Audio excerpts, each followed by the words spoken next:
In a great abyss just beside the vast mountains, a rabbit silently examines the field. Just then, a light too bright for a human to see stretches beyond the forest. A magical tree appeared, its vines hanging on the branches and flowing on the ground, as if surveying its surroundings. The tree suddenly coughed. It almost choked to death. The tree looks around and realizes that it is lost. It seems aware that it is in the middle of wilderness. A bee buzzed in front of the tree. Zzz, as it said. The tree began to panic. It realized that its hair had gone thick with leaves. The tree started to think it was a strange dream. Maybe because its life had gone busy. That's why many weird things are happening. The tree decided to go back to sleep. Maybe it will be back to normal after it wakes up. Seconds later, it panicked again. This tree is, in fact, a human who turned into a tree. This tree, a human rather, remembered having a sip of water. It actually choked on water and died. How hilarious is that? The tree then started to ask more questions. Did I get reincarnated? Why did I turn into a tree? To this tree, being reincarnated means being attractive and having a harem. The tree realizes that it doesn't even have limbs. Without arms, how can it do one-handed pull-ups? Moreover, the tree began to think deeper. Repentance seems impossible. The tree suddenly noticed something. Commonly, trees do not have eyes, but this tree is different. It has a full range of vision. Imagine not turning your head 360 degrees to see everything. Furthermore, the tree sensed that it does not smell, but rather it feels. The tree noticed that it has 50 branches, but the ironic thing is, it can only move one. The tree tried to move the remaining 49 branches, and it worked. Voila! The tree can finally control all its branches. As the tree thought of what it could do, he imagined being pecked by a woodpecker. Just a single woodpecker is enough to kill a tree. Up on the horizon, a plane zooms by. The tree concludes that maybe it is in the modern world. Maybe the timeline is the same too. The bees buzzed again, but this time it was louder. The tree was furious. Like the legendary Bruce Lee, the tree chopped the bees with its branches. Double kill. The enemy has been slain. A series of notifications popped up in front of the tree. According to the projection, Yuzu, a mutant willow, has a lifespan of 0.120 years. Its ability is mutated branches.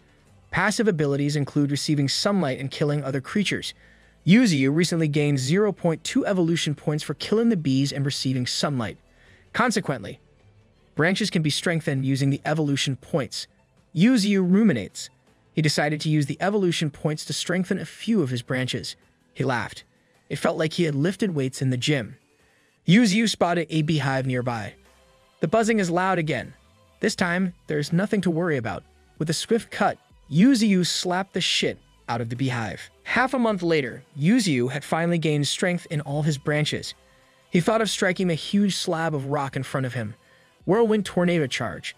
His branches fused into one as he struck the rock. Yuzu examined the rock. His branches did not touch it, yet a small part of it was smashed by airwaves created by the branches. This could be a good technique to use for an attack. Lure the enemy and kill it in one hit. Yuzu noticed that he also grown taller. He's not the same as the ordinary trees that we see. He's definitely a unique one. The roots are extraordinary as well. Yuzu feels like he is absorbing raw energy from the earth. He realizes that he's a special tree, and unlike humans, he can live longer. One day, he'll become as significant as the world tree. Acknowledging that life is better being a tree than a human, Yuzu is quite ecstatic with this new beginning. Breaking a few of his branches, he discovered a nest of peregrine falcons. Comparing an adult falcon's nature to a leopard, Yuzu was amazed by this creature. Fascinated by this knowledge, he realized that he lacks an air battle ability. Gaining another life as a tree, he must conquer all odds and do his best to survive. Tempest wolves roamed freely, ravaging every scrape left on Earth. Large-sized ants flew like tornadoes, destroying everything in their wake. A gigantic spider queen looms, making each tiny creature feel insignificant. Do you know that King Kong also exists in this world? What about a viper with a huge axe on its head? Yuzu killed another creature again. This time, it was a rabbit. He fed it to the baby peregrine falcons. After further strengthening his branches, he wants to grow his tree roots and trunks as well. Giving his evolution point to his roots, he felt a sharp pain as if he was being drilled continuously. His roots grew thicker than before. He proceeded to his trunk, but alas, it felt like he was kicked in the balls. The only life source he had. With no evolution points left, Yuzu decided to hunt again. Something moved behind the bushes. It's hero time. Out of curiosity, Yuzu went to the source of the sound. A wounded fox lies on the floor. Its mouth is open as it takes its last few breaths. With his branches, he poked the wounded fox. It is not dead yet due to the poison. He can't let it feed to the peregrine falcons. Yuzu contemplates. According to the projection, the liquid from his branches can be used as a cure for the fox. He decided to revive the fox, then kill it for evolution points. As it turns out, this tree isn't so stupid after all. Using the liquid from his branches, the wound stopped bleeding. The fox suddenly felt alive again. His eyes were glowing from the energy it received from the tree. Yuzu prepares to attack. However, the fox unleashed its power, the mighty Aegyo. The fox rubbed itself into the trunk of the tree. Yuzu was stunned. Despite its mighty strength, this tree is a huge softie for cute creatures like the fox. Yuzu hugged the fox like a fluffy stuffed toy that kids like to hug when they go to sleep. A shining light suddenly exploded. The red fox was in fact evolving. Its fur is as bright as the phoenix who rose from the ashes. It looks like the more evolved version of Fennekin from Pokemon. Yuzu opened his status window. Like the lovely fox, he is also at the beginner stage, just 5 stages ahead of the said creature. He recognized the potential of leveling up and becoming godly in his world. He wondered why the fox was wounded. Is it possible that it is being hunted by humans? Where are the humans anyway? Yuzu heard another sound nearby. 2 young women approached him carrying a pail of water and a basket of fruits. Recognizing these 2 unfamiliar faces, Yuzu activated his stealth mode. One of them called him Papa. It seems like he is the father of these 2 women. Yuzu realized that their father is buried beneath his tree roots. The 2 women offered their prayers and ate their offering. After eating, the 2 decided to take a bath. Yuzu, being a pervert that he is, wanted to see these beautiful women. Whether you are a tree or a human, perverts will remain perverts, and Yuzu is still one of them. As another week passed, Yuzu's world is filled with unknown dangers. A soar of eagles screeched. Apparently, these eagles are mutated golden eagles, a more dangerous bird than the peregrine falcons. From a distance, a red fox pounced, seizing the eagle by its powerful jaws. The 2 struggled for power. With the eagle's deadly claws, the red fox was crushed beneath it, its blood spilling from its skull. The eagle noticed a sound nearby. Before it could attack him, Yuzu unleashed his whirlwind tornado charge. The eagle wailed as it fell to the ground. Gaining additional evolution points, he wondered how the golden eagle found him. It must have been his aura. Yuzu, still vulnerable despite his level, decides to get stronger, together with his companions. Something erupted from the ground beneath. Feeling hazy, Yuzu saw several of his branches and roots being cut off. He did not sense the enemy. Alarmed by this thought, he prompted the system to show the enemy's attributes. The enemy was in fact a war axe snake, a similar level to Yuzu. The snake counters his abilities, making him more vulnerable. It grabbed one of his branches. With the help of his friends, they tried to fight the snake. Yuzu strikes the snake's belly. Hissing in pain, the snake became more furious. Trying not to show his fear, Yuzu strengthened his roots, striking the snake again, but alas, the snake seemed distracted. It slowly retreated, going back to where it came from. Yuzu realized he is not as strong as he seemed to be. Not wanting to face the same situation again, Yuzu continues to evolve along with his companions. His branches grew back and his body got bigger. The red fox grew robust. The peregrine falcons zoom across the sky faster than the speed of light. Yuzu noticed that his change affected them. Wanting to finish what he started, Yuzu asked the falcons to search for the war axe snake. Just then, the 2 women from the other day came back, running towards Yuzu. A horde of wild animals was chasing them. He thought that his aura lured them towards him. A wild boar chased down the girls, but the red fox leaped towards the boar, saving the 2 women. The other animals began to attack the red fox, but the peregrine falcons soared to them, defending the red fox. With his newfound strength, Yuzu positioned himself ready to attack these ferocious beasts.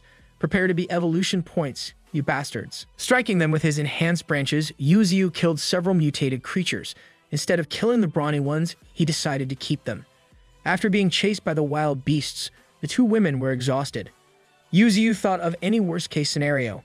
Out of all scenarios, being an ugly tree in the zoo seemed like an unfavorable one. I guess being attractive still matter in your second life, huh? One of the girls woke up. Yuzu showed his most ominous look. The girls thought the tree would attack them, but Yuzu did write something on the ground. As he anticipated their reaction, the girls asked him about their greatest secret. Luckily, the system knows. Xiaoling likes her neighbor, while Xiaoqing skipped school to take care of their family. Is it because their father is buried under this tree that it knows their secrets? What if the time flow made their father's soul fuse with the tree? Yuzu gave the sisters a pair of hairpins as a gift to them. Xiaoqing and Xiaoling told the tree about the unexpected happenings for the last 2 months. The spiritual energy of the East and the magic of the West could be the reason for this occurrence. Xiaoling, being the silly girl that she is, fed the untamed wolves some scraps from the animal war. Xiaohong, the red fox, threatened the wolves. Whimpering, the wolves decided to eat the scrap. Yuzu contemplated what to do with the beasts that he captured. He gained additional strength from this sudden event. After leveling up from the beginner stage, maybe he could reach the ranking stage this time. Reviewing his new capabilities, Yuzu garnered a total of 149 evolution points. In addition to his enhanced strong regeneration, he can also create a dense fog barrier that can cause hallucinations to enemies. Reaching the first rank, he can't wait to kill the War Axe Snake. Yet, he must kill the stronger enemies nearby. The sooner, the better. Activating his dense fog barrier, Yuzu told Xiaohong to send the sisters down the mountain. Still recovering from the sudden turn of events, the sisters cannot believe they are riding on a red fox. Yuzu continued to evolve. The hallucinogenic effect of the fog has a great reaction on the creatures surrounding him. He decided to upgrade this ability. However, he can't upgrade another skill, the life force, due to insufficient evolution points. His roots continued to spread underneath the ground. Feeling more connected to the world around him, the peregrine falcons came back. Perching on one of his branches, they told Yuzu that they couldn't find the War Axe Snake. He told them to continue the search. Disturbed by the noise created by the wolves, Yuzu slapped them with his branch. The sisters came back from the ride. Xiaoling was furious with the idea of bullying the wolves. Wolves are cute. This girl must be crazy. Xiaoqing, on the other hand, treated their wounds. The wolves whimpered silently. Meanwhile, Xiaoling and Bald Head are fighting over a beef jerky. Yuzu realized that the Bald Head escaped. Tying it carefully this time, the Bald Head squirmed violently. Xiaoling gave it a slice of beef jerky. This Bald Head is actually a softie. Xiaoqing befriended other creatures that Yuzu kept. It seems like the sisters are getting cozier with these animals. What a cute sight, indeed.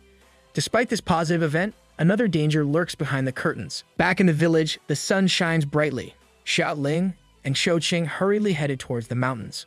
Already concerned, their grandfather wonders why they frequently go there, as if there is something going on that he does not know about. Good grandparents are the best thing in the world, aren't they? Meanwhile, Yuzu searches for Xiaohong, the red fox. Apparently, Xiaohong picked up the sisters again. With the sisters on its back, the red fox leaped into the forest. Xiaoqing, the quirky one, smirked. She bought fertilizer for Yuzu, the tree where their father was buried. They wanted to make their father stronger, not knowing that it continuously evolves by killing creatures in the forest. Xiaoling looked up to the sky, sensing that rain would surely come. Xiaohong was alarmed by an unexpected visitor. The War Axe Snake looked more powerful than before. The snake hissed at them.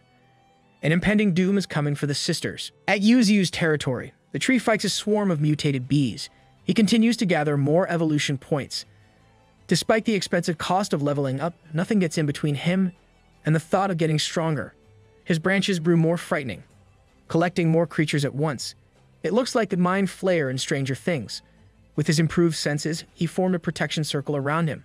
Meanwhile, the creatures he kept are still tied to his branches. Yuzu wonders where Xiaohong went. Unbeknownst to him, the War Axe Snake became more dangerous, killing anything that is on its path. What does this mean to the hero of our story? Yuzu is getting more worried. The sisters haven't arrived, as did Xiaohong. The tree urged Ada, a peregrine falcon, to fly with its brothers to search for them. Xiaohong suddenly arrived, badly wounded from the encounter with the War Axe Snake. No, not our precious red fox. Yuzu hurriedly used his life essence to cure Xiaohong. The red fox slowly regains its strength, whereas Xiaoqing and Xiaoling. From a distance, the War Axe Snake is about to devour one of the sisters. Yuzu was furious. With his swift branches, he grabbed the girl before the snake could eat her. Yuzu got angrier. The snake did not solely want to eat Xiaoqing, and it seemed like it ate the branch that it got from Yuzu. Yuzu knocked the snake out, sending it far away from his territory. Sensing that the tree was back, the War Axe Snake retreated. Yuzu is not its enemy, but rather a creature to devour. This snake surely belongs to the Slytherin house. Sneaky and devious as freak. After getting Xiaoqing, Yu Ziyu used his remaining life essence. He repeatedly healed her, utilizing more of his energy. The creatures got uneasy.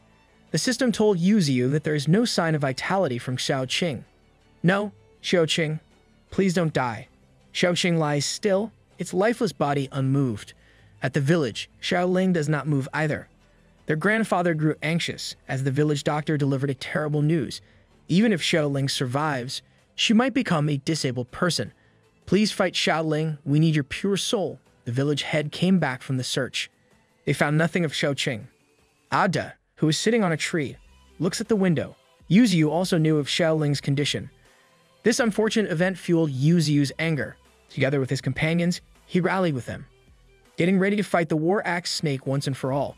Avengers, assemble. Due to the energy released by Yu Ziyu and his gang, numerous accidents have been reported.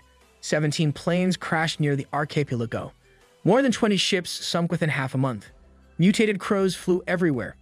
Even the sea creatures turned into mutated beasts. As these beasts get stronger, they want to conquer more areas within Peng Lake. Reports said that it became a dead zone. The spiritual energy era officially begins. Why does this feel like the spirit world from Avatar? The Legend of Korra? As reports of mutated beasts continue to increase, the head officer commanded his subordinates to mark out areas that has a spiritual energy exceeding 5,000. Creatures who have 1,000 plus spiritual energy are hard to suppress, as they act like well-trained military soldiers. Moreover, creatures who have 5,000 plus spiritual energy are worse. The head officer detected 8 areas with 5,000 plus spiritual energy. Maybe it's Yu Ziyu and his friends. The red alarm alerted everyone in the room. Apparently, the system detected a spiritual energy with an amount of 18,000. What the F? Is this the end of the world for them? In Yu Ziyu's world, creature size matters more than anything. Yu Ziyu's mates are currently fighting the War Axe Snake. The White Crane, who was on beginner rank 3, coughed out blood.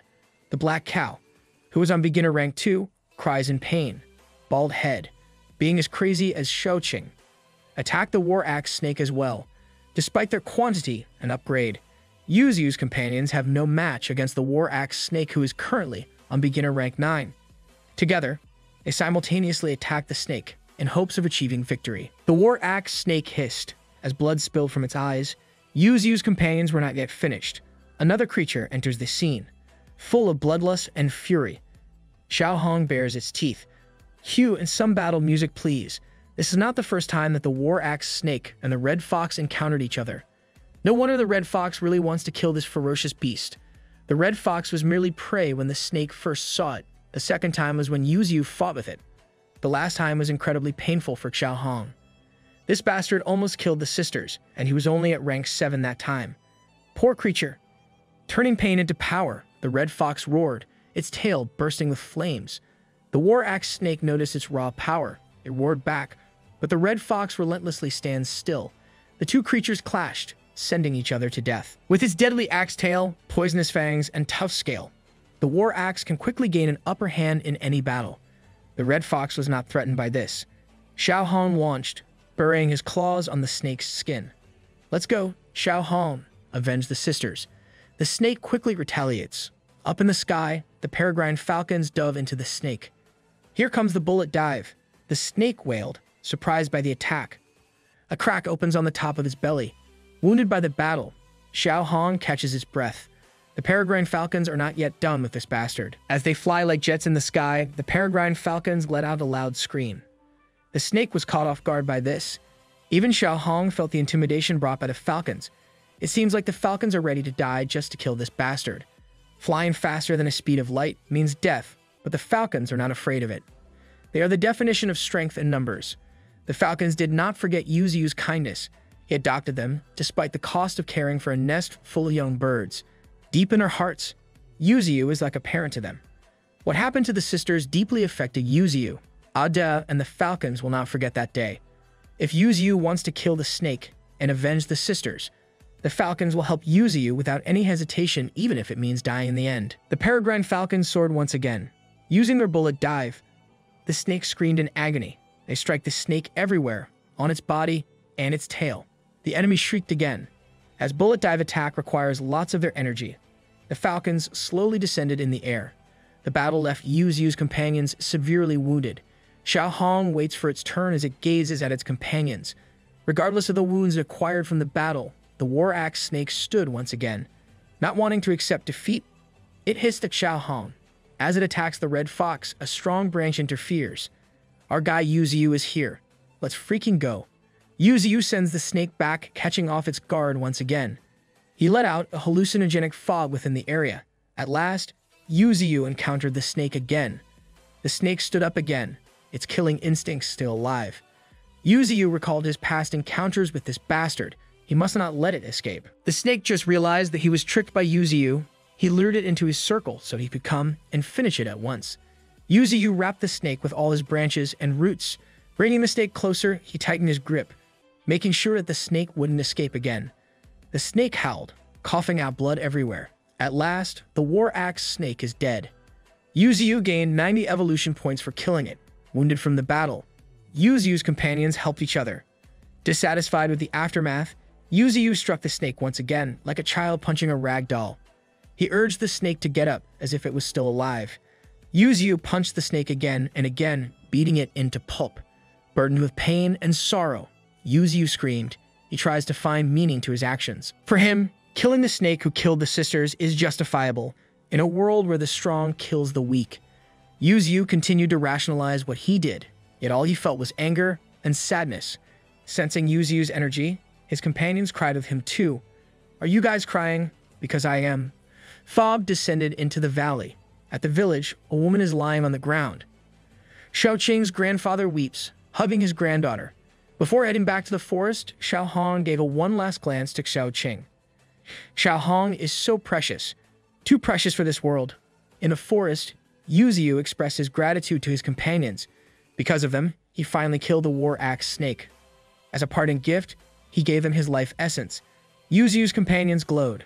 They looked more vigorous, unlike the rugged look they got from fighting with the war axe snake.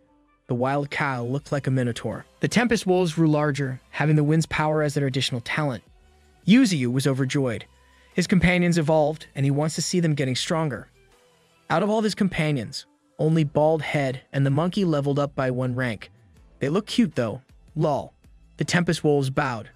The crane urged the stubborn Bald Head to bow in respect as well. Yuziu was touched by their gesture. The creatures decided to stay by his side. In return, Yuziu promised to protect them. He still has a lot to learn in this world. Yet Yuziu knows that survival is the only way to live in it. As stars twinkle on the night sky, the battle with the war axe snake seemed like it did not happen. Yuziu's companions patrolled their territory. The peregrine falcon scouted the sky while the tempest wolves roamed on the ground. The wild cow, monkey, and the crane cleaned the battlefield. Xiao Hong, the red fox, is guarding at the top of the valley. As for Bald Head, of course, he is lazy as freak. What do you all expect? Yuziu grabbed the bull-headed creature. He is more stubborn than the wild cow itself. The tree threatened the Bald Head to work. Suddenly, a pure light radiates within Yuziu's territory. A woman emerged from a ball of light. Oh my god, who is this woman? What is this ball of energy? What's going on? The projection popped up. Apparently, Yuziu gained a new ability. He can nourish a spirit soul using his tree branches. Xiao Qing became a mutated spirit soul. How awesome is that? Yuziu remembered something about a god tree called Nourish Soul Tree. Using his branches, he carefully held Xiao Qing. Xiao Qing woke up. She asked numerous questions to Yuziu. Despite her soul revival, she does not recall who she was. Yuziu cared so much for her that he couldn't let go of her. Hence, she became a mutated spirit soul. He swore to protect her once again. Bald Head wonders what's happening to his master. As it turns out, only Yuziu can see Xiao Qing's spirit. Bald Head thinks he was the most important person to Yuziu. His face went oh woo, literally. Xiao Qing clutched her head. She hears a lot of voices inside her head. Voices of people she's not familiar with. Xiao Qing felt a pang of sadness. Who are these people? Yuziu observes. Since her soul did not appear, it means that Xiaoling is still alive. As twins, maybe their souls fused together. Xiao Qing coughs in pain. Her soul isn't stable at the moment. Yuziu gave Xiao Qing a bit of his life essence. Xiao Qing felt calmer. She sees things much more clearly now. Xiao Qing told Yuziu that she can enter Xiaoling's consciousness. Their unconscious bodies were at the village, yet their spirits stayed with Yuziu. Consequently, Xiao Qing's spirit can control Xiaoling's body. However, controlling a body takes a huge toll on Xiao Qing's spirit. Apparently, she can both enter and control Xiaoling's body. The tree concocts a plan. Yuziu wants Xiaoqing to live as Xiaoling in this world. Oh my god. Meanwhile, the officer's next target is the mountain surrounded by a dense fog. What does this mean to Yuziu and his friends? Rain and fog swept along the valley. Using a GPS, the officers detected a village nearby. They decided to stay there for the meantime. As the spiritual energy era consumed their world, some humans gained extraordinary abilities. These humans are called super beings. One of the rumored first-generation super beings is a man named Yan Go Yuan. In Yuziu's territory, Xiaoqing is practicing her newfound abilities. Yuziu asked her regarding the day they encountered the snake. After their death, Yuziu assumes they will not let this slip like nothing had happened. The tree decides on what to do in case the villagers attack their territory. Yuziu does not want to fight with humans. Consequently, he released a fog cover, expanding its reach. Yuziu also wants his companions to evolve quickly too. Soon, he will be able to create a foggy country. They will dominate this mountain. Yuziu detected an unusual energy. A group of humans entered his territory. Oh no. The commander asked the other officers to stay behind and guard their vehicle while others went to the village. Apparently, these armored vehicles are their weapon in killing the beasts. A small armor-piercing projectile sits inside the vehicle, loaded with powerful bullets. This is going to be a bloodbath. Sensing the urgency of the situation, the commander informed his people about the beast with 10,000 spiritual energy. Suddenly, a cry erupted from the village. Yan Gao Yuan told the commander to find out what happened. As fast as the peregrine falcons, Yan Gao Yuan fled. Yuziu detected his energy. He thinks that the people who entered his territory are different. This is definitely bad news for them. Yuziu wondered how they came into their territory. Utilizing her profound abilities, he asked Xiaoqing regarding the situation in the village. Xiaoqing felt strange. She started to feel like Xiaoling's memories were trying to merge with her spirit, recalling what happened with the snake. Yuziu urged Xiaoqing to drink his life essence. Why does this sound so weird? Lol. In the village, Xiaoling's body lies still. Yan Gao Yuan arrived, looking at her unperturbed body. Wake up and run, Xiaoling. Yan Gao Yuan examined Xiaoling's body. He knew that there was something going on in her body, as if a weak spiritual energy exists in it. According to her aura, her fire element is rare. Is this turning to Avatar? The Legend of Aang? Lol. If the village knows about Xiaoling's power, they would not understand it. Yan Gao Yuan lifted his sleeve and pulled a potion. Apparently, the potion can get energy from its surroundings and replenish the one that uses it. In the forest, Yuziu asked Xiaoqing about the village. His life essence helped Xiaoqing, but it was not enough to boost up her power. Back in the village, Yan Gao Yuan gave the potion to Xiaoling. Xiaoling glowed. Power surged not only on Xiaoling's body, but also in Xiaoqing's spirit. A streak of red light burst into the sky. Astounded by this sight, the officers could not believe what they saw. At last, Xiaoling was awake. The villagers were overjoyed by this wonderful event. Yan Gao Yuan was shocked. How could she just wake up like that? Some people need almost half a day for them to replenish their energy. What the F is going on? Xiaoqing is not yet used to Xiaoling's body. Yuziu urged her to adapt, as he needed her to act as a spy in the village. Because of Xiaoling's revival, the village decided to celebrate. They toast and eat in honor of Xiaoling. Xiaoqing, still in Xiaoling's body, asked Yan Gao Yuan about their plan for the village. According to him, the mutating beasts are roaming everywhere, and they are planning to do some research. Acting like a real spy, Xiaoqing continued to ask for more information. Apparently, spiritual energy satellites detected a strange energy in the forest. Yuziu was surprised by this. Humans are not so dumb after all. Well, furthermore, the soldiers were tasked to evacuate the area. They also want to search for the new mutated beast that the satellite has found. Yuziu decides to evolve deliberately. Now that humans have advanced technology, he can't risk being detected. This is the War Axe Snake's fault. He also concluded that they are carrying advanced weapons as well. It seems like the forest creatures are not the only ones that they should think about. Yan Gao Yuan asked Xiaoling's grandfather, the village head, about their plans. The village had no other choice but to let Xiaoling come with them. Yan Gao Yuan reassured the village head about Xiaoling's condition. He will make sure they will get the best doctor to treat Xiaoling. They must go down to the mountains first before picking her up. After an exchange of goodbyes, the soldiers descended further into the mountains. As the fog continued to thicken, the soldiers started to get anxious. It seemed like they had lost their way. Little did they know, The Tempest Wolves were waiting for them, ready to tear the soldiers one by one. As the soldiers went deeper into the mountains, they continued to get lost. They sensed that something was wrong with the fog. It must have been the increasing amount of spiritual energy in the area. Despite the illusions caused by the fog, Yan Gao Yuan managed to figure out the trick behind the fog. Suddenly, a Tempest Wolf roared, trying to scare off the soldiers. They brought out their weapons frantically. Sensing the incoming danger, the commander alerted his subordinates. The Tempest Wolf pounced, catching the commander off guard. With its mighty jaws, the wolf grabbed the commander away from his group. For a split second, the group did not know what to do. Yan Gao Yuan realized that it is a mutated Tempest Wolf. The commander hangs in between the wolf's jaw as if it's ready to chew and eat it. Aiming at the wolf, the soldiers started to shoot, but alas, the bullets bounced back. With the the soldiers scattered around, attempting to dodge the bullets. Why do they look like scouting rangers from Attack on Titans? Lol. Yan Gao Yuan was furious. Like Lay-by Ackerman trying to save Commander Irwin, he gave the wolf a roundhouse kick on the face. Grabbing the commander's hand, Yan Gao Yuan escaped from the wolf's grasp. In return, the wolf got angrier. It attacked Yan Gao Yuan. The fog got denser. A ferocious creature emerged. It's the stubborn bald head. The soldiers swiftly got their guns and shot it. With a spiritual energy of 4,000 to 6,000, Bald Head growled at them. Despite Bald Head's deceptive looks, he can surely kill. Even high-rank ferocious beasts should not be ignored. One of the soldiers got enraged. He shot Bald Head once again. Dust and smoke covered the entire scene. No one flinched. Yet, the soldiers wondered if the ferocious little beast was still alive. Suddenly, 3 Tempest Wolves appeared beside Bald Head. The wolves looked like they were going to eat them. Full of bloodlust, the wolves are ready to fight these pesky humans. But Yan Gao Yuan has a plan in place. The dense fog from the other night has finally lifted. Beams of light made their way through the forest. Deeply wounded from the battle, the soldiers retreated.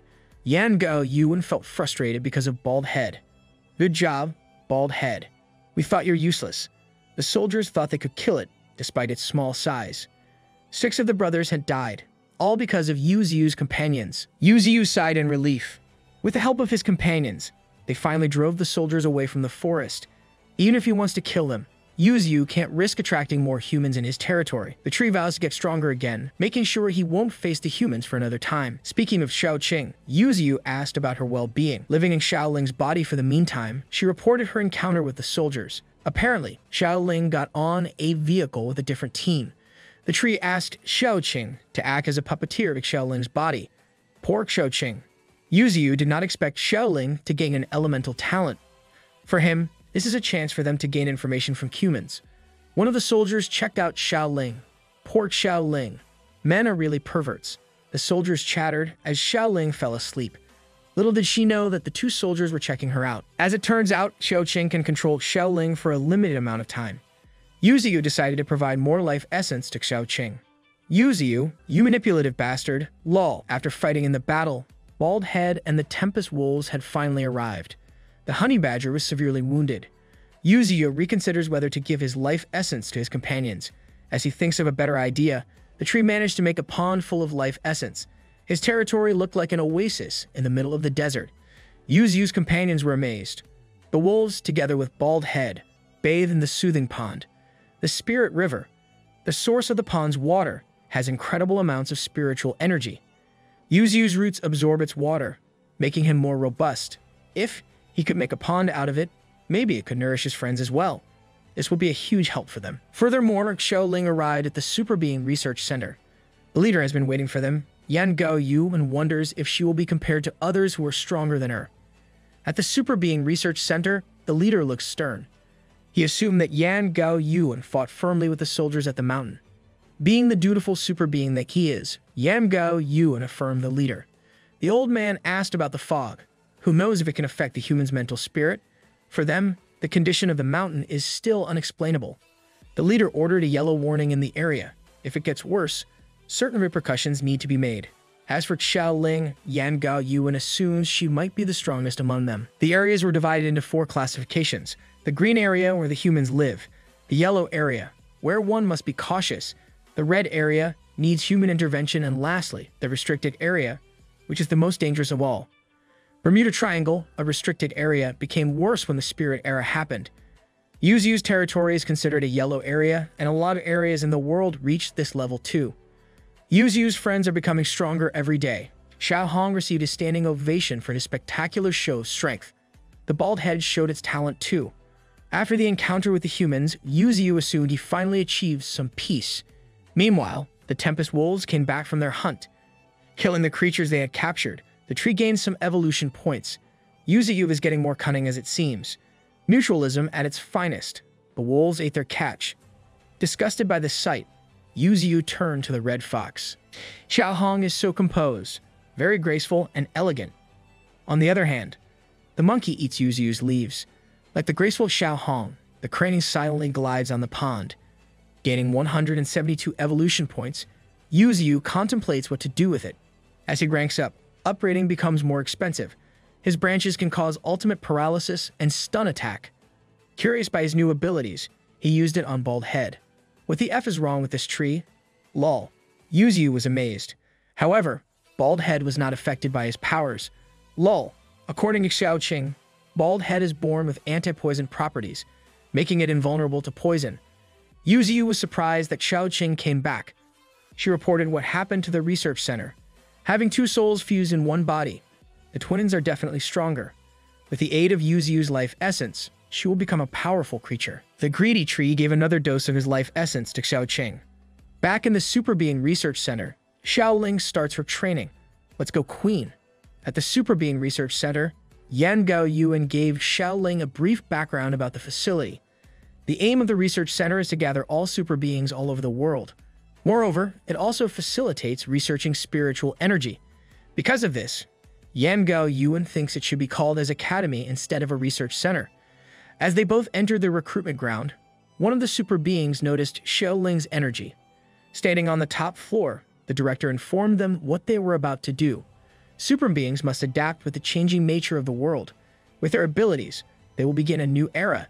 The students shouted in unison. The first test begins. One by one, the students undergone the spiritual energy test. The examiner checks each of the super beings' energy.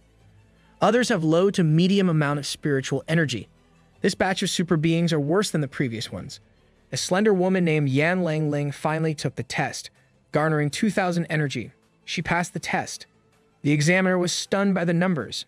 Yan Lang Ling was not surprised by this. The examiner called another name. This time, it is Xiao Ling. Everyone, even the director, anticipated the outcome.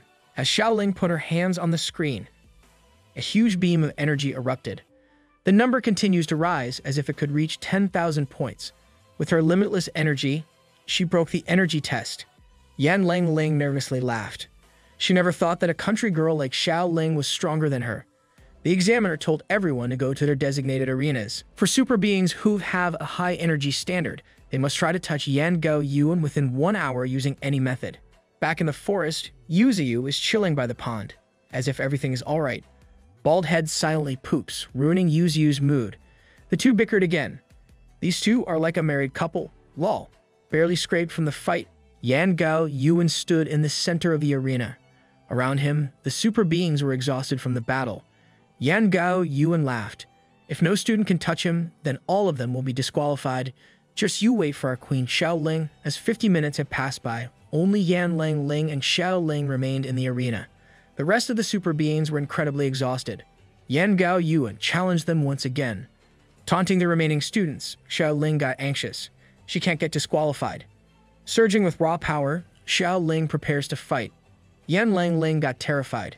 This woman has no chill, the F. Using her fire energy, Xiao Ling darted past Yan Gao Yuan, but she barely managed to leave a scrape. He challenged her once again. Going in multiple directions, Xiao Ling flew everywhere. She's like an OP hero from an anime. For a newbie, everyone was surprised. Xiao Ling hit Yan Gao Yuan as fast as she can. Before she could attack him again, Yan Lang Ling sent her flying off the wall. Yan Lang Ling successfully passed the test.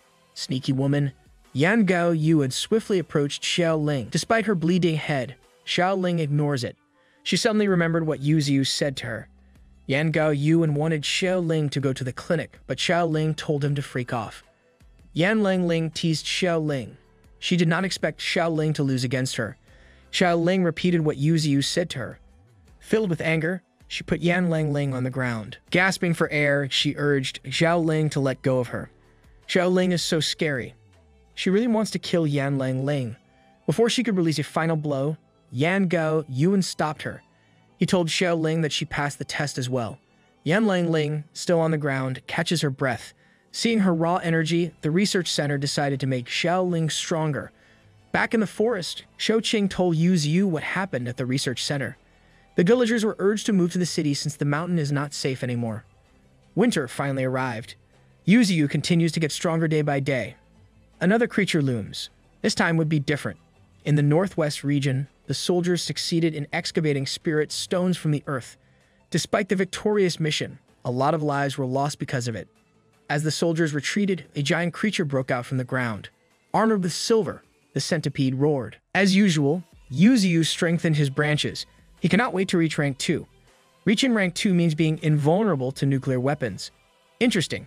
If he evolves into Transcend rank 2, humans will definitely know his location.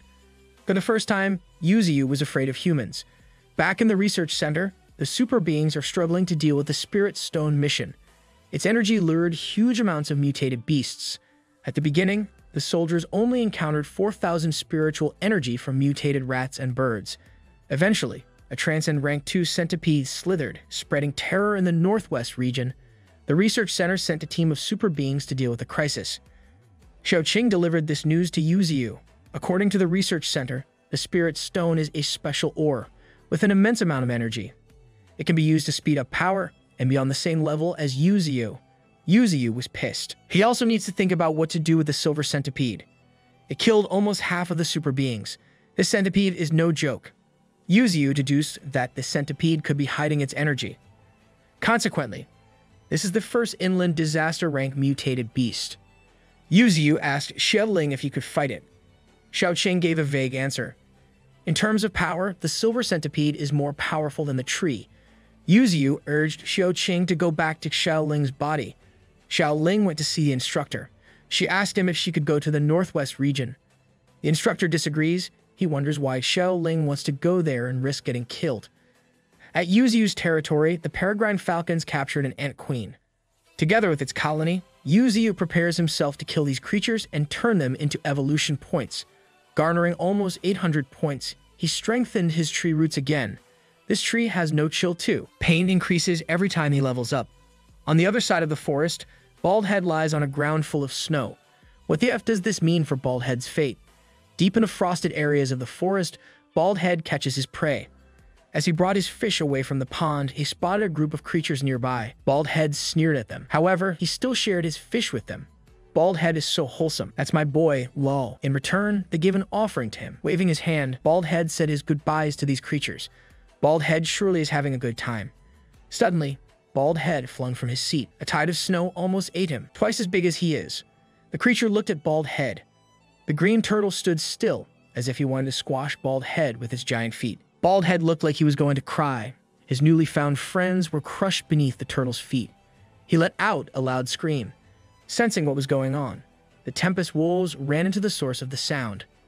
Baldhead was buried deep in the snow, as if the green turtle did what his giant feet could do. Terribly wounded, the wolves brought him back to Yu Ziyu. Obviously, Yu Ziyu used his life essence again. The tree commanded the wolves to find the creature that tormented the honey badger. Yu Ziyu asked Xiao Hong to come with him as well. He badly wants to kill the green turtle. Xiao Qing also asked the tree to go with the search too. After her encounter with the instructor, Xiao Qing told Yu Ziyu about the Spirit Stone. It seemed like the Spirit Stone can conceal spiritual energy. The tree realized why the silver centipede grew without being detected. Xiao Qing asked Yu Ziyu for some patience. Soon enough, they will get the Spirit Stone and use it to level up. Even a pair of Spirit Stones will not conceal Yu Ziyu's power as soon as he continues to get stronger. Yu Ziyu reassured Xiao Qing that she needs to secure her Spirit Stone first. Surely, the underground Spirit River will help him in other ways. After deducing, it seems that the power of the river itself came from the Spirit Stone mine. The tree realized that his opponent this time is tougher than the War Axe snake. Yu Ziyu changed his mind. He commanded Xiao Hong and the wolves to check out the scene. Yu Ziyu asked the crane and the falcons to fly around and see if there's anything suspicious. Digging a hole in the ground, the tree asked Xiao Qing to follow the river's path. Yuziyu tells his friends to report this time, instead of getting engaged with the enemy. With the task at hand, Yuziyu's companions flew to their designated areas. Let's go, Yuziyu's friends. You all can do this. Xiaoqing found several spirit stones in the mine. A roar echoed inside the cave. An African giant tortoise emerged from the hole, guarding the blood herb. The plant serves as a treasure for evolution. Xiaoqing thinks it could help her master, Yuziyu. Not wanting to let go, the tortoise roared again. Striking the oars, Xiaoqing flew as she held the blood herb. Up on the ground, Yuziyu sensed that Xiaoqing made the creature furious.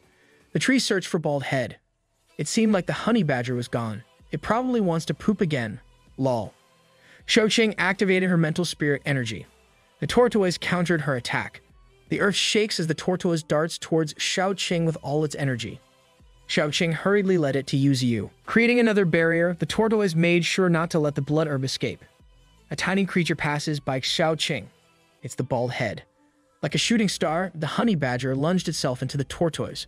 The tortoise groaned in pain. Bald Head wasn't finished. He won't let this bastard get away again. Xiaoqing warned Bald Head, but the honey badger couldn't hear her. Bald Head charged in multiple directions, knocking the tortoise off. He let out a scream of revenge as he bit the tortoise. The honey badger bleeds, but it does not care. Bald Head just wants to kill this beast once and for all. Before he could attack the tortoise, its huge paws struck back. Xiaoqing warned the honey badger for the second time, its teeth barely gripping. Bald Head recalls his precious memory with the tiny creatures that he befriended. Another cry erupted from the honey badger. Is this the end for the tortoise? Originated from different parts of the world, the honey badger is an incredible creature. With its strong paws, wide head, and plump body, it can counter any attacks from the enemy. Furthermore, it is the most vengeful creature out there. As it turns out, the honey badger hasn't reached its final form. Prepare to die, you giant tortoise. The honey badger suddenly changed its color, looking more deadly than before. The electric energy emitted from its body burns brightly. Moving at a lightning speed, Bald Head flew towards the tortoise. However, Xiaoqing interfered. The honey badger didn't stop fighting. You can do it, Bald Head. Bald Head dashed everywhere, making sure that the tortoise would knock off on its feet. Xiaoqing cheered for her friend. They thought it was dead, but the show is far from over. Bald Head surely lives up to his name. He is defiant as hell. Even if it is smaller than its opponent, the honey badger simply does not give up. Thankfully, Xiaoqing came to his aid. With his remaining strength, he released a huge blow against the tortoise. Yuziyu arrived to help his friends. His roots grew larger, and with Xiaoqing's power, they faced the tortoise together. Go-Go Power Rangers. At last, Yuziyu arrived. Currently on Transcend Rank 1, the Sandrock Giant Tortoise can shake the ground with its earthquake ability. Yuziyu looked at Bald Head. Badly injured, he reassured the honey badger. He did very well. He fought valiantly. Our honey badger is the best. He told Bald Head to leave the rest to him. Bald Head sobbed. Who wouldn't cry? Our guy experienced a lot of pain. Meanwhile, the tortoise finally charged towards the tree. Xiaoqing informed Yuziyu not to fight it directly. Ignoring her advice, Yuziyu punched the tortoise. It struck one of its horns. Still clutching Bald Head, he threw the honey badger to Xiaohong. The tortoise roared again. Using its feet, it shook the ground, sending earth spikes to the tree. Yuziyu's strong branches countered its attack. He slashed the earth spikes as debris fell everywhere in the area. He grabbed the tortoise from the ground, slashing it again with his branches. The tortoise shrieked. The War Axe Snake Fist, his final weapon, created a dent on the tortoise's shell. He sends the tortoise away from its territory. Yuziyu finally killed the tortoise. 8,000 evolution points? What the F? Bald Head looked at the dead tortoise. The tortoise got what it deserved. Yuziyu was overjoyed. They found a lot of ores inside the tortoise's hideout. Xiaoqing also gave him the blood herb. Together with his friends, they started mining the spirit stones to bring back as many ores as they could. Yuziyu dug a cave towards his roots. Xiaohong and the wolves dragged many stones while Xiaoqing and Bald Head made a burrow in the cave to cultivate his roots using the stones.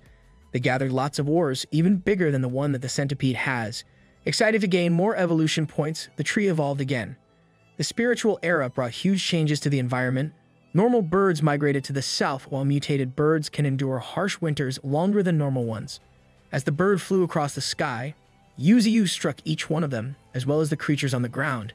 His roots spiraled everywhere, as if they had grown throughout the ground. Yuziyu's appearance changed too. His colors changed, and his eyes grown fiercer. The tree gained more than 13,000 points due to the spirit's stones. His abilities enhanced, as well as his branches and roots. Apart from his hallucinogenic fog, he can control the sand too. You mean ground? Lol. He quickly tested his ability. Achieving Transcend Rank 2 is terrifying. The sand control can only range to a few hundred meters. With this additional talent, maybe he would be able to walk freely. Having sufficient points, Yuzu enhanced his life force talent. Enhancing his regeneration ability would make him more invulnerable. As he evolved, his surroundings became more colorful. Flowers began to grow, and his appearance felt like he's a tree during autumn season. Cutting one of his branches, Yuzu saw the improvement of his abilities. His friends rejoiced with this progress. Xiaoqing thinks the tree reached a spiritual energy of 30,000.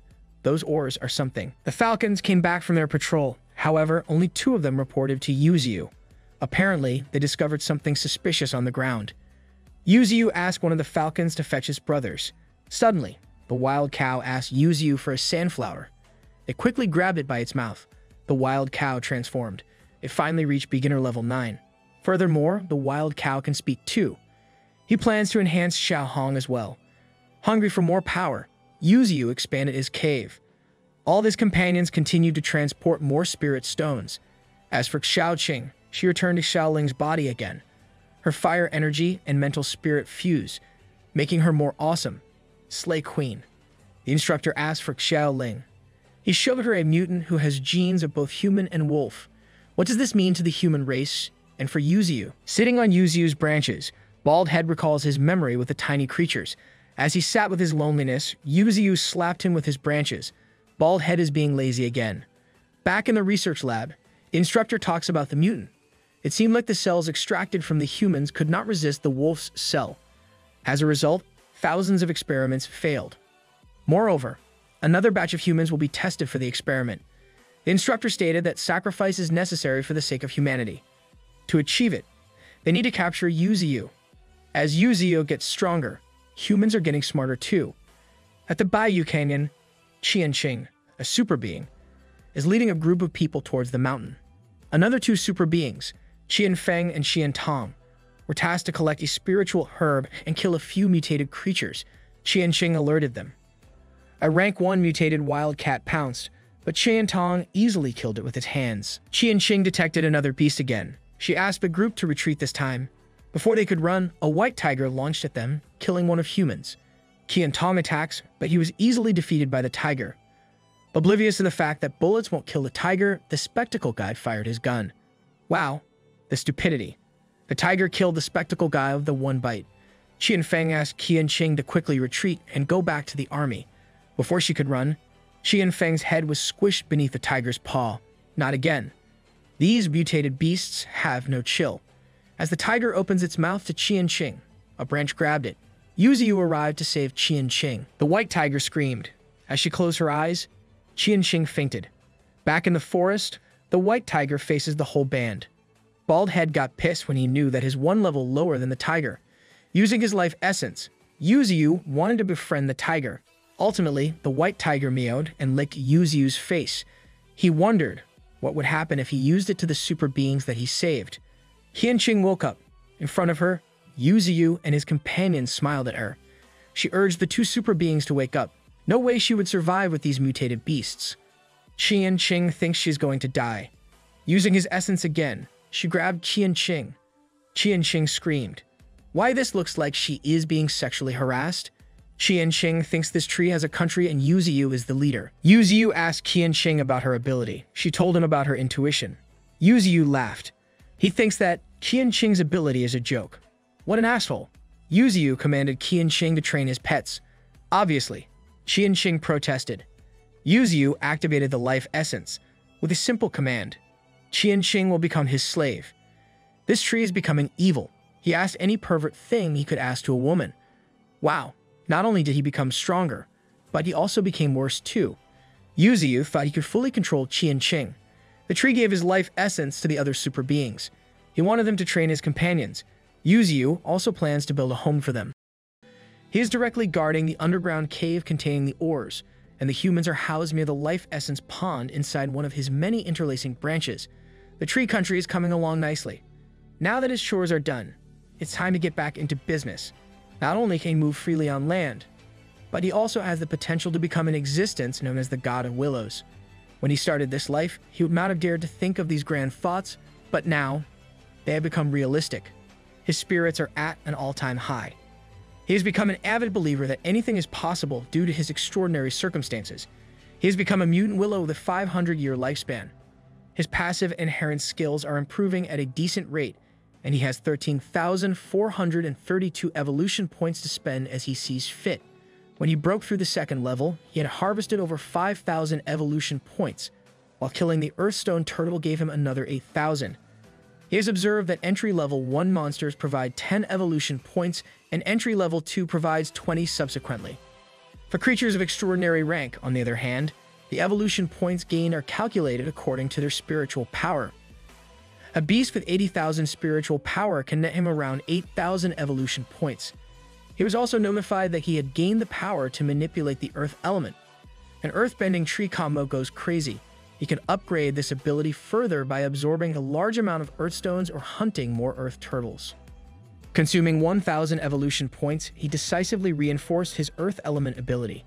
He could not help but feel a sting with the number of points he must spend the minute he achieved his second-order transcendental status as a creature. With his reinforcement, the whole forest lit up in a blinding light. Every single creature under his rule felt that the tree they all served just got a whole lot stronger. Finally, it's time to get up. The ground trembled in his power as the terrain that was once flat is now filled with raised cliffs made by his power. His power to control Earth has become significantly strong, but the range is still somewhat limited. The honey badger, Bald Head, was once again a victim of his master's experimentation as he slowly loses grip at the edge of the raised cliff. He slowly fell from a terrifying height, and as he banged against the side of the cliff multiple times, he began to accept his fate. Thankfully, all he sustained were some minor injuries, but the pain of always being the victim of his boss' shenanigans hurts more. The boss tree is playing favorites when it comes to his underlings, consuming 3,000 more points to reinforce the earth element. Yuzu has become even more determined. The ground raised even higher than he initially did, and Bald Head was once again propelled to the sky on the platform against his will. Every tree root in his body has become akin to that of a turtle. It can now tear apart the land and cause catastrophic earthquakes. If he goes all out with his roots, it'll be enough to raise a wave of land hundreds of meters tall that can drown anything in its path. But using spiritual energy at that massive of a scale only increases injuries in his own body. The first thing he needs to do is take control of this land, and only then can he travel across the world. Yuzu revels in his recent achievements while Bald Head cries at his fate. His misfortunes probably came from incurring debts in his past life as he's now stuck atop his master's artificially made concrete towers. Meanwhile, in a county on another continent, a peaceful port city can be seen. A man looks out to the sea, and impending doom strikes him as this peaceful port city might become not so peaceful anymore.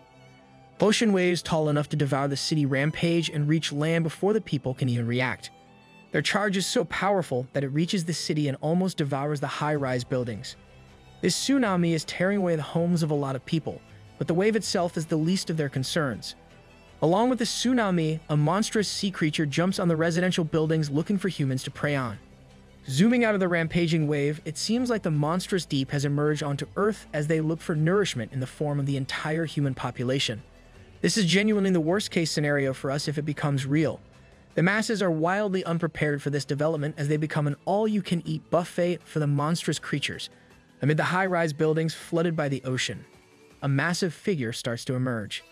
It is the first-order transcendentalist creature, Crimson Octopus. Its power is demonstrated simply by its size, which rivals that of a building. Not far from this monstrosity, another massive figure is also rising from the fog. It is the third-order transcendentalist, Golden Eel, and it is also heading towards the bustling human cities. 5 hours later, in another location far away, we see the prestigious place housing the leader of the country, the White House. That White House looks fancy as hell. The frantic and angry voice of the nation's leader can be heard inside as he receives reports that the military response has been at a snail's pace with regards to the recent monster development. The entire city of Jinshin has been brought into ruins, and the death toll is continuing to rise. He needs an update regarding the mutant sea creatures invading their land. The woman named Erin promptly explains that they have discovered that the mutated beast is a large basilisk belonging to an ancient species. It is estimated to be 100 meters long and weighs 70,000 tons. As for its spiritual power index, the lowest estimate they have is 170,000, and it can be upwards of 250,000.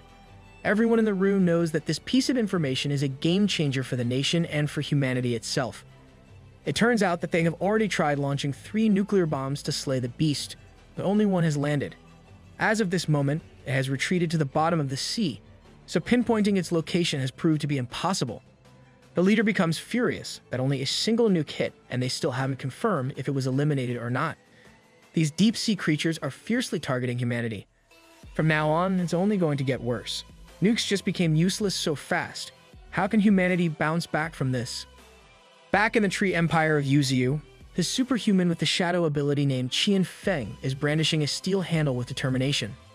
His companion, Qian Qing, is fervently urging someone not to fail this time around. The body-strengthening superhuman, Qian Tong, is also giving his all and demonstrating his strength. The three stooges are quick to adapt. Zooming out of the scene, you see Qian Feng cooking with passion. Qian Qing is teaching the same tiger that attacked them some basic human phrases, while Qian Tong is grappling with the monkey, which completely overpowers him. Even the mighty bull is acting as the assistant chef, assisting with the cooking, while the tiger is too unintelligent to absorb any human language. This beast is the most foolish among all the monsters in the forest. This tiger is just like me, for real.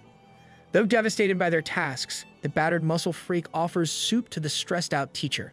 Surprisingly, the evolved bull can now speak fluently as it comforts them, explaining that even he cannot completely subdue the other beasts.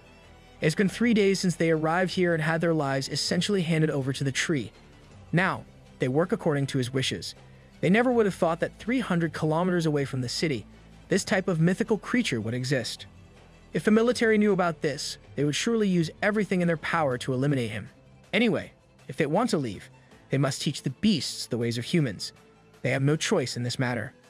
Seeing the foolish tiger, the primary reason that they're here in the first place, they cannot help but facepalm at their decisions.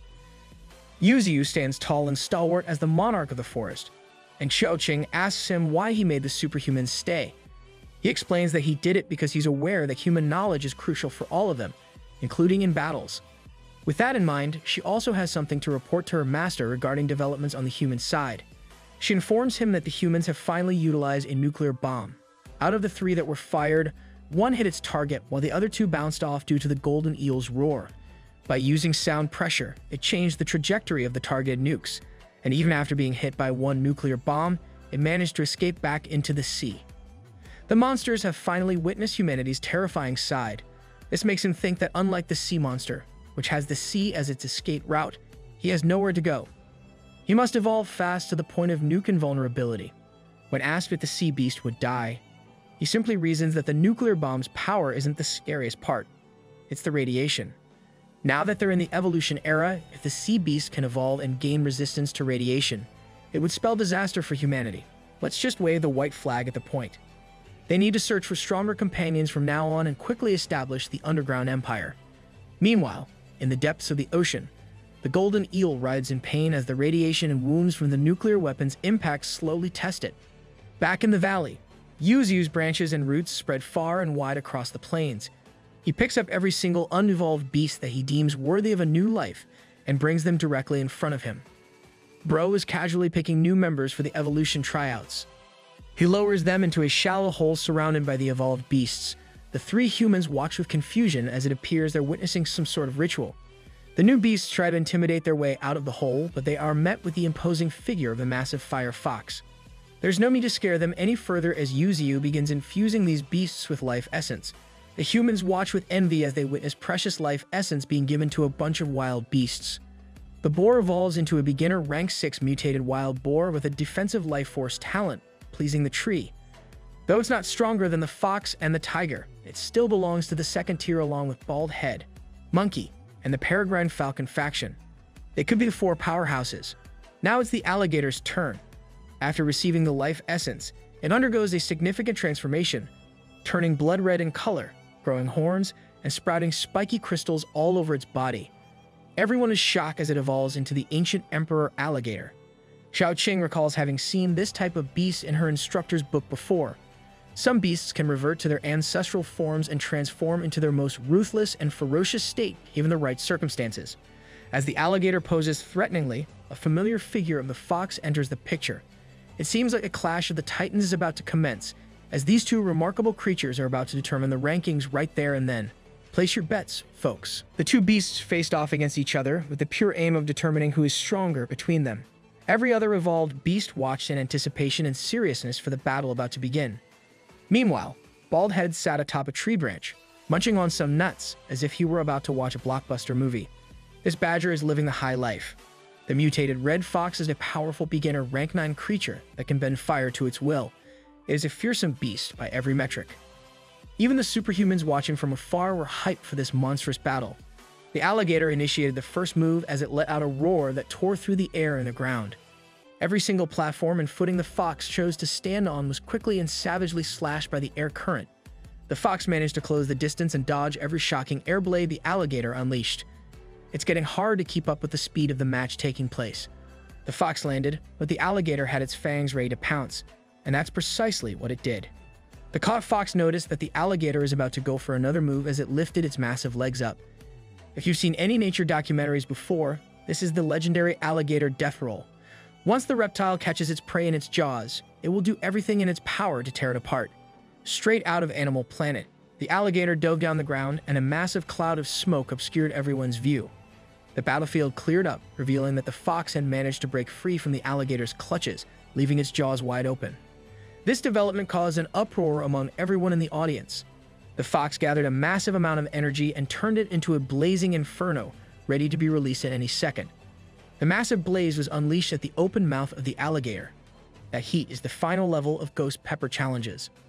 An explosion of fire and dust filled the air around the forest. Even Yuziu himself could not be certain of the result of the final clash. As the smoke cleared, we saw the alligator and the fox facing each other at a safe distance. Just as the fight started, both of their faces went from nodding smiles to laughter. The boss knows that this can only mean that the two monstrous beings acknowledge each other's powers. Xiaoqing is pleased with this unexpected addition to their forces. With genes from the ancient era, this new member is nothing to look down upon. This ancient emperor alligator is also at beginner rank 9. It has the atavism life force talent. The angrier it gets, the stronger it becomes. This alligator belongs in Dragon Ball, along with bone armor, sharp teeth, and sound shock. This beast is not someone to mess with. With the conclusion of the grand battle, Yuziu called out to his superhuman subordinates, the Qing gang. The next day, it seems that the humans are undergoing some physical training along with the beasts. In front of Yuziu, the muscular Qing Tong is kneeling on one knee while being admonished for his greedy motives. He wants to receive more of the God Tree's life essence. This is a world where the strong prosper and the weak perish. He's just a weakling with no background who happened to awaken a body-strengthening talent. The God Tree, Yuziu, is his only hope of becoming stronger. Yuziu simply warned this greedy human that he would never trust someone who would betray their own race, dismissing the man. He apologized for intruding and wasting the God Tree's time and took his leave. No level up juice for you, buddy. When asked why he rejected the man, Yuziu reasoned that he has been kind enough already. This place is filled with spiritual energy that anyone would be willing to stay here. Every single human he took in has also improved their strengths by leaps and bounds, achieving rank 6 and rank 7. Xiaoqing reasoned that having these powerful humans should be beneficial to them. They will provide much-needed convenience in the coming days, but he knows that some people are born differently. When given something, they'll treat it as a habit and take as if it's something owed to them. The day you stop giving is the same day that person will turn on you. This tree knows humans like the back of his branch. In his eyes, humans are just like that. Now, whether that's the case with the man and his crew, he still needs to observe longer, now that the valley has entered a peaceful period, and they have the ores to use as a foundation. All they need to do is stay low-key. Xiaoqing also updated that the silver centipede has been caught and is now under experimentation by the humans. It is unbelievable to him that humanity has already captured such a powerful beast in just a month of struggle. She's planning to absorb this silver centipede's spirit soul. Maybe then she can reach rank 1. He's unsure about this plan. As a transcendent rank 2 silver centipede's spirit soul isn't something that anyone can just play around with. The worst case scenario is that she can have her soul devoured. But she has already made up her mind regarding this matter. She's tackling it with utmost confidence. You can see that this girl is also starting to learn how to stand on her own 2 feet. It seems like she's grown a lot while staying with humans. Their conversation was interrupted by a commotion happening at a distance away. Since the hot-tempered alligator was captured by Yuzu, it has been behaving and suppressing its wild temper. That's until the mischievous bald head, who thinks he's the strongest, appeared and continuously provoked it for a fight. This little guy has some deadly hobbies, man. With countless life and death fights, Bald Head's combatability has now reached the peak of beginner rank 7. Other than Bald Head, the Gold Silk Monkey and the Wild Boar have also teamed up and reached rank 7. As for the Airborne Force, the Black Swan has reached rank 7, and the Peregrine Falcon faction has reached rank 8. The land-roaming Wild Tempest Wolves have now increased in number to 30. They're now a group that can't be messed with. But Yuzu knows that these beasts won't grow further in an unsuitable environment. He recognizes that he shouldn't lock them up here under his protection. That's the mark of a true leader right there. If he lets these beasts out, especially the Emperor Alligator, it will undoubtedly become a tyrant in the area. He knows that now is the time. Under a starry night sky, he called for a meeting with every single beast and human under his jurisdiction. If this combined force were let loose on the world, the government would go crazy. He started his speech addressing his subjects.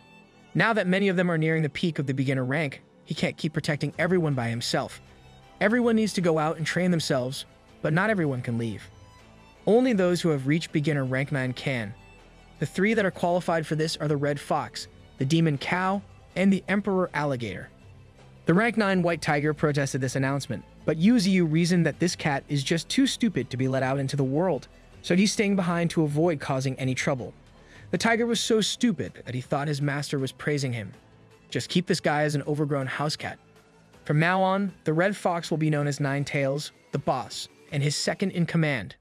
The Wild Cow will be ranked 2nd and will be named the Demon Cow from now on. The stupid White Tiger will be ranked 3rd, and the Emperor Alligator will be ranked 4th, even though his combat strength is on par with rank 1.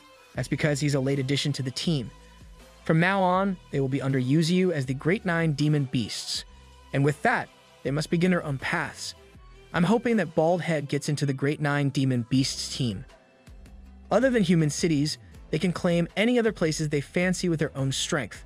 The fluent Demon Cow approached him and objected that he does not want to leave, a decision that he respects.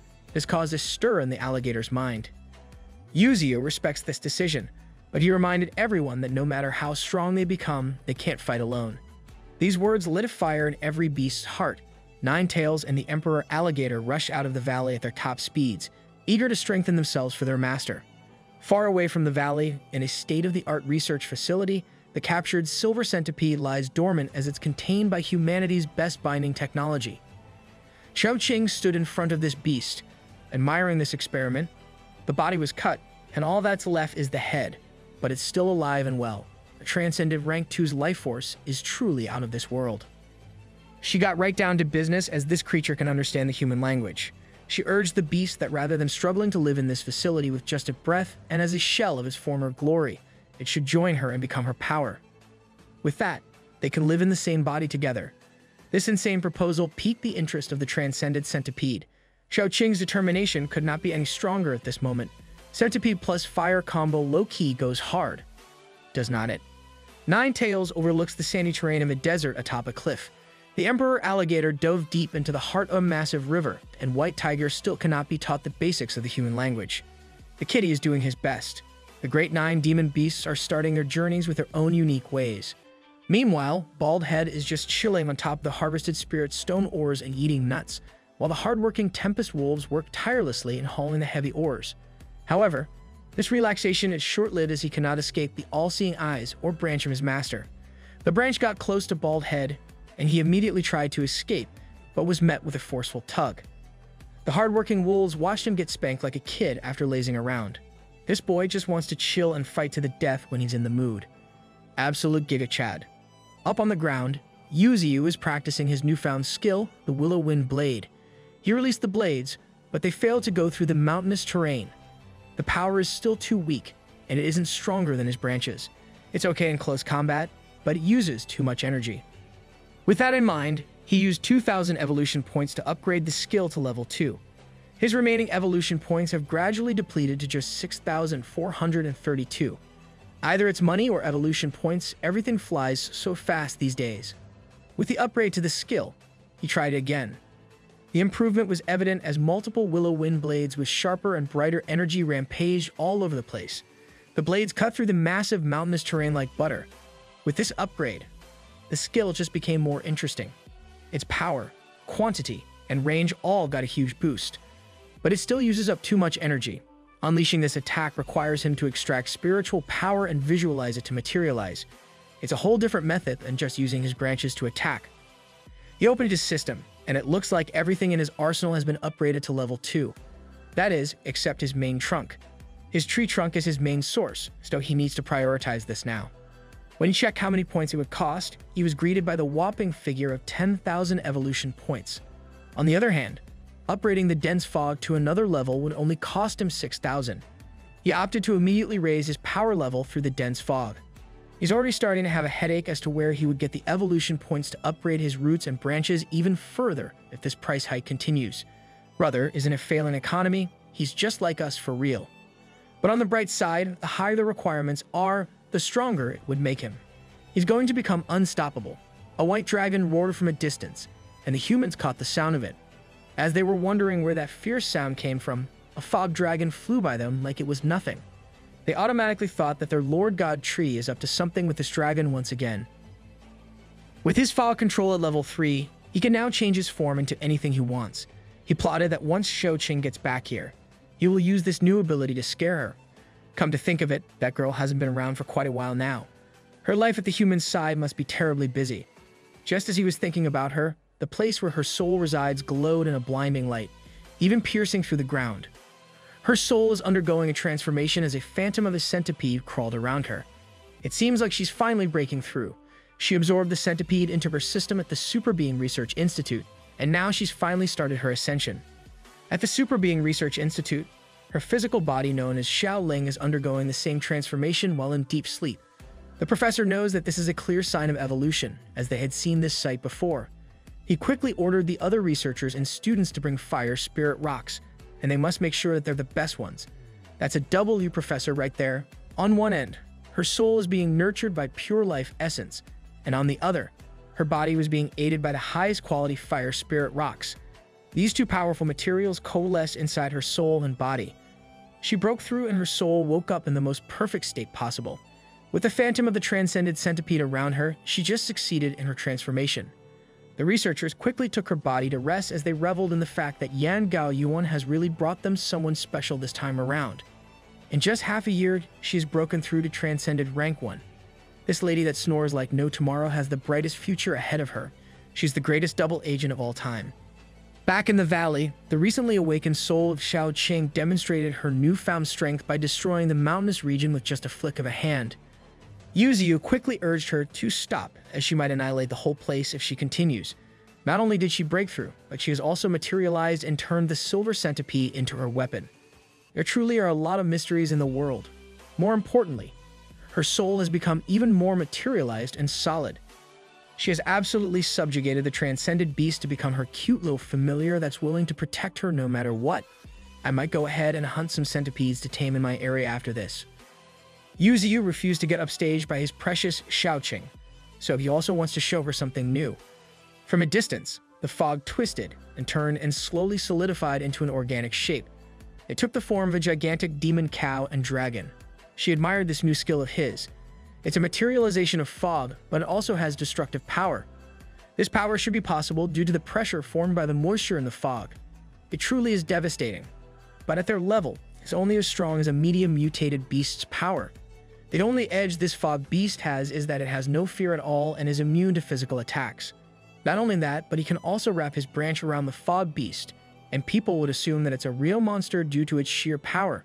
Even if it's through trickery, it would still have the power of Transcended Rank 2. With this unpredictable beast form and the hallucinogenic effect, he can turn fake into real. That's some clever use of his powers. 100% approved. Shou-Ching immediately pulled him from his high horse, as she's disappointed that it does look fun. But she expected more, launching him into a panic. She snapped her fingers and the dragon disintegrated. To her, with the mental type of spirit, these fog beasts are nothing. It was like his world is crumbling as the fog dragon he painstakingly formed, and thought was invincible was erased just like that. Not only is it useless against her, But she can also follow the source of the fog beast and find the main body in control. Yuzu has never thought of this possibility. Called her a lumberjack with the way she dismantled this tree man. That's when she suggested using the spirit stones. Not only can they conceal the spiritual energy connection with the fog, but they can also strengthen it. He really liked this suggestion by Xiaoqing. It might just be what he needs. He immediately took a spirit stone from the massive pile and slowly brought it up to the newly formed fog dragon. Using the spirit stone as the core of his creation, it shone in a blinding and rich purple light. The dragon materialized around the stone even more vividly this time around. The fog dragon appeared more akin to a real dragon with the spirit stone as its center. This dragon looks like a menace to society already. They were both amazed at what just emerged in front of them. The fog beast's energy is totally concealed. With that issue perfectly addressed, Xiaoqing turned to him as she has one more thing to show him. The war between sea beasts and humans raged on in a different part of the world. The sea monsters relentlessly flooded and charged towards human settlements. The military tried their best to halt the savage rush of the mighty beasts with artillery. They even deployed their best fighter jets equipped with heavy missiles. These fighter jets targeted a specific sea beast that had been causing them trouble for quite some time. Despite the countless explosives they threw at it, the sea beast's carapace remained undamaged, boasting an absurdly high defense. The militant force was starting to lose hope, knowing that their only way out of this predicament was the Freedom Federal reinforcement. With the war dragging on, they had accepted the possibility that reinforcements might not arrive in time to save them. Press F to pay respect, boys. Resigning themselves to their fate, they faced the transcended rank 2 giant coral crab. The citizens of the city watched in horror as the gargantuan giant coral crab ravaged their home.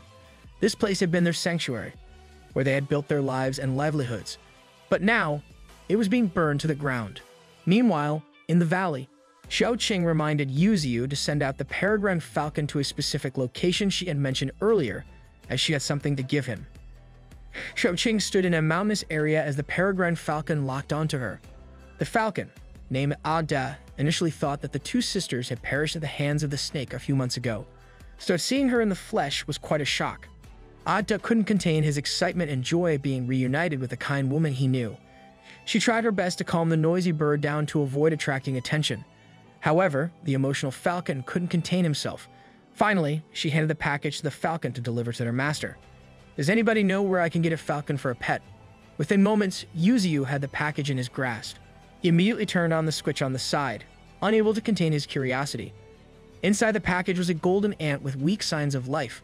Although it hadn't awakened yet, its life force, talent, and abilities were already excellent. I've seen this arc in Hunter x Hunter before. Xiaoqing's soul manifested as she yelled at her master for not waiting for her to take a look. She explained that this tiny ant was a miracle produced after sacrificing hundreds of millions of ants. Fortunately, it had a short lifespan, so the professors agreed to give it to her for the final dissection. Yuzu truly believed that this ant was something extraordinary, a creature that had emerged from hundreds of millions of experiments. He closely examined the ant and made up his mind. With his help, this ant would not breathe its last breath that day. Since his pure life essence was too dense, he diluted it with water from the spirit pond and slowly infused it into the ant. The ant gained a new light of life in its eyes.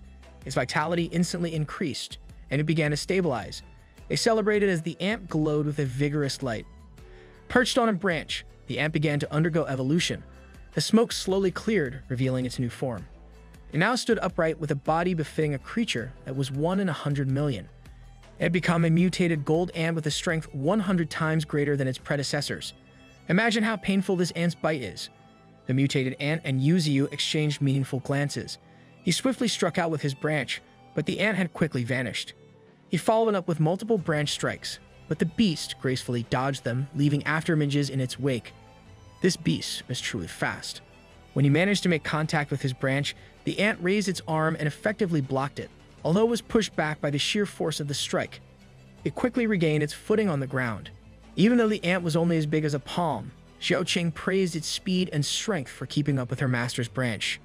After their exchange, the mutated golden ant surprisingly kneeled on one knee and pledged its allegiance to its new master.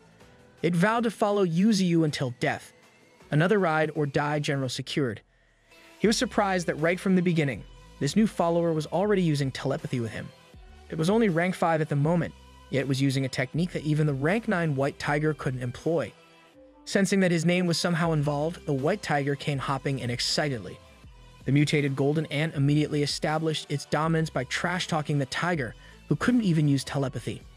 Of course, the tiger responded by crying and dramatically walking out of the scene. Never change, white tiger, never change. Yuzu bestowed upon the ant the 5th rank in his beast rankings and ordered it to cultivate in the underground cave. He would also grant this beast its name. Given its lustrous golden color, he decided to call it Sparky. Sparky complied and followed his master's orders. He had witnessed countless deaths of his own species, hundreds of millions, to be exact. He had been through countless experiments, and his heart was burdened with heaviness. The stronger Sparky became, the more he couldn't suppress his anger towards humans. However, he would never turn on his master. That was enough. Sparky's giving off some savage vibe. On one side of the valley, the bullied white tiger was being comforted by his human teacher. She reassured him that those who learn slower often grow to be even smarter. A distance away from the valley, the emperor alligator was indulging in his fresh prey. Suddenly, he found himself enveloped in a bright light.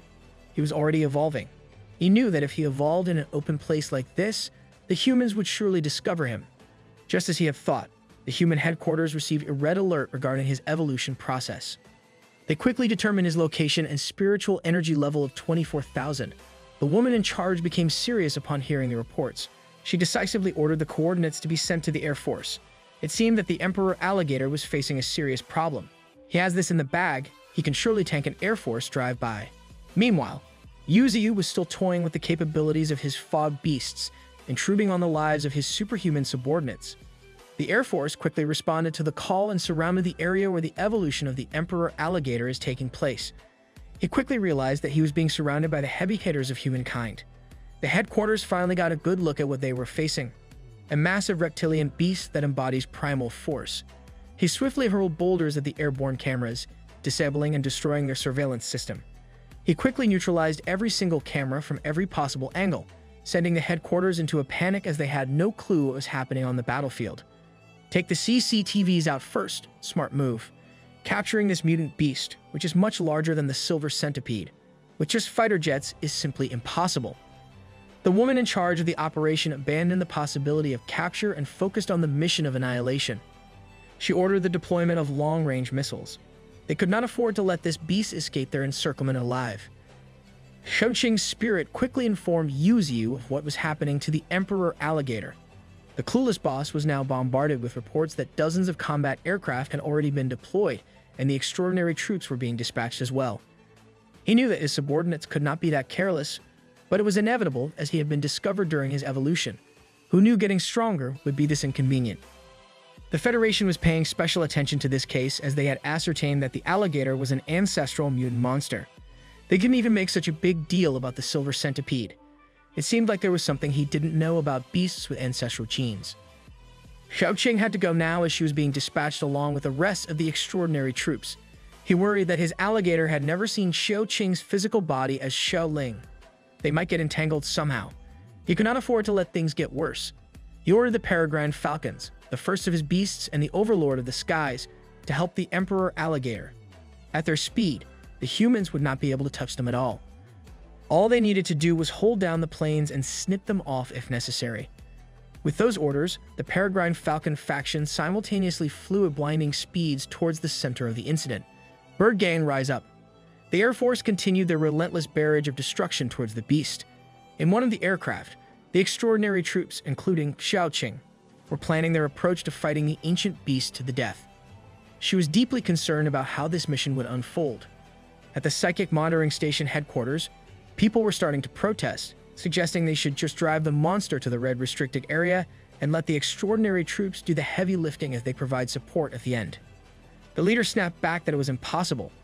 The Institute of Biology had already confirmed that this monster had retro-ancient genes. It would only become stronger if they halted their attacks now. A month ago, the Freedom Commonwealth was turned upside down by the golden eel. There was also the ancient giant crab from Sakura country that destroyed a whole coastal city. Oh snap, sea beasts are staying on top. If they let this alligator go now, it would spell catastrophic disaster for them later. The Emperor Alligator continued to use his powerful tail to hurl gigantic boulders toward the airborne fighters. With multiple projectiles at a time, his attacks were extremely effective. He's just the beast titan in the form of an alligator. One boulder hit a missile mid-air, causing an explosion of smoke in the sky and blocking their vision. Veiled behind this smoke, the beast started hurling boulders at a faster pace, decimating a large chunk of the airborne fighters. They were becoming increasingly certain that this monster was vastly different from the silver centipede. It was as if it had gained wisdom. The alligator observed his enemies and began to make a run for it. The pilots panicked, realizing they couldn't let this chance go to waste. They had to utilize their bombs. They rained down heavy force on the terrain surrounding the alligator, sinking its footing. In response, he calmly stood still, and his foot started to coagulate. He dug deep into the ground, and his tail followed suit with coagulation. He came to a complete stop, and his muscles stiffened. He was also becoming increasingly exhausted. The pilots wouldn't let this chance go by without emptying their ammo on the stationary beast. A barrage of missiles and explosives rained down hellfire from above. The Emperor Alligator's defense was starting to give in to the man-made terrors pouring upon him. This is just unfair, man. The only thing he could think of was to call out to his master. The humans watched this downpour as every shell dropped. Everyone, including Xiaoqing, held their breath while watching the scene unfold. Humanity was looking forward to their seemingly imminent victory. Under the ceaseless downpour of explosives, the Emperor Alligator was almost invisible amidst the countless explosions. He was spitting out blood and tanking the missiles with nothing but his scales and body. That's a real tank right there. Eventually, the airborne units started running out of ammo one by one. With their last load, they had to finish off this vulnerable beast. While the units ready for the final drop, the headquarters was alerted that other creatures were approaching the scene. There were 8 of them, ranging from 8,000 to 9,000 in spiritual power. They still could not identify what kind of creatures these were, as they were too fast to get a visual. It was the peregrine falcon faction, flying at inhuman speeds towards their comrade. Determined to save their fellow beasts under their master's orders, the falcons approached the targets. The pilots were warned of the approaching creatures, finding it impossible that these beasts were rushing towards them at 4.6 max speed. For context, that's about 5,680.08 kilometers per hour. Just as they were about to confirm what they had heard in their comms, the Falcons had already broken through every fighter jet in the air. The headquarters had lost all contact with every single air unit they had. To make matters worse, the Emperor Alligator had successfully escaped. They stared with disbelief as the unbeatable battle plan failed. In one corner, Xiaoqing heaved a sigh of relief for the alligator's safety. This girl is betraying humanity, but I'm rooting for her. Before the end, they finally captured an image of the creatures that spelled the end for their plan. They saw the fierce sight of the peregrine falcons, the top predators of the sky before evolution. These birds were now at the 9th level, and the current Air Force was no match for them. There was no way they could defeat this group.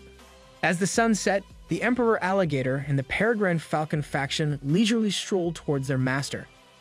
At Bayou Gorge, every beast in the valley rushed to the dense terrain to welcome back their injured comrade.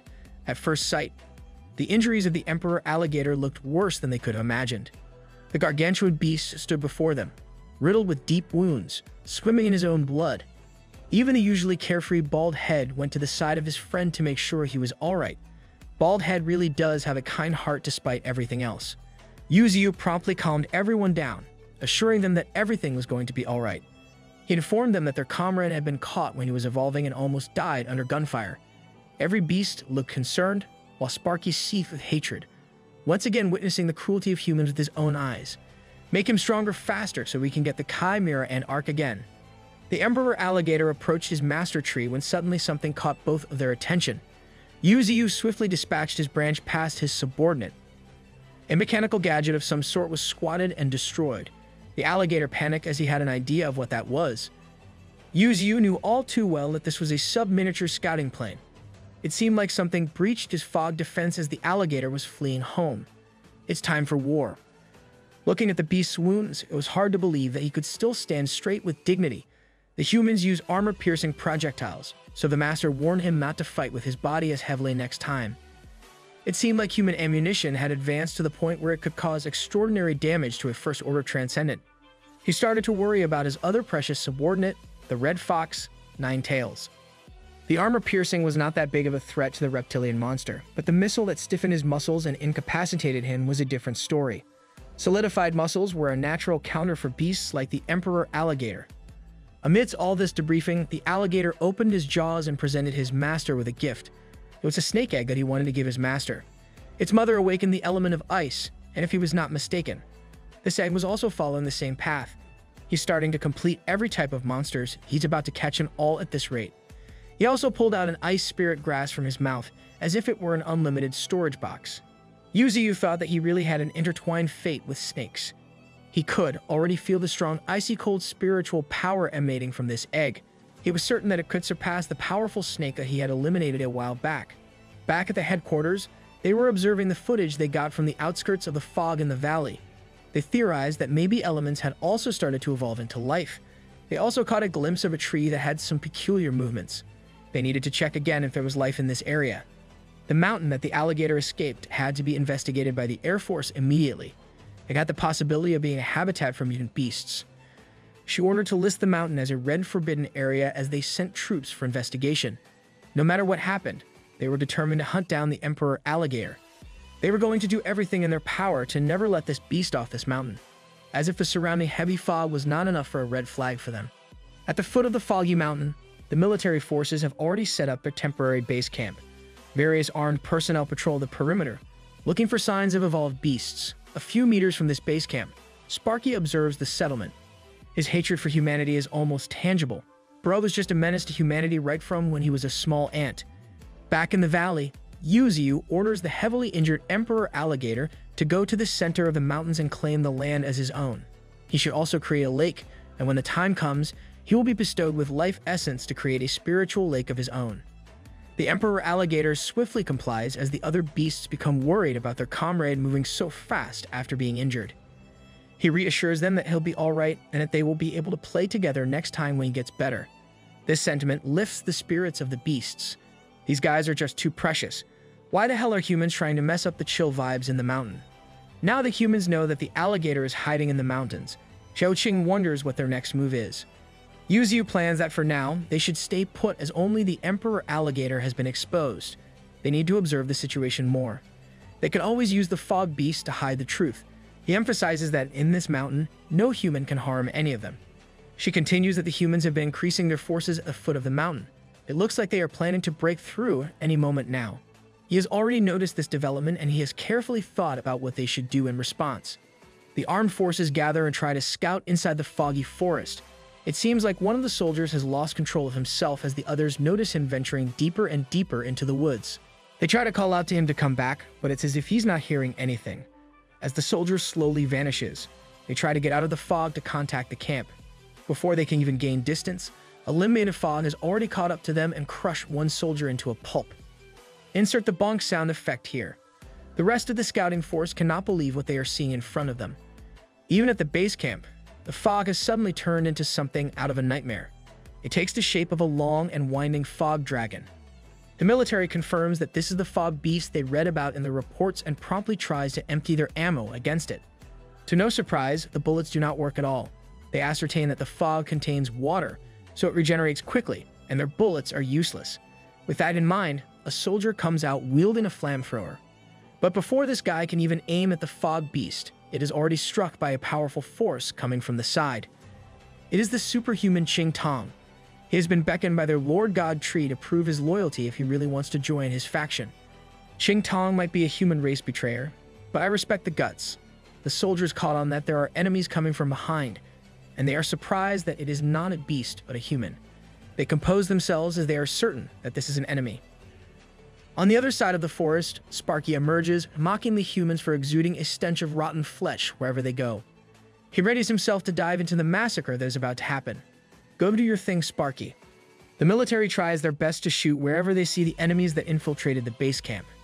Xiao Qing and Yuziu stand from afar as they watch the war below. She laments that the threat that the mountain poses will truly be exposed to the world now. He reasons that it's impossible for them to hide forever. All they must do now is show them the true horrors of the mountains. They must also delay their entry into the depths of the mountain. If nothing is done about these humans, they will continue flocking and charging with impunity. When asked about the soldier that he tormented with visions using the fog's ability, he answers that he will let him out. He needs someone to bring the terror of the fog beast out. She knows that the next time the humans come here, it won't be such a small army in a temporary base camp. They're going to bring out their full firepower and superhumans back here. To this sentiment, Yuzu fervently answers that they're ready to go to war. He might be a tree, but he has that dog in him. A few hours later, Sparky stands atop a mountain of corpses that he has slain. The whole base camp has been annihilated. After some time, rumors regarding the dangers of the Misty Mountains start to circulate around the surrounding cities. They say that it's a mountain that keeps people walking in circles. Not only does it house a giant alligator, but it's also the home of evolved living fog beasts. In the depths of the mountain, the Emperor Alligator claims his land and creates a massive spiritual lake. He has bestowed 10 drops of life essence, so this lake has now become a paradise for everyone. Ro casually made a resort for his friends to hang out in. Meanwhile, Yuzu is once again practicing. His branches take on a different color as they split into multiple branches at their ends. It turns out that he has upgraded 2 branches to level 3. The strength and speed have increased significantly, and you can now adeptly catch targets with its instantaneous splitting feature.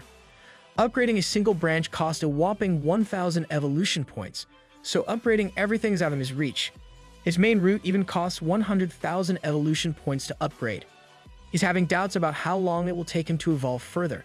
Whether you're a human or a tree, being broke is universal.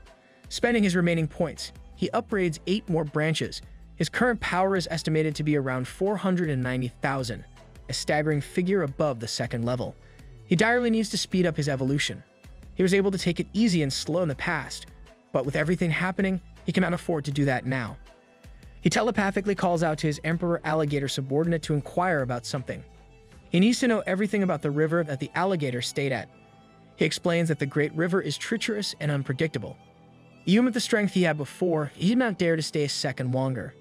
And it turns out that the water of the Great River has the power to suppress the fluctuations in spiritual power. This might just be what Yuzu is looking for. But he has a big obstacle in front of him as he feels something lurking in that river. He is sure that there are existences of transcendent 2nd order and above prowling about in those waters. Water monsters are just built different in this world. Meanwhile, at City Z, the soldier that Yuzu let go has been suffering mentally the whole time since he got out of the forest. The only useful clue they got from this soldier was about the fog beast, and there is no other clue. The superhuman Yan Gao Yuan is enraged, as he is now determined to assemble the army and the superhuman troops. He also includes the extraordinary 10 heroes of the Federation. This war is a war that he will personally wage and command. That alligator did a number on their troops, and it ranks amongst the top 3 of all mutated beasts discovered. He vows that even if there are only ashes left, he will burn the mountain to the ground. This dude thinks he's the main character or something. Yuzu was shocked by this piece of information. He did not expect the Great River to house a 2nd order transcendent. The Emperor Alligator did not dare to go any deeper, but he felt a terrible sense of oppression in those waters. He suspects that there are more than just 2nd order transcendent in those depths. There might even be 3rd order transcendental existences lurking beyond. What are these beasts eating down there? Yuzu now realizes that the Great River is not as simple as a dragon's lair or a tiger's den.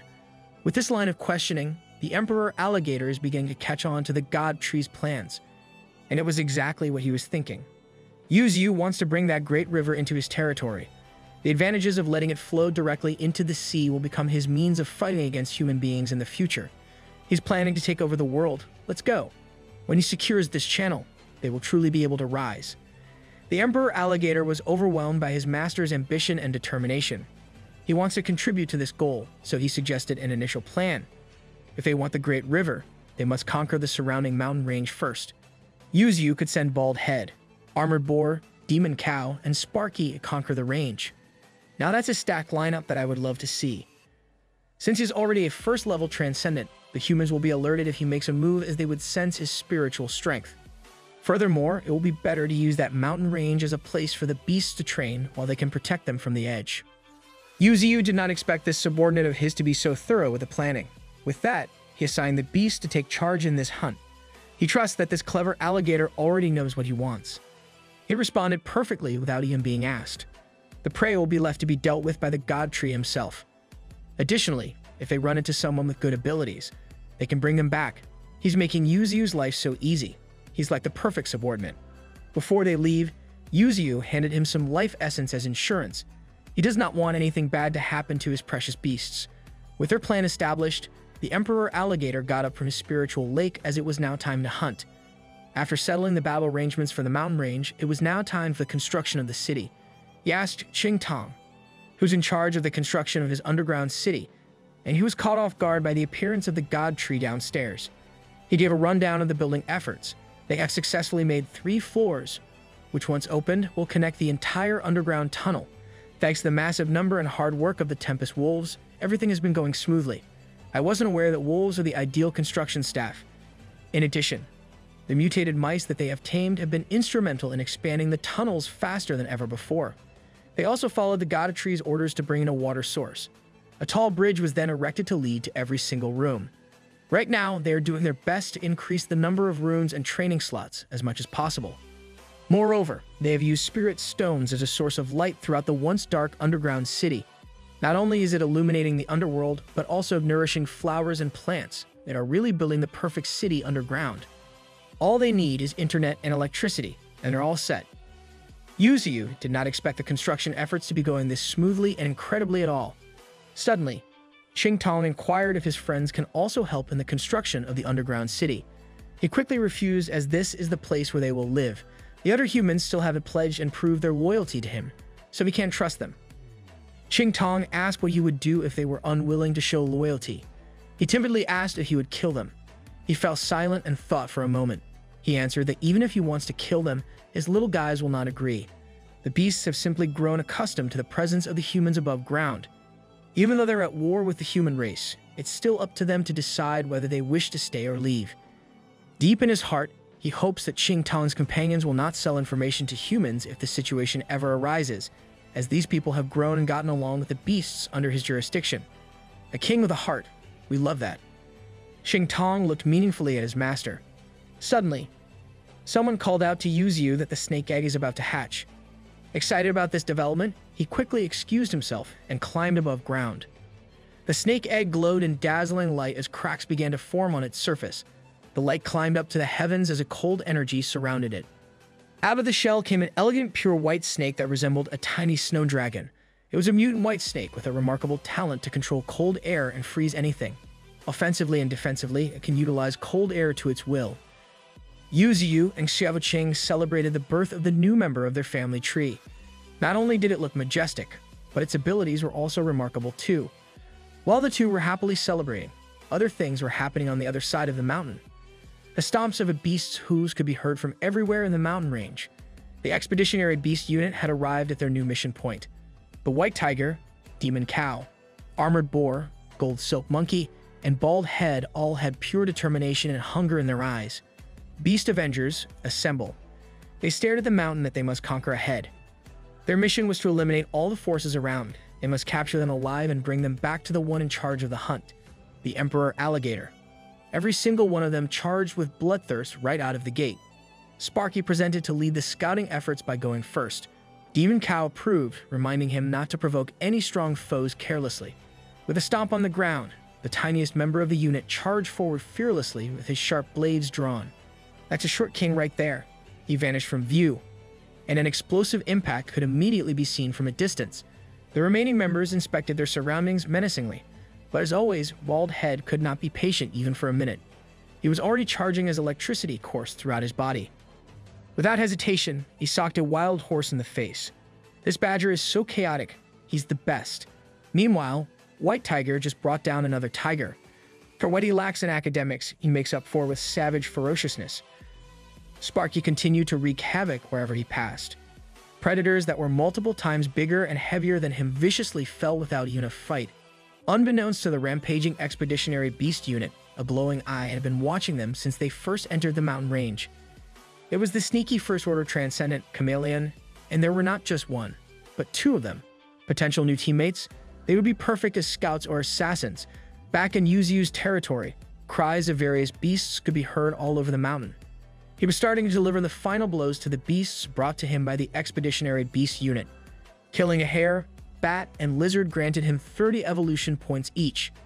Brown bears granted 40 points, while a wild horse yielded 70 points and a wild wolf was worth 65 points. Bro was getting boosted by his subordinates non-stop. He resembled a death god, harvesting the lives of countless wild beasts. The only thought in his mind was to kill and kill some more. In the past few days, they had hunted a massive number of preys. His evolution points had now grown to a grand total of 18,110. He was extremely satisfied with the efficiency at which he was accumulating these evolution points. Not only that, but he had also ordered his underlings to feast on the valuable prey to replenish their strength. Even his newly hatched white snake named Bai joined in on the feast. Meanwhile, not far from the valley, a gargantuan gorilla was roaring in anger. The colossal primate exuded bad vibes as it strolled around the plains. What the hell is this guy so angry about? Xiaoqing's spirit could be seen flying above the plains as she admired the majesty and imposing presence of the gorilla. Suddenly, the gorilla felt something in the corner of its eye. Although the image of an ethereal person was blurry, it was certain that someone was flying near him. The aggressive gorilla did not like this at all and roared at the top of its lungs in Xiaoqing's direction. That's a top-tier hater right there. It grabbed onto the solid mountain floor, and its fingers began to pierce through the rock. Just when it seemed like it was lifting a boulder from the ground, something even more shocking was revealed. The gorilla effortlessly lifted almost half of the mountain by simply sticking its hands on the ground and pulling it out. Now, that's the definition of built different. Even the aloof Xiaoqing admired this extraordinary display of raw and primal strength. However, to her, it was nothing more than raw strength. As the massive rock formation was thrown at her, it blasted through the air with blinding speed. She stood calmly in the face of the rock formation. Suddenly, clean and straight cuts appeared on the surface of the rock. It was disassembled mid-air, as if it were a piece of vegetable being cut by a sharp knife. She was proving that she wasn't easily beaten. Summoning her transcendent centipede familiar, it was now returned to strike. Back in the valley, Yuzu was celebrating yet another victory. They had finally cleaned up the piles of bodies littering the plains. The green grass sparkled, looking immaculate. However, this celebration did not last long as a massive gorilla landed on his prized clean floor. Xiaoqing informed him that she had brought him the specific gorilla he wanted. She expressed her doubts about training this beast. After all, primates were not like the other creatures, and if he wasn't careful, he might not be able to fully control it. All these concerns fell on deaf ears as Yuzu mourned the loss of his once pristine grass and spotless ground. He understood her concerns since primates were the most human-like race. They were also social creatures, and if guided through their development, they would undoubtedly evolve at an unimaginable pace. If they could absorb human knowledge, they would become a completely new species, just like humans. Winston from Overwatch incoming? He reasoned that the rise of gorillas and primates might not be all that bad for them. After all, the world was already plunged into chaos. Furthermore, it took a long time for a species to fully evolve. Xiaoqing listened intently to her master. Suddenly, the knocked-out gorilla began showing signs of waking up and regaining consciousness. It opened its eyes to the sight of Yuzu's magnificent and imposing tree body. It didn't waste a single second and became hostile once again. It let out a thunderous roar while Yuzu observed it. It turned out that this beast was even bigger than the white tiger. The unhinged gorilla was already attempting to pounce on him, his eyes filled with bloodlust and rage. He simply responded to this blatant attempt to harm him with a single branch laced in neurotoxin paralysis poison. The gorilla fell on its back and started shivering, unable to move a single muscle. Take some time on the floor and reflect on your actions, buddy. This paralysis toxin came directly from his branches. For entry-level mutant beasts, its effect was like a nightmare. With the gorilla incapacitated, he proceeded to offer it two simple choices: surrender or die right here, right now. The answer was obvious as the gorilla urgently replied that it wanted to surrender in perfect human language. He was taken aback, as he expected the beast not to surrender so quickly. He had even thought of a bunch of threats and lures, but now he wouldn't be able to use them. He was also shocked that it could speak fluently, despite being just a primate. He asked the monster if it had a name, but it seemed unfamiliar with the concept of names altogether. Dismissing the confusion, he decided that from now on, this guy would be called King Kong. Ain't no way he's naming this guy King Kong. Although he was much smaller than the real King Kong, evolution would find ways in the future. With the name settled, he bestowed King Kong with a gift, a single drop of life essence that slowly fused into his entire body. Bright lights of evolution quickly escaped from all over King Kong's body. Even Yuzu was surprised by the intensity of the evolution he was witnessing. King Kong evolved and underwent a drastic change in his appearance. His once brown fur transformed into a menacing black color with a red streak in the middle of his head. His body also became more compact, resembling the incarnation of pure muscle. One look at this beast, and it felt like a light punch would be the end for you. This is the build of the guy she told you not to worry about. He became a beginner level 8 mutant gorilla right after receiving the life essence. He possessed the talent to go berserk and choose to give up sanity, thereby gaining a large amount of speed and strength. His brute force was also enhanced to the fullest. Endowed with deadly power and superb craftsmanship, King Kong was a force to be reckoned with. Yu Ziyu assessed that King Kong's abilities were good, but not good enough to be part of the 9 beasts. With that in mind, he ordered his newfound subordinate to gather his pack. King Kong responded affirmatively and promptly postured to let out a thunderous roar like no other. With his whole chest and power, the roar shook the entire mountains and even caused a crater where he was standing. Both Yu Ziyu and Xiaoqing couldn't escape the intensity of this roar, feeling as though their eardrums were shattering. All over the mountain range, primates of all shapes and sizes heard this familiar roar. They started figuring out where it came from, and all faced in the same direction. It didn't take long for them to act like a bunch of wild savages, rushing towards the call as fast as they could. Yu Ziyu was taken aback by this development. Even Xiaoqing was speechless at what they were seeing. Every single wild primate from every corner of the massive mountains appeared and rallied under the roar of King Kong. Return to monkey poise. Yu Ziyu finally realized that they had just hit the jackpot. In the mountain range, an intense fight is currently happening. The terrain of the mountainous area has been wrecked, and the ground itself has been uprooted. To no surprise, it is Sparky, the golden mutant ant, who is engaged in a fierce combat. He has reached entry level 6. In front of him stands a magnificent light that signifies the strength of his foe. It is revealed to be Blue Mantis, the fearsome entry level 7. Bugs versus bugs, some insect repellent, and these guys are done. Sparky knows that even though he is only at level 6, he can still go toe-to-toe with level 8 beasts. But contrary to his belief, this level 7 mantis in front of him is sending him into the back foot. It truly is a strong beast. Blue Mantis does not waste a second and identifies a gap in Sparky's defenses. It charges like a speeding lightning, zigzagging until it reaches its strike zone. Sparky blocks the charge and slash of the mantis with his extraordinarily armored limbs. The two forces collide, and the area surrounding them falls into destruction as the impact is too powerful. He sincerely looks and praises the mantis for being this strong at its current level. He wants to recruit this guy into their growing unit, a bug faction with Go So Hard. With a stab of his blade, he finally gets the chance to demonstrate his superior abilities. A portion of Blue Mantis' upper body is shaved off as it falls back in defeat. It is yet another decisive victory for the Wonder Ant Sparky. He reassures the mantis that the wound is not fatal. He just coated it with his master's paralytic toxin, which is why it cannot move a muscle.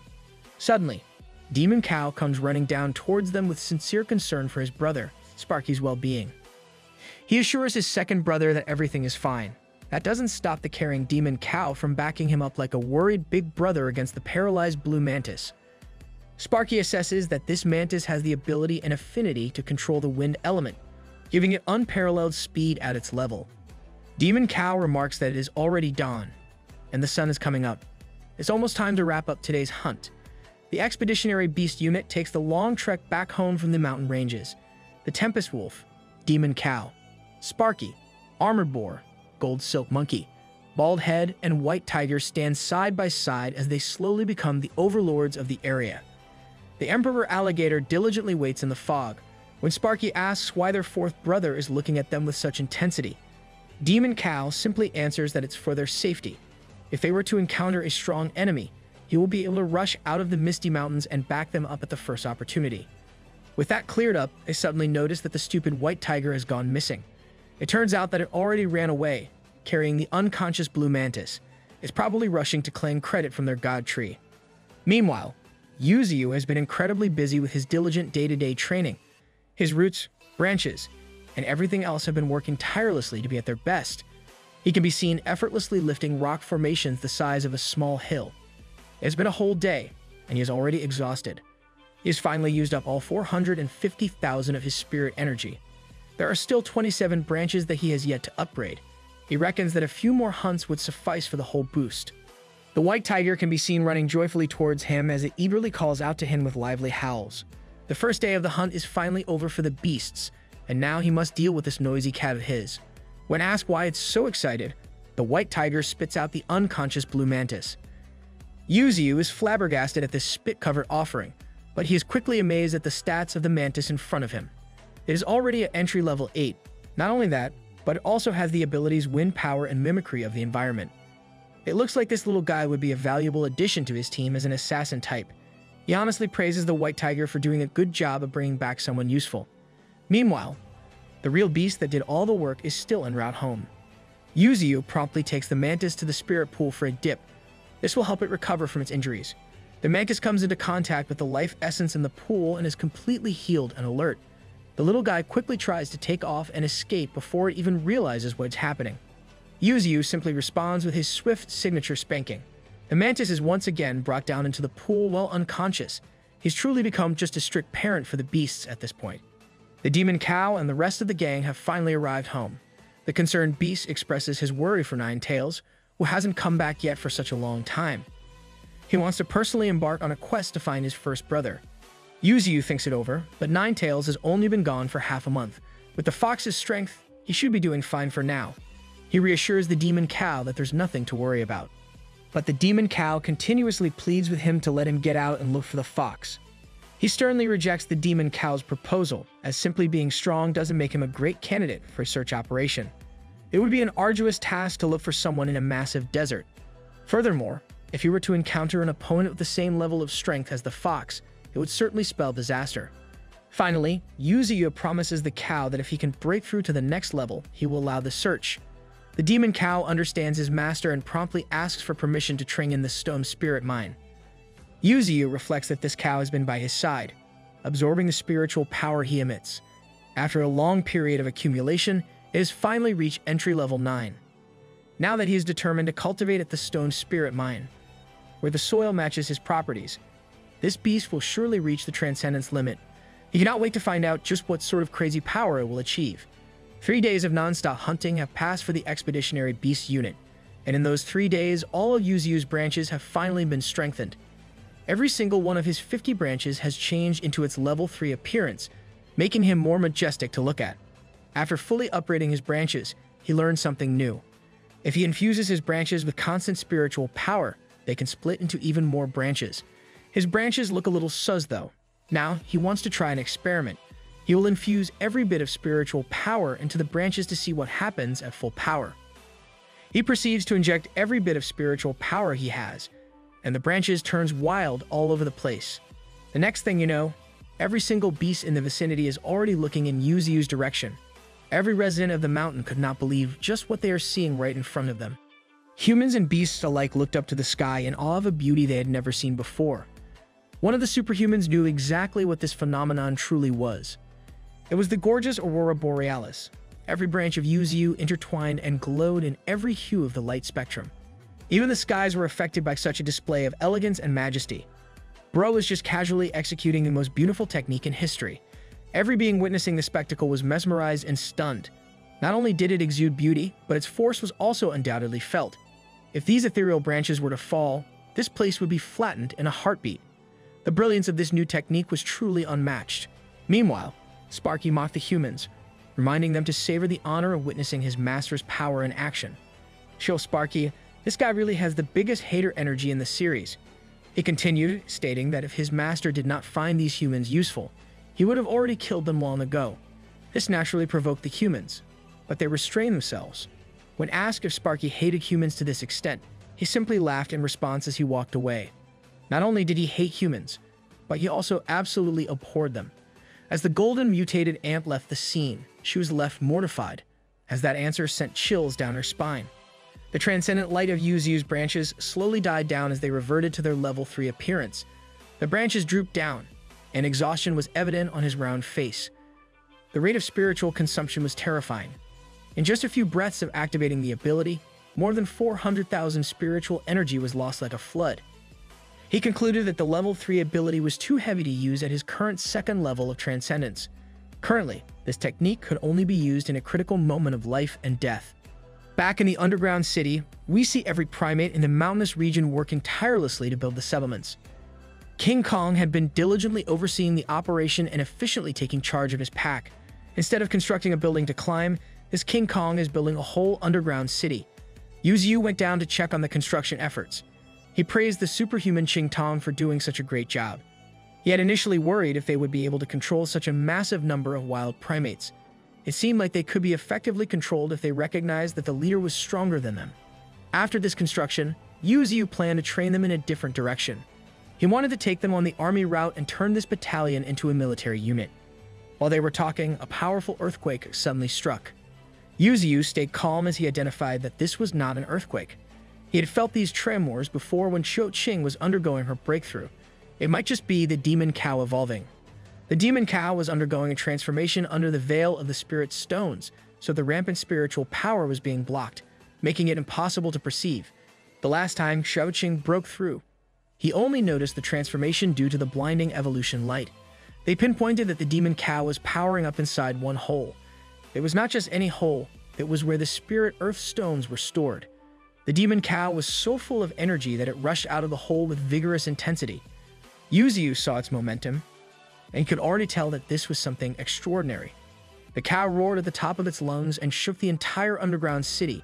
It was headed for the source of the power of the earth. By absorbing large amounts of spirit earth stones, beautiful yellow flowers bloom as a concentrated form of the earth's energy.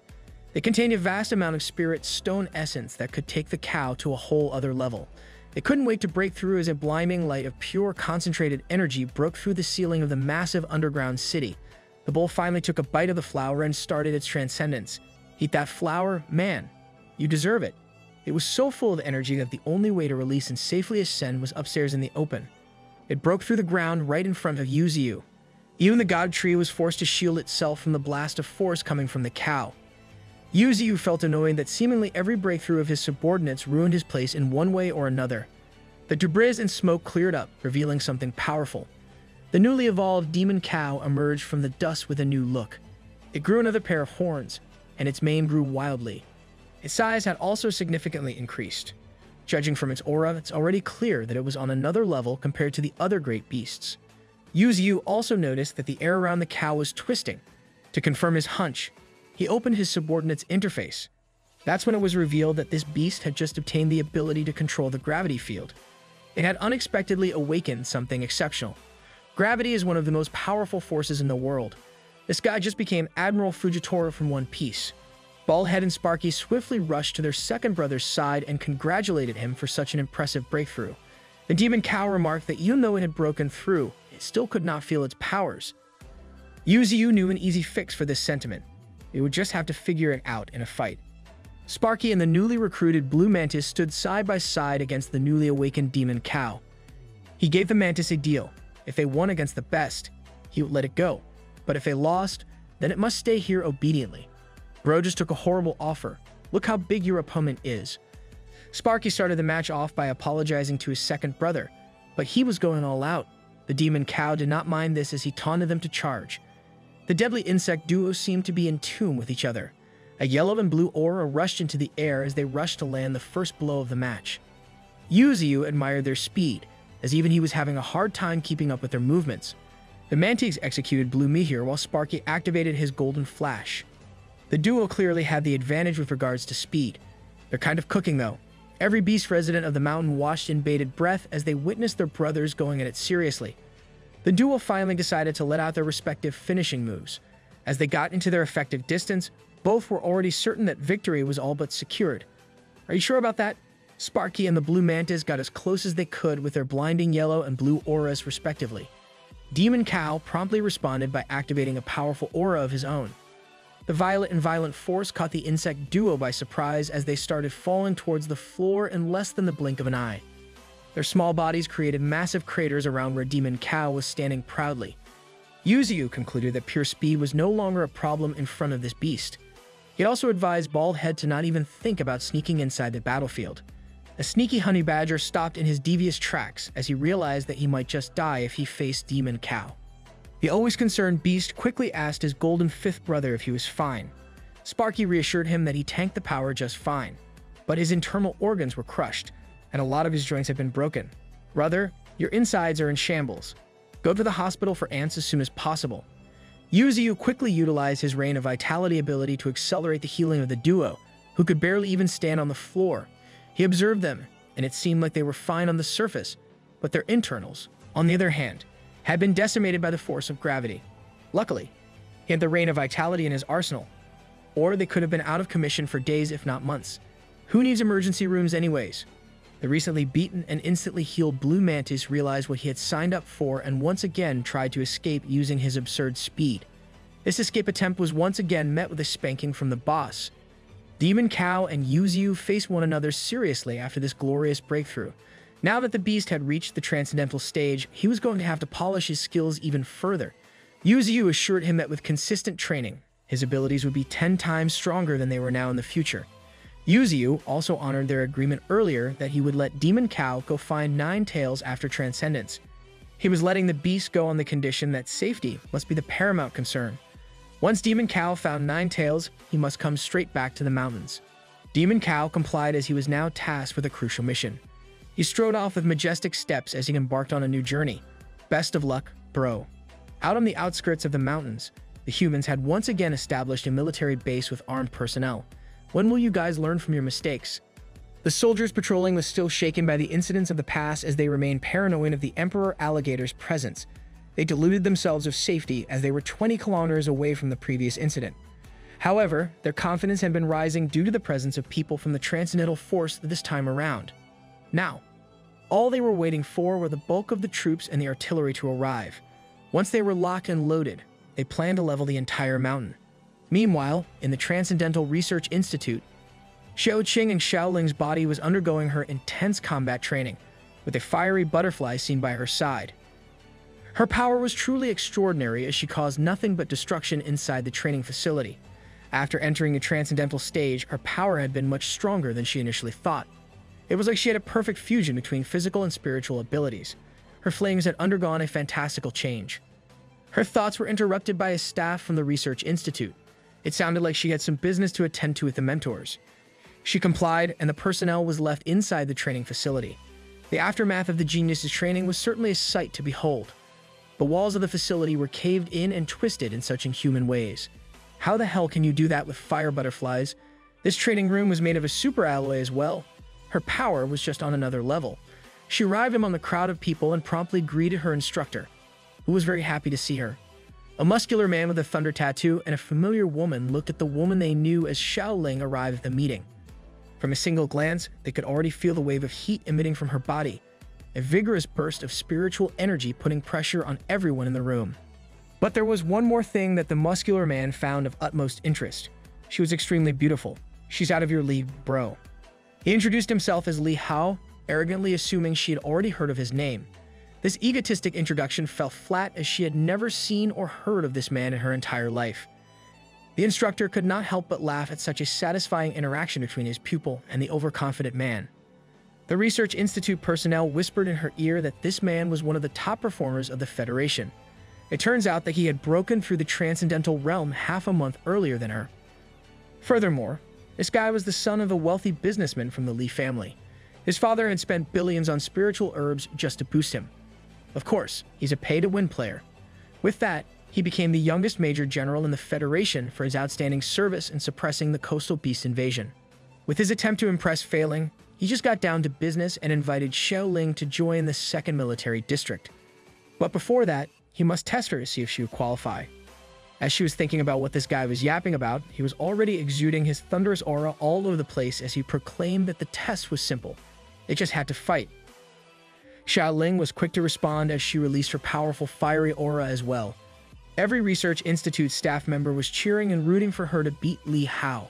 They had full trust in their ace, as the instructor even tipped her off that this guy used a very special thunder element.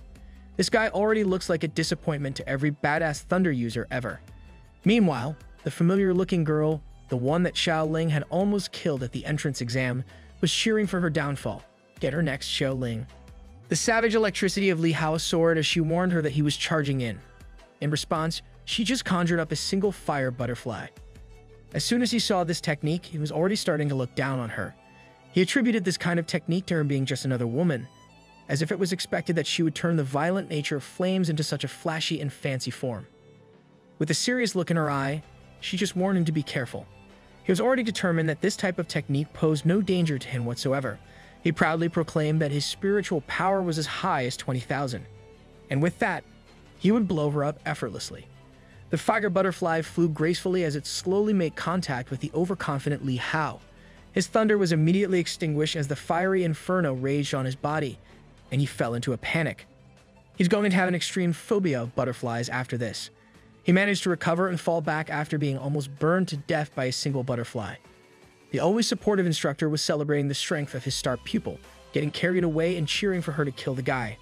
That's a big W instructor right there. The arrogant woman called out to Li Hao to get up and go at it again with Xiao Ling. Both sides were rooting for their respective representatives in the room. Li Hao was in disbelief that such a tiny fiery butterfly almost took his life with such strong lethality. She insisted that she had already warned him to be careful. This provoked Li Hao to a new level as anger flashed on his face.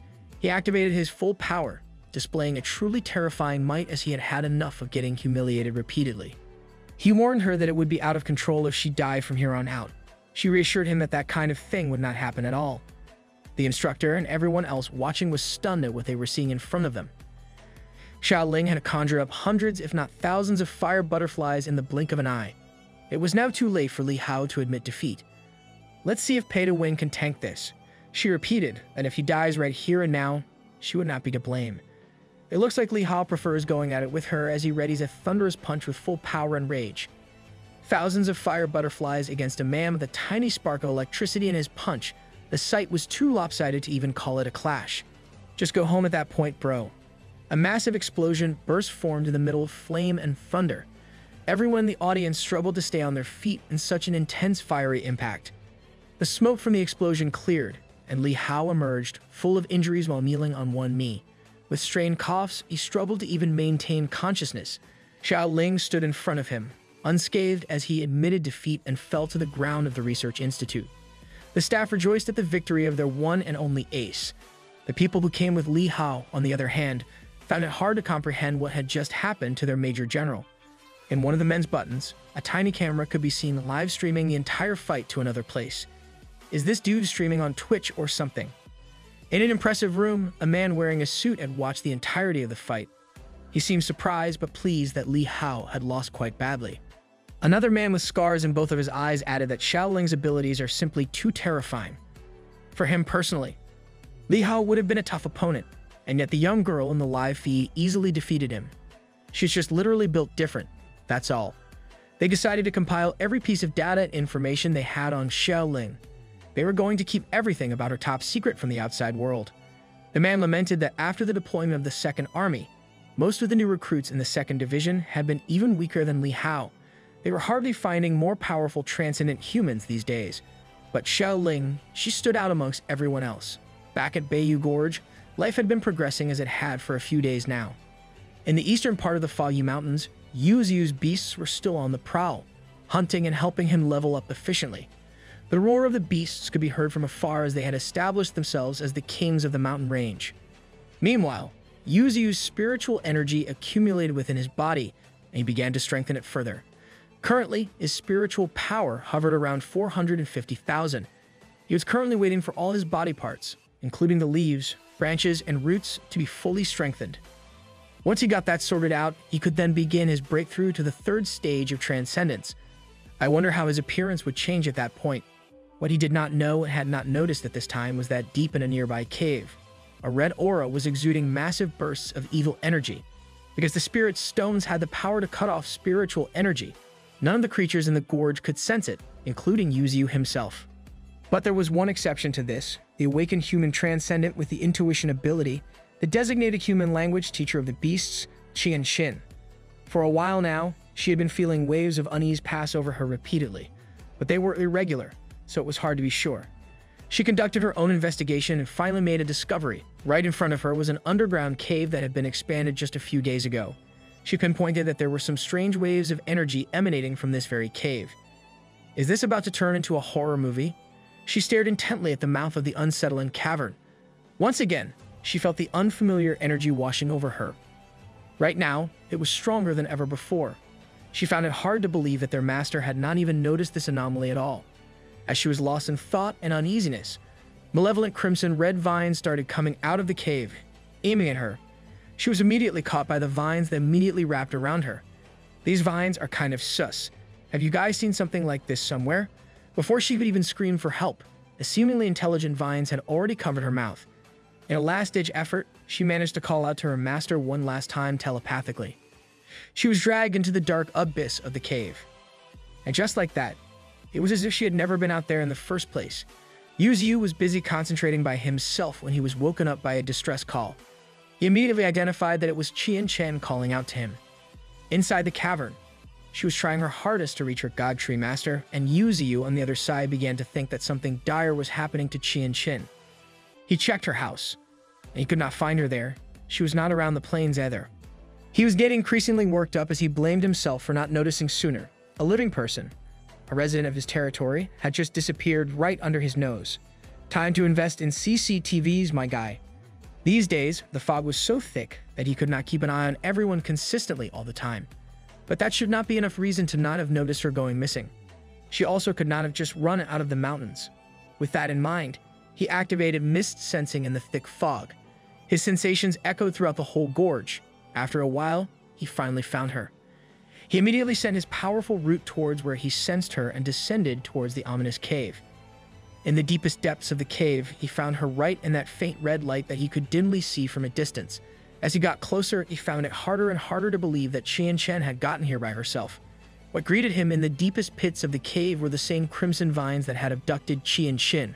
Wriggling about, he saw her in a bad shape, being held by the vines and having her spiritual energy squeezed out as if the vines were straws connected directly to her.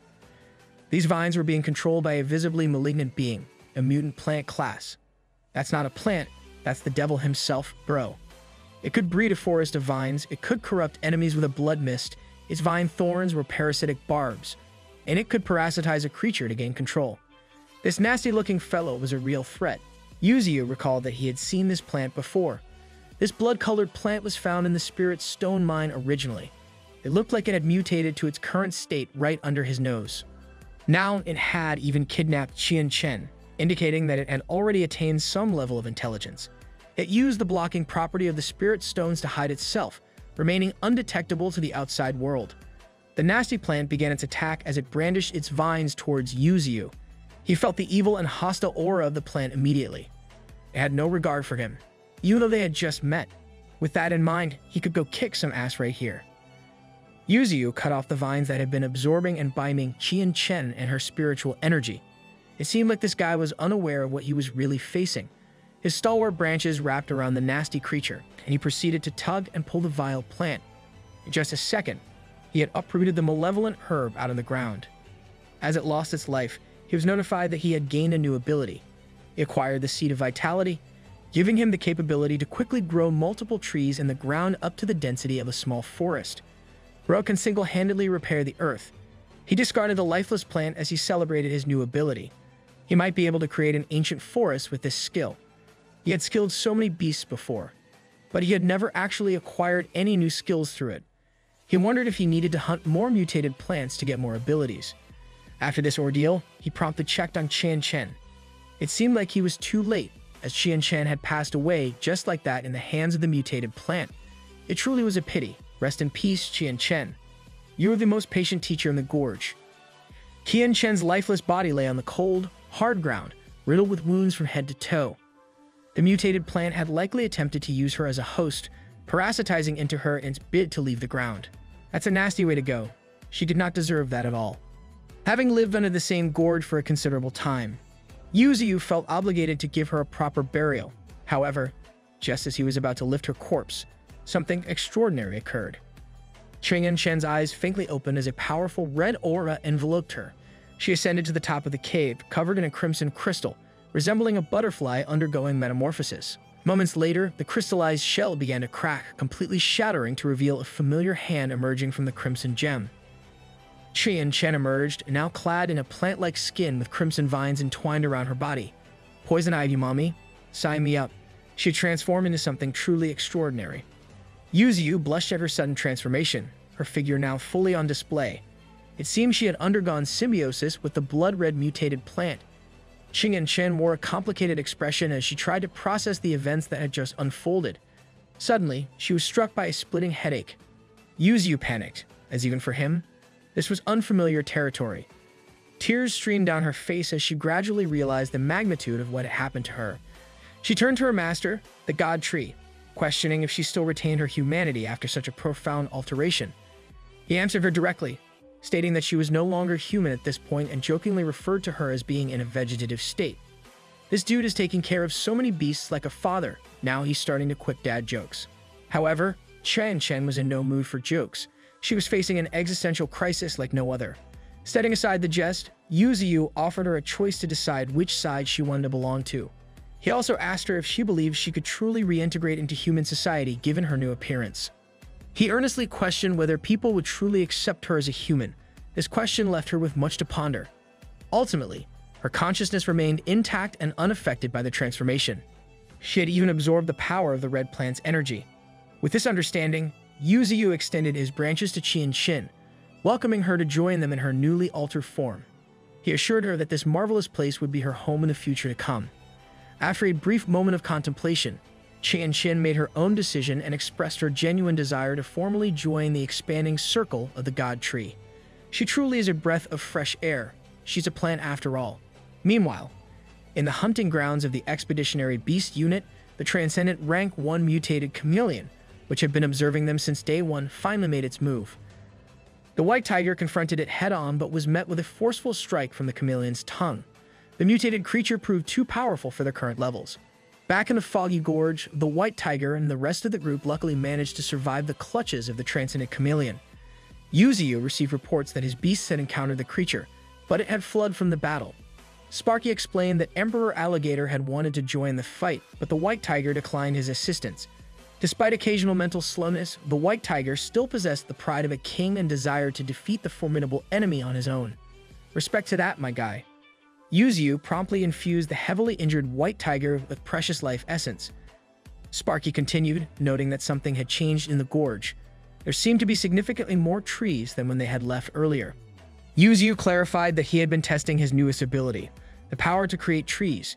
However, he regretted that once he stopped supplying them with spiritual energy, they reverted to regular trees. To demonstrate, he instantly spawned a small tree before them. Sparky and the white tiger were mesmerized by this peculiar ability. Suddenly, the vigilant golden ant detected a strange aura in the distance. Reacting swiftly, it pushed its blinding speed to the limit and rushed toward the source of the anomaly. Behind the trees, a familiar humanoid silhouette came into view. Sparky wasted no time and launched a killing blow at the unknown presence in their territory. It turned out to be none other than Qianxin, hidden amidst the fog and trees. Her crimson vines instinctively protected her from Sparky's lethal attack. Someone must give Sparky a lot of chill pills, man. When Sparky finally had a chance to examine this situation closely, he confirmed that the anomalous figure was indeed Qianxin. He couldn't fathom an explanation for her bizarre form. Through her symbiosis with the malevolent plant, she had acquired a talent for life force manipulation. She could now freely control blood-colored vines for both offense and defense. Sparky withdrew, taking a moment to assess the situation. Yuziu simply informed everyone that Qianxin was their newest companion. She was now recognized as the sixth member of the 9 great beasts and would henceforth be referred to by her new name, Thorn. The plant mommy has been secured, let's go. Sparky, known for his disdain towards humans, vehemently disagreed with this announcement. In his view, humans could stay and work there, but nothing more. Accepting a human as an equal was beyond his comprehension. In his own twisted way, he declared that he would end Thorn to prove humans' weakness and their unsuitability to fight alongside them. Yuziu grew angry at Sparky's brazen attitude and called out the ant. Sparky froze, understanding the weight behind his master's words. The enraged god tree would not tolerate any form of defiance from Sparky or any of his subjects. Witnessing his master's fury, Sparky was terrified to even move, let alone harm Thorn. He rushed to his master's side, kneeling on one knee and profusely apologized for his careless actions and words. That's right, boy. Bow down to the god tree. Yuziu lectured him, emphasizing that Thorn was different from the humans they knew. He hoped that from now on, everyone would gradually learn to understand one another. Perhaps even the stubborn golden ant might change his perspective in the future. Thorn was still adjusting to her new form, and standing alongside such powerful beasts made her uncomfortable. Sparky had calmed down, suppressing his hatred to comply with his master's wishes. Yuziu had underestimated just how deeply Sparky despised humanity. His hatred was rooted in something profound. He feared that without unity, leading the team effectively would be impossible. Meanwhile, on the outskirts of the foggy mountain area, a diverse group of superhumans gathered with a common goal. Having already delved deep into the mountain, they had yet to catch a glimpse of the Emperor Alligator or even a single clue. When asked who had given them the mission to find the alligator's whereabouts, They replied that it didn't matter. As long as there was enough money on the table, they were willing to do the job. In this mission, there's no need to engage in combat, just provide the location. These mercenaries were driven solely by one thing: money. It was their sole concern. The muscular mercenaries surveyed the surrounding fog, rumored to be inhabited by fog beasts, doubting the veracity of the stories they had heard. Bro was just begging to be stomped by a fog dragon with that arrogance. Nevertheless, they pressed on with their search, realizing they might be close to their objective. Since the dawn of the evolution era, mercenaries had gained popularity as a new profession. With everything evolving at an alarming pace, a select group of talented humans had also evolved. These mercenaries relied on their enhanced combat abilities to offer their services to powerful individuals. It was a highly lucrative profession, capable of quickly amassing wealth for those with the necessary skills. It low-key sounds like a good career if you're strong enough. A few hours later, deep within the foggy mountains, the mercenary party came to a halt. They spotted a beautiful woman with peculiar red vines, harvesting fruits from a tree. In the serene surroundings, Thorn, with her exquisite beauty, was engrossed in plucking ripe fruits from a nearby tree. Oblivious to the world around her, she paid no heed to the group of mercenaries who had just spotted her from a distance. Would it be cannibalism if she eats the fruits? Her joy knew no bounds when she discovered an abundance of luscious fruits in the gorge. The very thought of collecting some for her superhuman friends would have been deprived of fresh fruits for an extended period. Immediately crossed her mind. She's too thoughtful, man.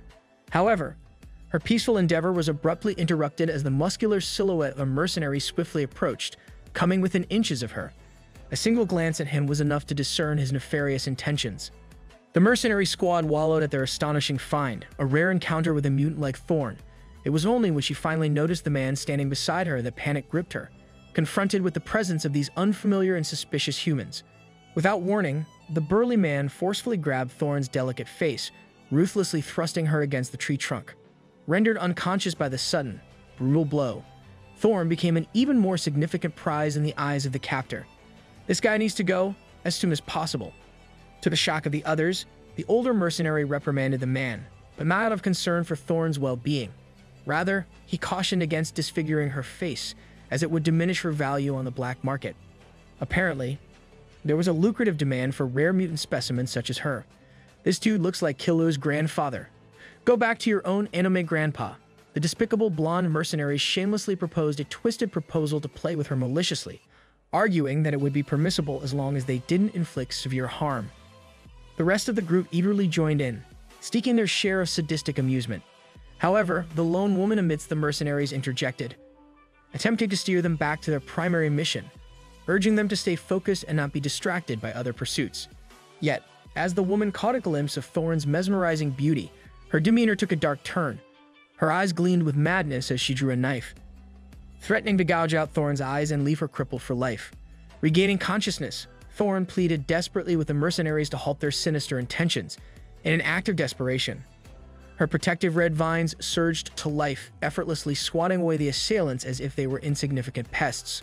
Go girl, use vine whip. The muscular mercenary found himself impaled by the piercing red vines. Everyone was stunned by the sudden shift in Thorn's aura from weak to strong. Clearly, she was in an unstable state. The mercenaries regrouped, realizing that Thorn was a recent mutant with little control over her newfound abilities. They believed that by launching a coordinated assault, they could overwhelm and subdue her. With unfaltering determination, they charged towards Thorn, their actions synchronized with military precision.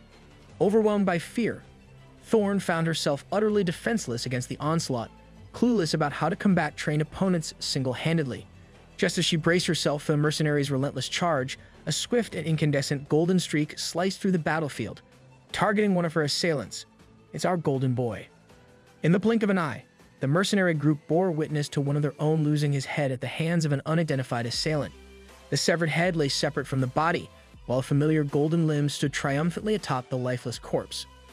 A whirlwind of emotions enveloped Thorn as she recognized the unexpected savior, the human bloodthirsty creature we all know and love as Sparky, who had arrived to defend his master's territory. Perceiving the peculiar sight of a golden mutant ant protecting a human mutant, the remaining members of the mercenary group struggled to comprehend the surreal scenario unfolding before their eyes. Realizing that his mission was merely to track the Emperor Alligator and not engage in combat, the older mercenary hastily attempted to flee. However, before his comrades could call out to him, He met the same fate as one of their fallen members earlier, rot in hell, old perv. Witnessing yet another of their comrades meeting a headless demise in the blink of an eye, the woman mercenary switched to survival mode, her instincts taking over. Sparky refused to tolerate these contemptible humans trespassing arrogantly in their territory, determined to exact vengeance for any sacrilegious acts against his master's domain. He swore that none of them would leave the mountains alive that day. In a dazzling display of golden brilliance, Sparky tore through the air, striking his golden blade into the abdomen of another foe. Unwilling to stop there, he propelled himself like a missile, aiming straight for the last remaining member of the mercenary group. Desperately, the man fought back, his mechanical hand transforming into guns that relentlessly spewed countless rounds of ammunition. Undeterred by the barrage of bullets, Sparky's golden exoskeleton effortlessly deflected them as if they were insignificant projectiles. Sometimes we forget that every beast in the gorge is just built different. With one final swift dash and slash, he cleaved through the last man's stomach as though his flesh were as fragile as paper. The ground now littered with the lifeless bodies of the repulsive and brutal mercenaries. Suddenly, Thorn's attention was drawn to one of the mercenaries on the ground, whose tenuous grip on life resulted in blood cascading from his lips. Meanwhile, Sparky turned around to investigate the disturbance, only to be assaulted by a glaring burst of radiance.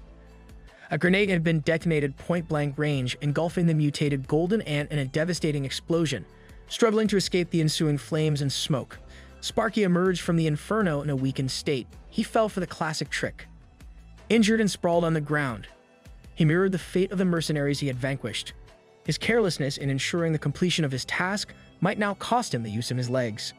Unexpectedly, the woman mercenary also clung to the remnants of life, her body bearing a grievous, potentially fatal wound. You must give props to her for tanking that massive wound.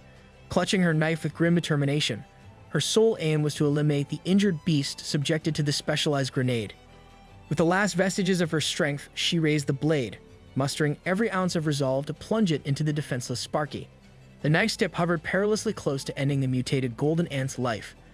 As tension reached its zenith, copious amounts of blood erupted into the air, painting a grim picture. With blood hitting the floor, the arduous battle finally reached its conclusion. The lifeless mercenary's eyes faded as a single crimson vine pierced through her skull and brain. Headshot. Thorn, without deliberate thought, successfully commanded one of her crimson vines to make a crucial play. Realizing the gravity of her actions, panic, relief, and shock flooded over her in a complicated mix. Moments later, the battle concluded, and the serene surroundings of the mountains returned as if nothing had happened. Amidst the battlefield, Thorn could be seen bawling her eyes out, crying like a child. She's climbing up the list of best girls. Sparky went to her side, scolding her to stop crying as she was being too noisy. One couldn't blame her, it was her first time taking to life, and she naturally felt horrified and horrible about her actions. Initially, she had merely accompanied her friends to the mountains to pick some spiritual herbs and earn a bit of money. Now, everything had turned extraordinarily. Her body had become mutated, and she had taken someone's life. Sparky became lost in thought, questioning why humans only feel a true sense of loss when it's the life of another human that ends. This ant is making me think philosophically. He used to be a simple and normal ant, but now he was a beast that had endured and survived constant torture and destruction from human experiments. He remarked that if Thorn had been captured by those mercenaries, her fate would undoubtedly be worse than what he had experienced. He reassured her that she had done the right thing, saving him. There was no need for her to feel guilty at all. Looking at the uncontrollably crying Shin, he sincerely thanked her from the bottom of his cold, golden heart. That's called character development. Our boy is growing up. She cried even harder as just a few days ago, this little guy had threatened to kill her simply because she was human. Sparky told her to forget he had said such cruel things. Standing side by side, facing the beautiful scenery, he curiously asked if she ever thought about her family in the outside world, if she misses them to this day. A profound sadness washed over her as she revealed that she was an orphan with no family to come home to. Sparky looked at her and genuinely proclaimed that now she had one. Sparky has that family riz. Wait, that sounds wrong. Hearing this lifted her spirits, bringing her out of her shell. From tears of pain and guilt just moments earlier, a glimmer of tears of joy at her newfound family rolled down her beautiful eyes. She had finally embraced her new form and her new home. Sparky caught a glance of her perfect beauty, and even a golden mutated ant couldn't help but become flustered by such a pretty sight. Not going to lie, I would have blushed too. Back at the gorge, Yuziu monitored the whole incident with vigilant eyes. He was surprised that he didn't even have to do anything this time. He was extremely pleased to see Qian Chin's heart fully open to her new life. In the human settlement created by Yuziu, Thorn, formerly known as Qian Chin, argued with her remaining friend who hadn't sworn loyalty to the God Tree. He couldn't believe she was making a life-changing decision with such confidence. She was determined to live her new life far from the past. She warned him to make plans for the future as well. The man was still conflicted, as unlike her, he had a family waiting for him to return. At this current day and age, the beginning of spiritual recovery had finally commenced.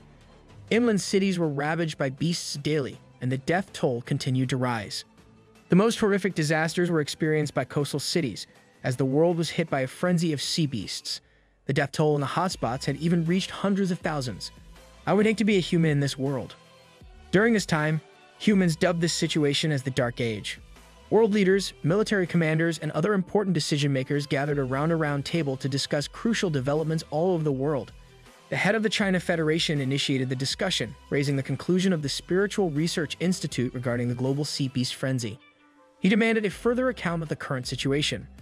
According to the director of the Inland Spiritual Power Bureau of the China Federation, the concentration of spiritual power in the depths of the sea was rapidly increasing. Based on graphs and figures, the value of spiritual power in the deep sea had significantly risen over the past 6 months. Just give up at that point, bro.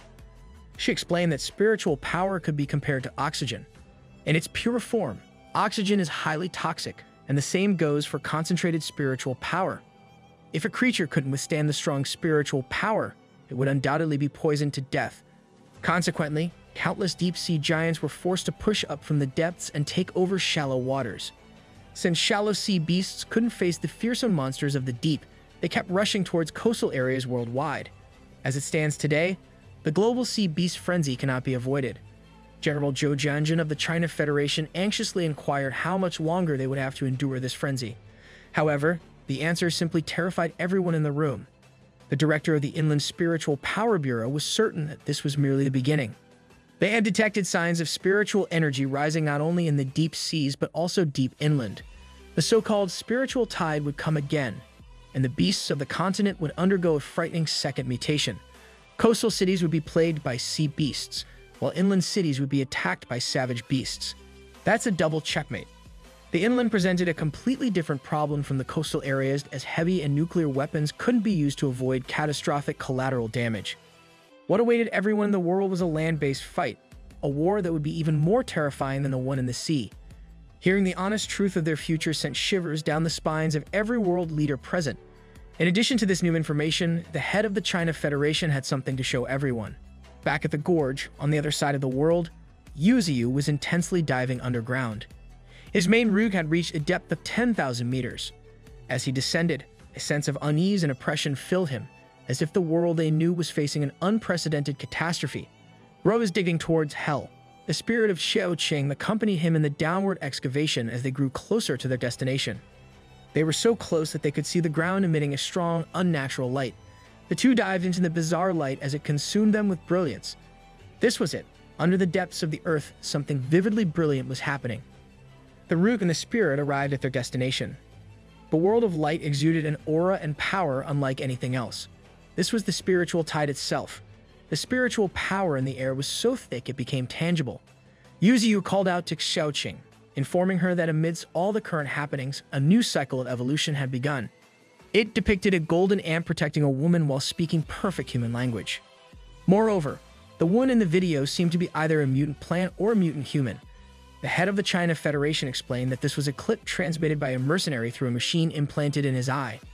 This man has cameras everywhere, dude. He's probably watching us right now. The clip contained vital information. Everyone in the room should have heard the words spoken by the ant. It had clearly shouted "Master" at one point. He concluded that besides the sudden appearance of the 8 peregrine falcons during the alligator hunt, he suspected that someone or something was behind everything, running the show. And that included the existence of the fog beasts. His leader is too smart for his own good.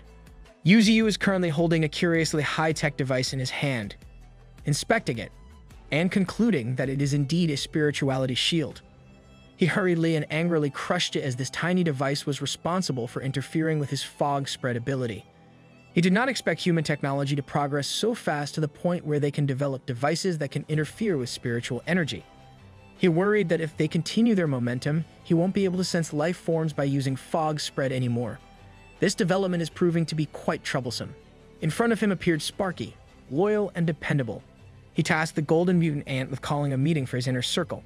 That's when the Emperor Alligator suddenly contacted him through telepathy, informing him about some bad news brewing on the other side of the gorge. It seems like there is a large number of strange disturbances appearing in the atmosphere as of late. In the sky, where the sky beasts soar, a very unnatural event is taking place. Airborne attack units fill the skies as the military is seemingly sparing no expense in this mission they are undertaking.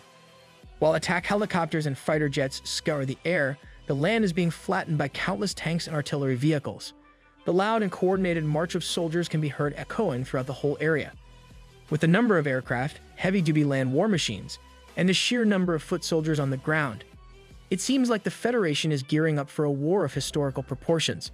Humans are finally making some smart moves. Every soldier in the line has a mix of anxiety and determination on their faces as they know they are about to head to their possible deaths. One particular aircraft landed on the ground, and its doors slowly opened to deploy the forces inside.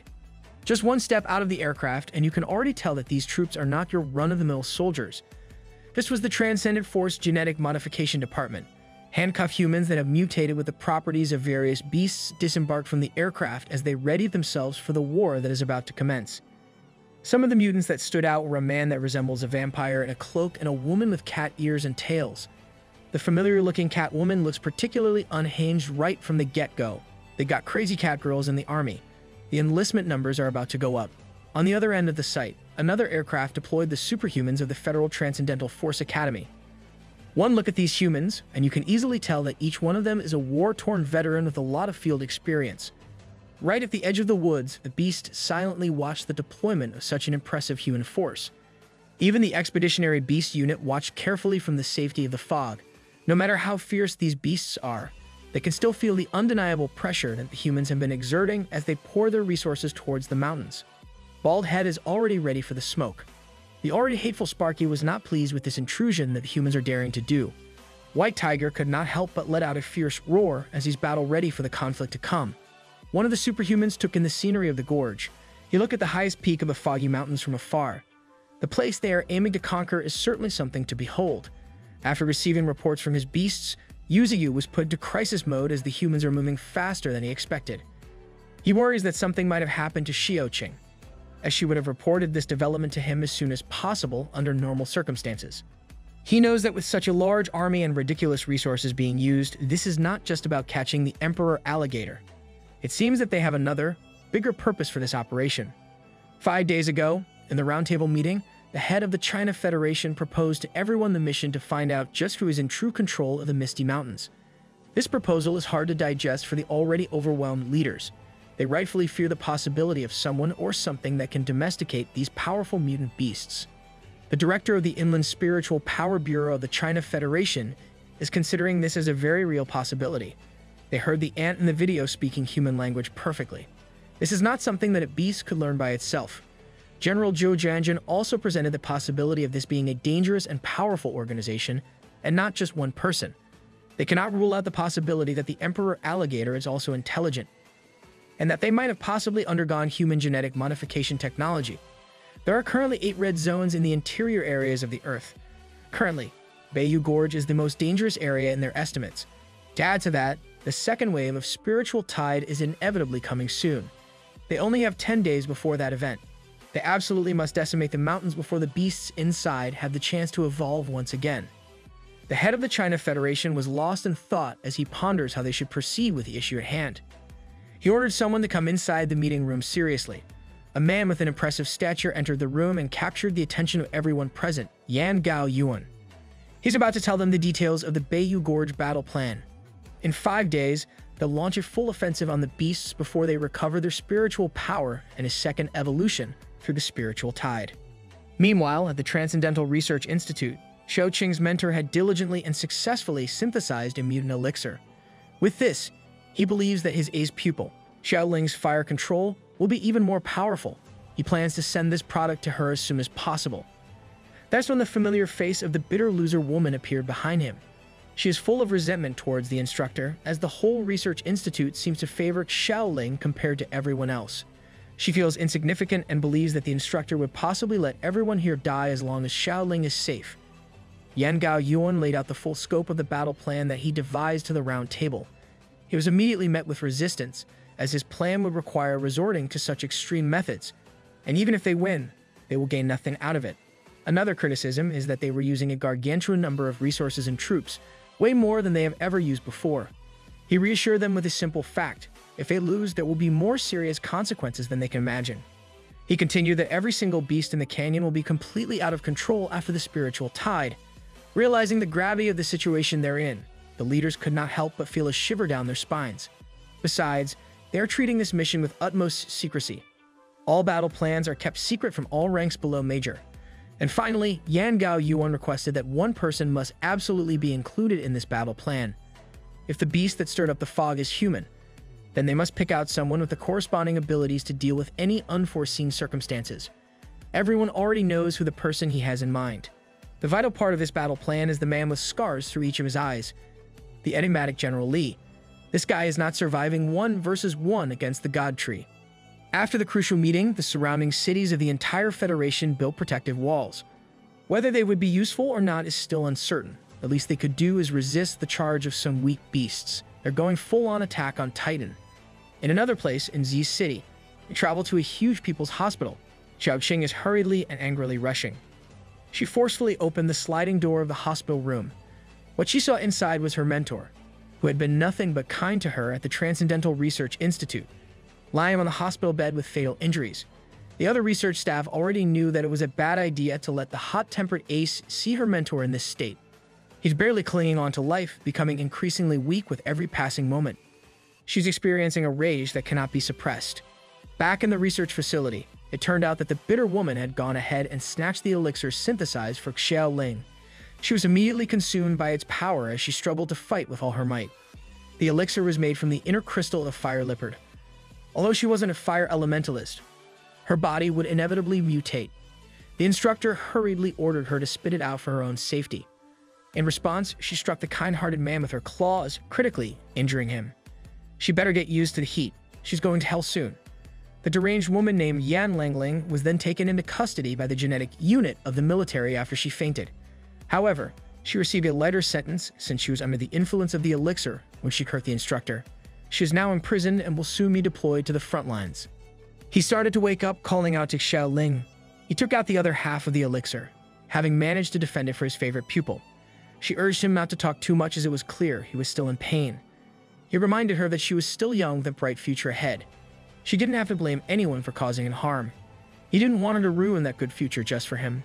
Xiaoling's rage could not be contained towards the girl who had sent her instructor into this state. But reluctantly, she promised the instructor to do as he said. He felt at peace, and now he could rest assured. His words started to trail off slowly as he closed his eyes. He took his last breath as the life-supporting apparatuses indicated that the instructor had indeed passed away. He was a real one. R.I.P. The researchers frantically called out to the doctor as Xiaoling stood still. Inside her, a grudge burned that could not be extinguished, even with her promise to the instructor. This was the face of a woman ready for vengeance. She held the elixir in her hands, the last thing the kind-hearted instructor had bestowed upon her. The thing that ultimately cost him his life defending. She clenched it in her fist, refusing to let it go. She walked out of the hospital with a singular goal in mind, but she was interrupted by an officer inviting her to the headquarters of the Second Army. She was ordered to go to a new combat location as soon as possible. The first Transcendent group had already arrived, and she was part of the second group to be deployed. She had to go with the officer right away. When asked about the battlefield, he stonewalled her, as the details of the mission would be discussed later. They flew over in a military chopper, and the view of the terrain became increasingly familiar to her. She had finally confirmed that they were headed to the Bayou Gorge, the home for Master. Countless awakened soldiers lined up with utmost discipline as they prepared in the place where the war of humanity and beasts would take place.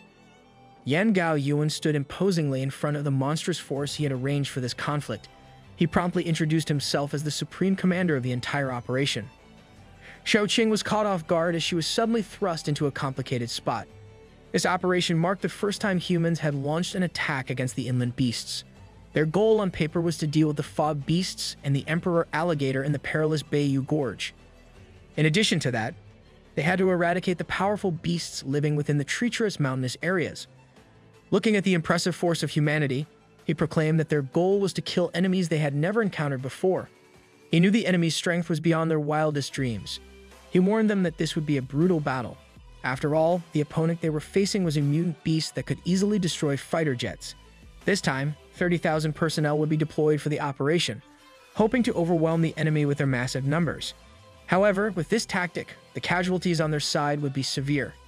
But all that mattered was winning. It was the only way humanity could survive and live freely on this land. They were the first and last line of defense and offense against the inland beasts. And thus, the code name for this operation was the Hunt. This was his commander Irwin's speech. Only real ones knows that speech by heart.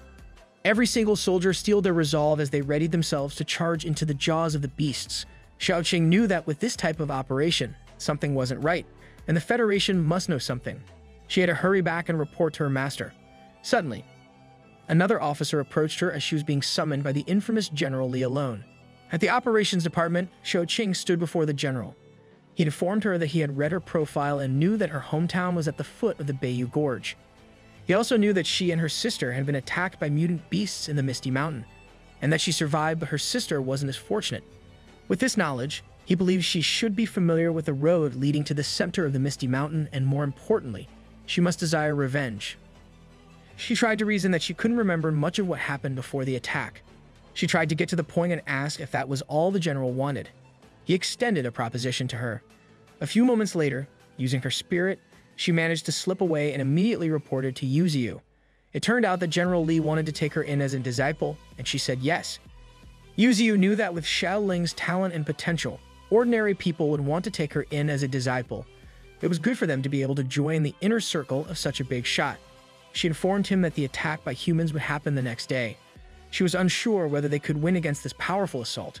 He reassured her that there was always a solution to a problem.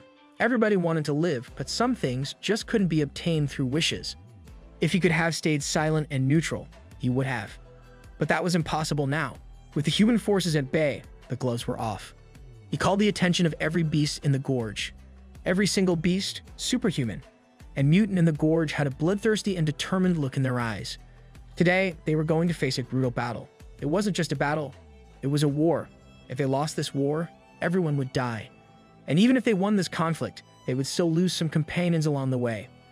But as a price for those who survived, humans would never dare to disturb them anymore. So, everyone had to be prepared to scratch, bite, claw, fight, and die with all their strength against humanity. Tomorrow's battle was a decisive one. Tomorrow's war would determine their entire future. Every single beast roared with passion as they were ready to lay down their lives to protect their future in the gorge. The primates howled, the peregrine falcons snarled, and Yuziu calmly braced himself for the collision of different worlds. At a distance, the remaining human who hadn't sworn loyalty aimed to use the chaos of the war to leave the mountains quietly. With everything locked and loaded, the 49,355 representatives of humanity were about to go against the 285 combat beasts of the Bayou Gorge. On a bright and sunny day at the foot of the Bayou Gorge, tens of thousands of military personnel gathered along with humanity's state-of-the-art artillery and heavy-duty assault vehicles. Xiaoling observed the true scope of the human force, and the number of troops was much higher than she expected. A battle-scarred awakened soldier approached her to explain the format of their attack. Their combat team would be divided into 3 groups. The other 2 teams comprised the majority of their fighting force in terms of numbers. To prevent mutant beasts from escaping or sneaking into the city, they deployed a large number of troops to surround the 4 main hills of the area. Another soldier chimed in, expressing frustration with the amount of manpower dedicated to this mission. With almost 50,000 troops, he thought it was too excessive and overkill. The commitment to this expedition seemed crazy. The battle-scarred soldier vehemently disagreed. To him, it was absolutely necessary to form such a large coalition. He had already witnessed the strength of the beasts firsthand at the zoo before becoming awakened. This man has some backstory for his scars. Back then, a mere beginner-level 4th stage awakened mutant antelope wiped out a rescue unit of nearly 100 men. It was just a beginner-level 4th stage awakened mutant beast, and it caused catastrophic damage. Not to mention the most dangerous beasts they were bound to encounter in the mountains, especially in the interior area of the gorge. where a mere beginner-level 4th stage mutant would be considered mere food. The newbies are starting to hesitate if they truly took the right career path. They had no choice but to overwhelm the beastly opponents with numbers and equipment. It was their only way to reduce casualties in the grand scheme of the war. Hearing all this information, Xiaoling's face revealed a complicated expression. She thought back to the remarkable power of her master and contemplated the number of human troops in 3 different points. She wasn't sure anymore if her beloved master could weather the coming storm. The god tree and the great beasts are looking like the biggest menaces to society, though. In the commander's tent at the base camp, Yan Gao Yuan briefed the rest of the officers on their plan of attack. As mentioned earlier, this operation would be divided into 3 directions. The middle troops would be the main offensive force, while the left and right flanks would encircle the enemy. They would initiate the operation by using ZT-Z999 tanks to bomb their way forward and pave the way for the infantry. The awakened troops would then act as the main attackers, carrying out the encirclement and suppression. All combat soldiers would be equipped with spiritual power shielding devices to conceal their spiritual power and scent. This method would make it harder for the beasts to detect them. Yan Gao Yuan summoned his troops. As the preparation time had elapsed, they have exactly 24 hours to execute. The hunt had officially begun. This war arc is about to go crazy, boys. The tanks from all sides of the gorge readied their heavy artillery and unleashed the culmination of human ingenuity. Each resounding shot echoed throughout the area, destroying the obstructing woods in the path of their unstoppable charge toward the main battlefield. The left flank forces rained down hellfire on the mountains, showing no mercy to any wildlife that reside in the massive area. The forces on the right flank utilized their airborne units, causing fiery explosions that transformed the landscape. They're going hard against the wrong trees. Some soldiers worried about the scale of bombing and wildfire they were causing on the perimeter. However, they had come prepared with a large number of firefighting units stationed around the mountains. The bombing served not only to clear the way to the gorge, but also to drive many beasts into a single location ahead. Suddenly, an imposing voice and an even more imposing figure interrupted the discussions among the foot soldiers. The man strongly urged them to focus solely on their mission and not think about anything else. The foot soldiers were shocked and scared by the appearance of this man. General Li, with his gigantic height, was truly menacing in every detail. This man is just the Giga Chad template. After all, he was one of the strongest generals in the Federation, a single man with the strength of an army. Arguably, he was the most powerful transcendent among everyone in the Federation. Let's see how he does against real power. The soldiers were confused as to why the general had jumped right into the front lines at such a high altitude. But when the smoke from the explosive bombardment cleared, a mountain that had been obliterated came into view. Every officer called for the attention of their troops. They were now ready to advance into the battlefield, filled with determination and courage, facing either death or glory. However, the fiery determination of the military was quickly extinguished as a giant silhouette appeared above their heads. It was none other than Yuziu's roots, disrupting the march and destroying the landscape with sheer force. Countless troops were crushed or flung away by this display of primal strength. That is how you draw the first blood properly. At the same time, gray and foggy creatures landed on the battlefield. Yuziu's fog beasts materialized, even more ferocious than before, as their howls filled the ears of the advancing humans. Xiaoling immediately recognized that her master had finally arrived on the scene. Yuziu, in his draconic form with his roots and various forms of materialized fog beasts, towered over the tiny specks of the human military forces. This scene is right out of Naruto. Yan Gao Yuan panicked at the report that they were already under attack from the front, not only their main force but also the left wing, where the awakened soldiers were currently being ravaged by savage fog beasts of different forms and unfathomably strong tree roots. A similar sight was taking place on the right wing. They reported to the headquarters that they were under attack by unidentified creatures in the fog, and their biggest threat was a winding and massive creature resembling a tree. Yan Gao Yuan looked at the entire battlefield and was taken aback by such a different start than what he had envisioned. Yuziu was now in his most ruthless state. With these detestable humans trying to break in and take away their peaceful lives, he would not let them get off easy. The stressed-out Supreme Commander, Yan Gao Yuan, ordered an accurate report on the number of fog beasts and monster trees. He also called for air support on the left and right wings. This dude is going to pass away not because of the war. He'll probably kick the bucket due to stress. They went all in, putting anti-aircraft guns on standby while releasing incendiary bombs. The explosions almost reached the fog beasts, which were susceptible to fire. Yuziu's sturdy and almost indestructible roots came to the rescue, tanking multiple rounds of anti-aircraft fire. In response to the firepower of the humans, the barbarism of the primate faction was unleashed upon the infantry. A large group of mutant gorillas suddenly appeared on the flank of the foot soldiers. Let's go King Kong faction. These apes possessed unfathomable strength and viciousness, now facing the armor-piercing bullets of the human soldiers. With a devilishly smart move, the larger apes in the group started digging out massive boulders from the rocky ground of the mountain, while the smaller ones rushed with unpredictable speed and pace. The boulders were tossed at the tanks, causing massive explosions at the flank of the human soldiers. The gorilla faction didn't waste this opportunity and charged with full rage and ferocity. Zooming out from the battlefield, the air forces could be seen arriving at the flanks for support, but Yuzu's massive root was ready to match their forces. He was extremely pleased with how effective he had been in dealing with and halting the initial advance of the impressive army. That's when the Emperor Alligator reached out to him, informing him that a few mice had silently broken in. He assured his subordinates that everything would be okay. No matter how elite and covert those mice were, there was already someone ready to deal with them. If the humans have shooters, he has even wilder ones. The elite forces sneaking inside the foggy mountains maintained their vigilance in the unfamiliar woods. Suddenly, a laser sight caught the presence of a vicious-looking beast ready to pounce at any second. It was none other than Baldhead himself. When the light was shed upon their direction, it was revealed that this was the entire Expeditionary Beast unit, a force with the strength and madness to conquer a whole section of the mountain range and hunt countless beasts.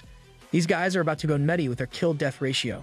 This time around, the Federation has deployed around 50,000 troops. These numbers consist of 100 tanks, 75 helicopters, 1,000 awakened troops, and 2,000 genetically modified soldiers. Most of the numbers are composed of China Federation's strongest military force. To top it all off, they have General Li on the battlefield. They've already established that simply finding the Emperor Alligator is not their real mission. They are aiming for the root of it all. They must find the mastermind behind the beast organization of the Bayou Gorge. To avoid the direct attack of the fog beasts when the army gathers, they had specially arranged the troops to gather outside the range of the fog. But now, the fog itself had traveled towards the front line. Even though they have no idea how the enemies accomplished this seemingly impossible feat, one thing is for sure. The enemy boss is on a whole other level. Yan Gao Yuan estimates that they are bound to face something in the transcended rank 1 or above in terms of pure combat ability. This man does not know just how screwed they really are. They have 23 hours and 41 minutes left in the battle. Until the very last moment, they must gather as much information as possible.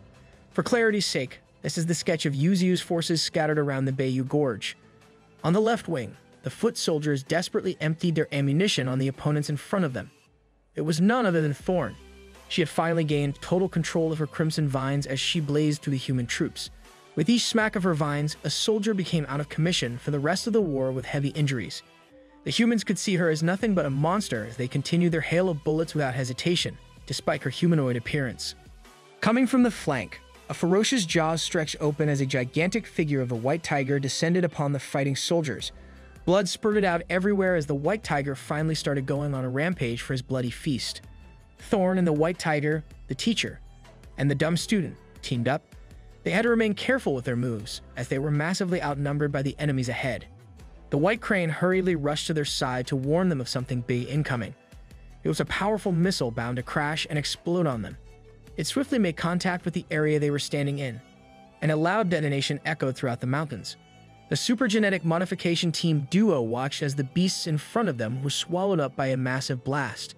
The detestable woman Yan Lang Ling had reached beginner rank 8, while the lion man Shizi was at beginner rank 9. They were already celebrating the deaths of the opponents standing in the way of their advancement. She even joked that the white tiger's skin was hers for the taking. Why did they have to make the cat girl evil?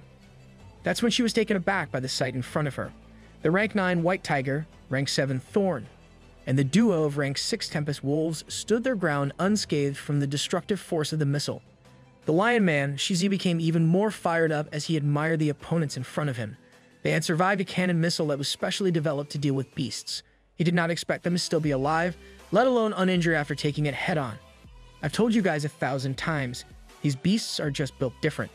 His eyes were fixated on the ferocious-looking white tiger, the king of the beasts. Yan Lang Ling proposed that they should capture the woman. With this method, they would truly be able to get the mastermind to show up.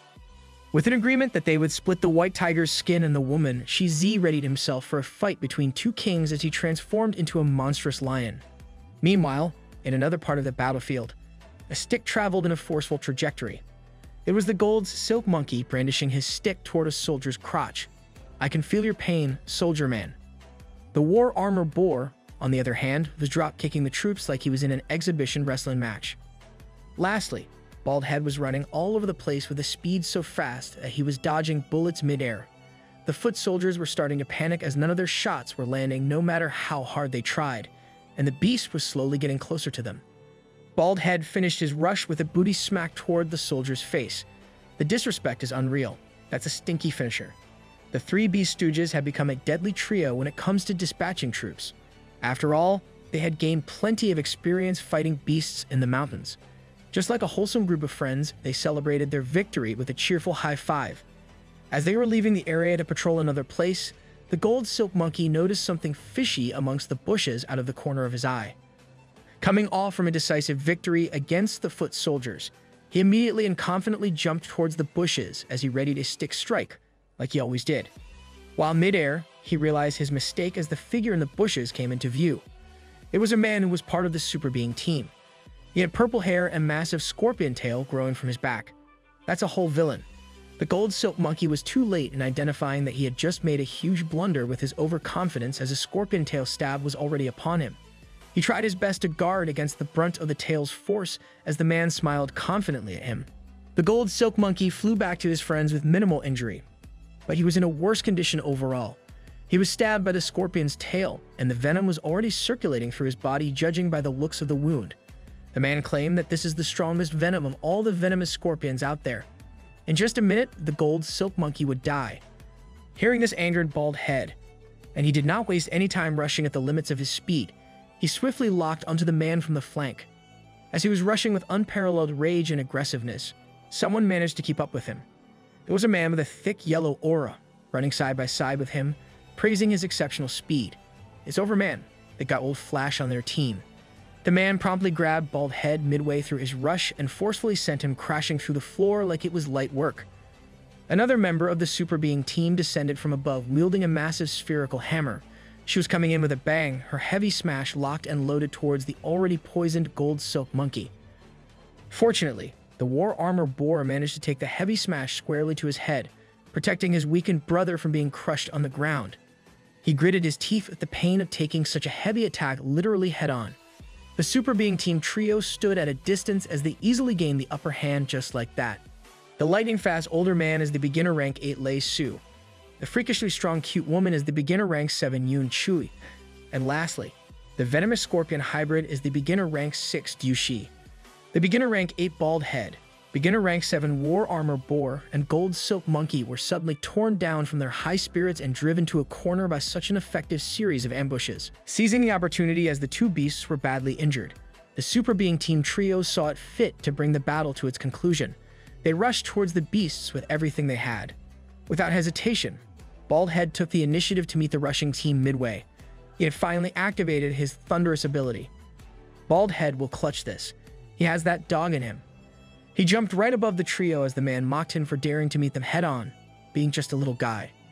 Baldhead simply responded by concentrating all of his thunder energy into a single attack, screaming wildly at his opponents.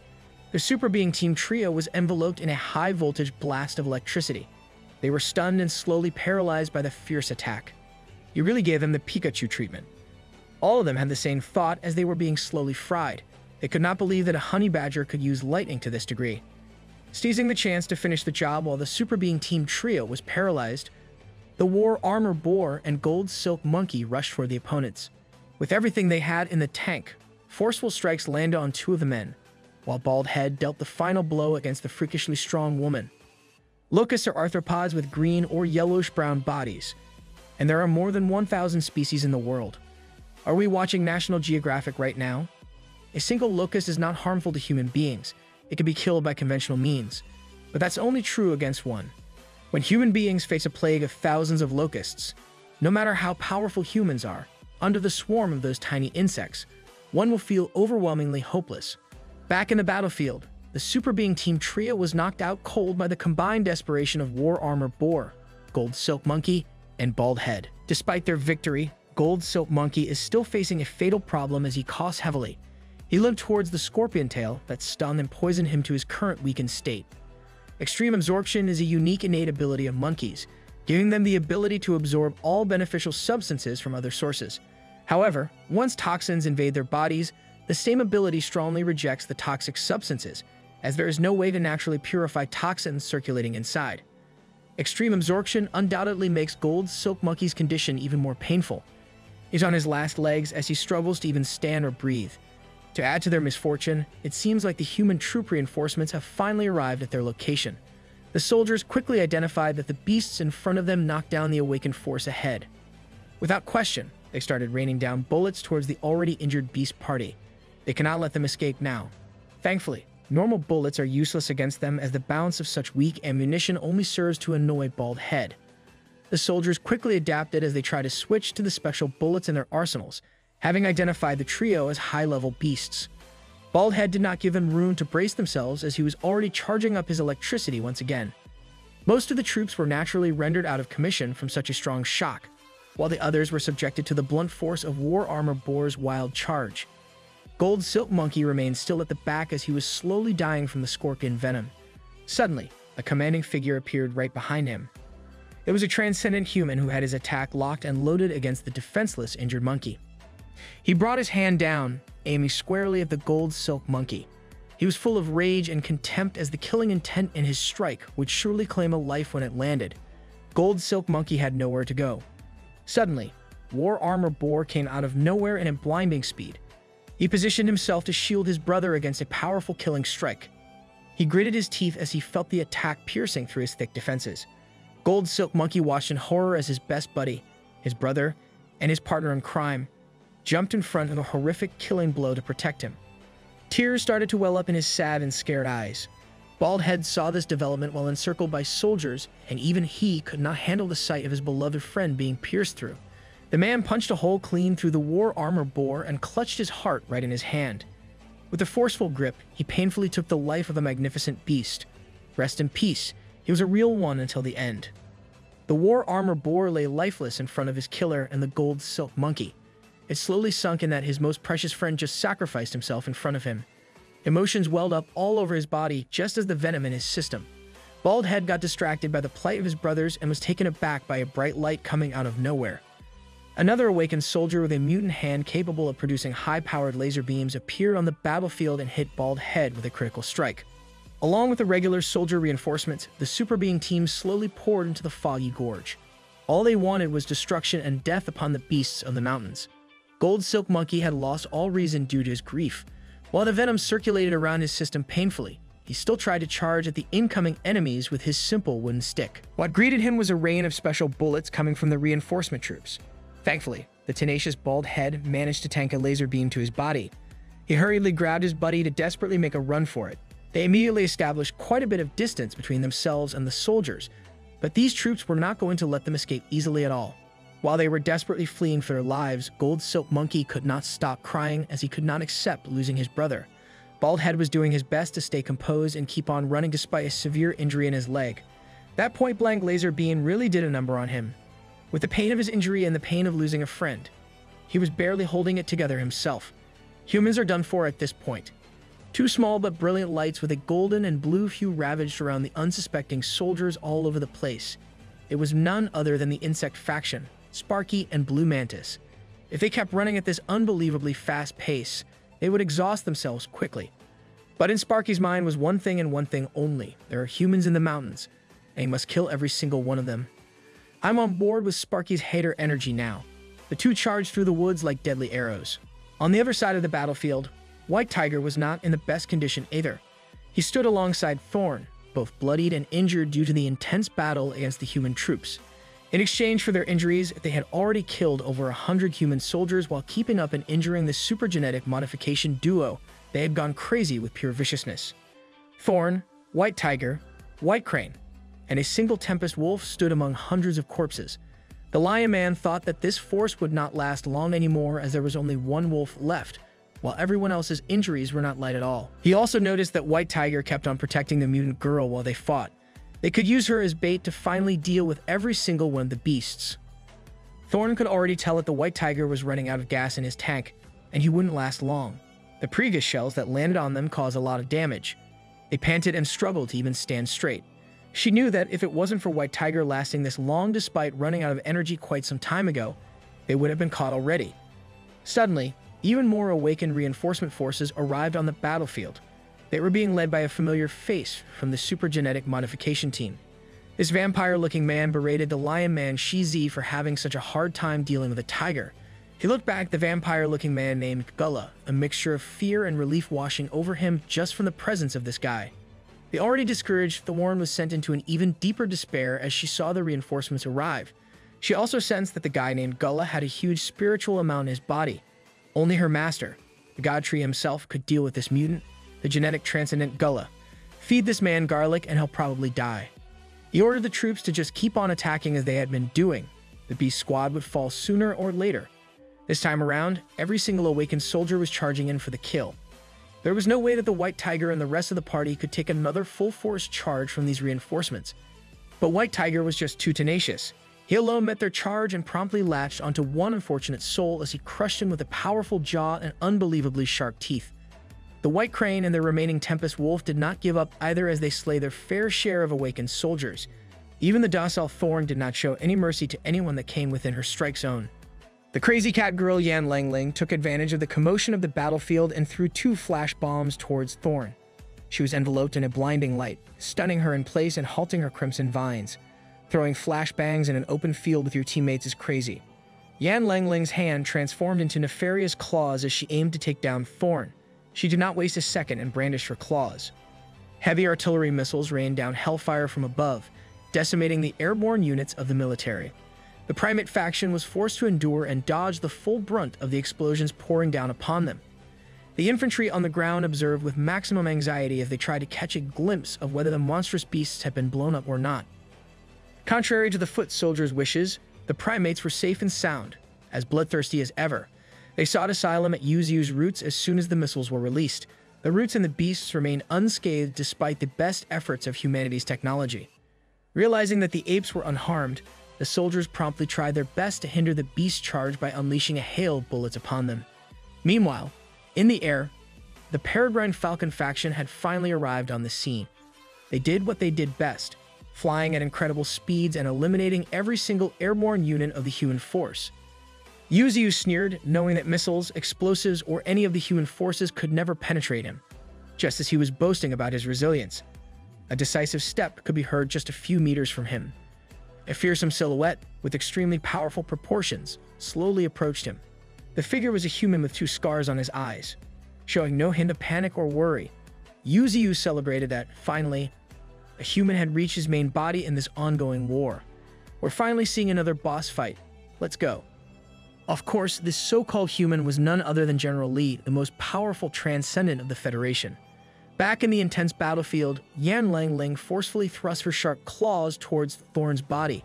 Blood spurted everywhere as she utilized every muscle in her body to pierce through. She exerted so much force that she lifted Thorn into the air, charging through the battlefield until their momentum was halted by a massive tree.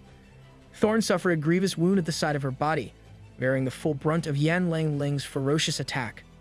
The insane cat girl cursed Thorn, claiming that she smelled just like the country girl she despised from the bottom of her black heart, Xiao Ling. She continued to say that the smell stank and made her want to throw up. Yan Langling planned to end her ridiculous rant with a final killing blow to the mutant woman, but she immediately felt that something was severely wrong.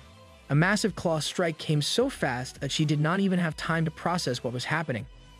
She was thrown to the side, tossed away like a ragdoll by Thorn and the White Tiger. The Lion Man called out to his partner as she crashed through the ground, sustaining fatal injuries. She struggled to speak and breathe as blood spurted from her neck. Thorn was not in better condition either. Gasping for air, the severe injury at the side of her body grew even more serious with each passing moment. That's when something unbelievable happened. In perfect human language, the White Tiger asked her to leave wholeheartedly. The White Tiger continued with his words as if he were a toddler who had just learned how to speak. He wanted Thorn to go and find their master, the God Tree. Thorn was taken aback by the White Tiger's words. In the months she had lived in the Bayou Gorge, he had been the only beast who had a hard time even understanding simple words, let alone speaking them. She had been a patient teacher, while the White Tiger proved to be her most troublesome student. He continued with his broken, childlike, but ultimately meaningful speech. He explained that behind them, there were many powerful spiritual resources. If Thorn didn't leave right away, every single one of them would die. She understood the gravity of their situation, but she couldn't bear to leave the beasts who had grown closer to her heart over time. She tried to protest the White Tiger's words, but she was met with a loud, gentle, and meaningful howl. White Tiger should be nominated for Best Cat Award. The howl finally gave her the determination to do what she needed to do at that moment. With her grievous wound, she utilized her powerful crimson vines to flee from the battlefield towards the location of their master, the God Tree. Naturally, the awakened forces would never let her go easily, so they promptly chased after her fleeing figure. The first ones to get close to her were immediately chewed up by the ferocious jaws of the Tempest Wolf. Following that, the reinforcement soldiers took their positions and prepared to rain down long-range special bullets upon the mutant woman. Just as the bullets were about to reach the already injured Thorn, the White Crane took the shots like the loyal subordinate that he was. This allowed Thorn to get further away from the chasing units. The White Crane teared up and chirped as he started to feel the pain of tanking the human's special bullets. The last Tempest Wolf on this side of the battlefield also succumbed to his stamina as the awakened forces unleashed their simultaneous abilities, overwhelming the beast. The human forces gained momentum as they released their full force upon the battle-worn White Tiger. Thorn couldn't help but cry her heart out at the thought of leaving her friends and her pupil, White Tiger, to fend for themselves against the brutal humans. Even though they couldn't hear it, she apologized profusely for not having the strength to help them at all. More awakened forces rushed in, attempting to chase after the fleeing mutant woman. The last line of defense against these pursuers was the stalwart White Crane, spreading his wings and enduring the strikes from the awakened humans. With every attack he took, blood spurted from his frail and slender body. He remembered the fight he never wanted to participate in. In the White Crane's mind, he had no emotional attachment to the two girls attacked by the war axe snake. He didn't want to die, and he couldn't understand why creatures that were already dead needed to be mourned so heavily. For him, such behavior was meaningless. But in the end, he still chose to fight and ultimately lost horribly. Cranes are large terrestrial birds that live in flocks. Usually, they consist of several families and form an even larger flock. They were considered an endangered species, but with a revival of spiritual energy, they barely escaped extinction. After his experience against the war axe snake, he sought refuge under the protection of the God Tree. Although he was not valued as a core member of the circle and was just in existence on the edge, he was still happy because, for once in his life, he had a home. While interacting with a colorful cast of beasts and other creatures in the gorge, he gradually understood the determination for revenge that everyone had back then. The more he understood, the more painful it became. He felt ashamed of his own powerlessness at that time. From that point on, he made up his mind. When a crisis struck again, he would do what was necessary. So, he raised his wings in front of an awakened soldier and, in perfect human language, vowed to never let anyone pass.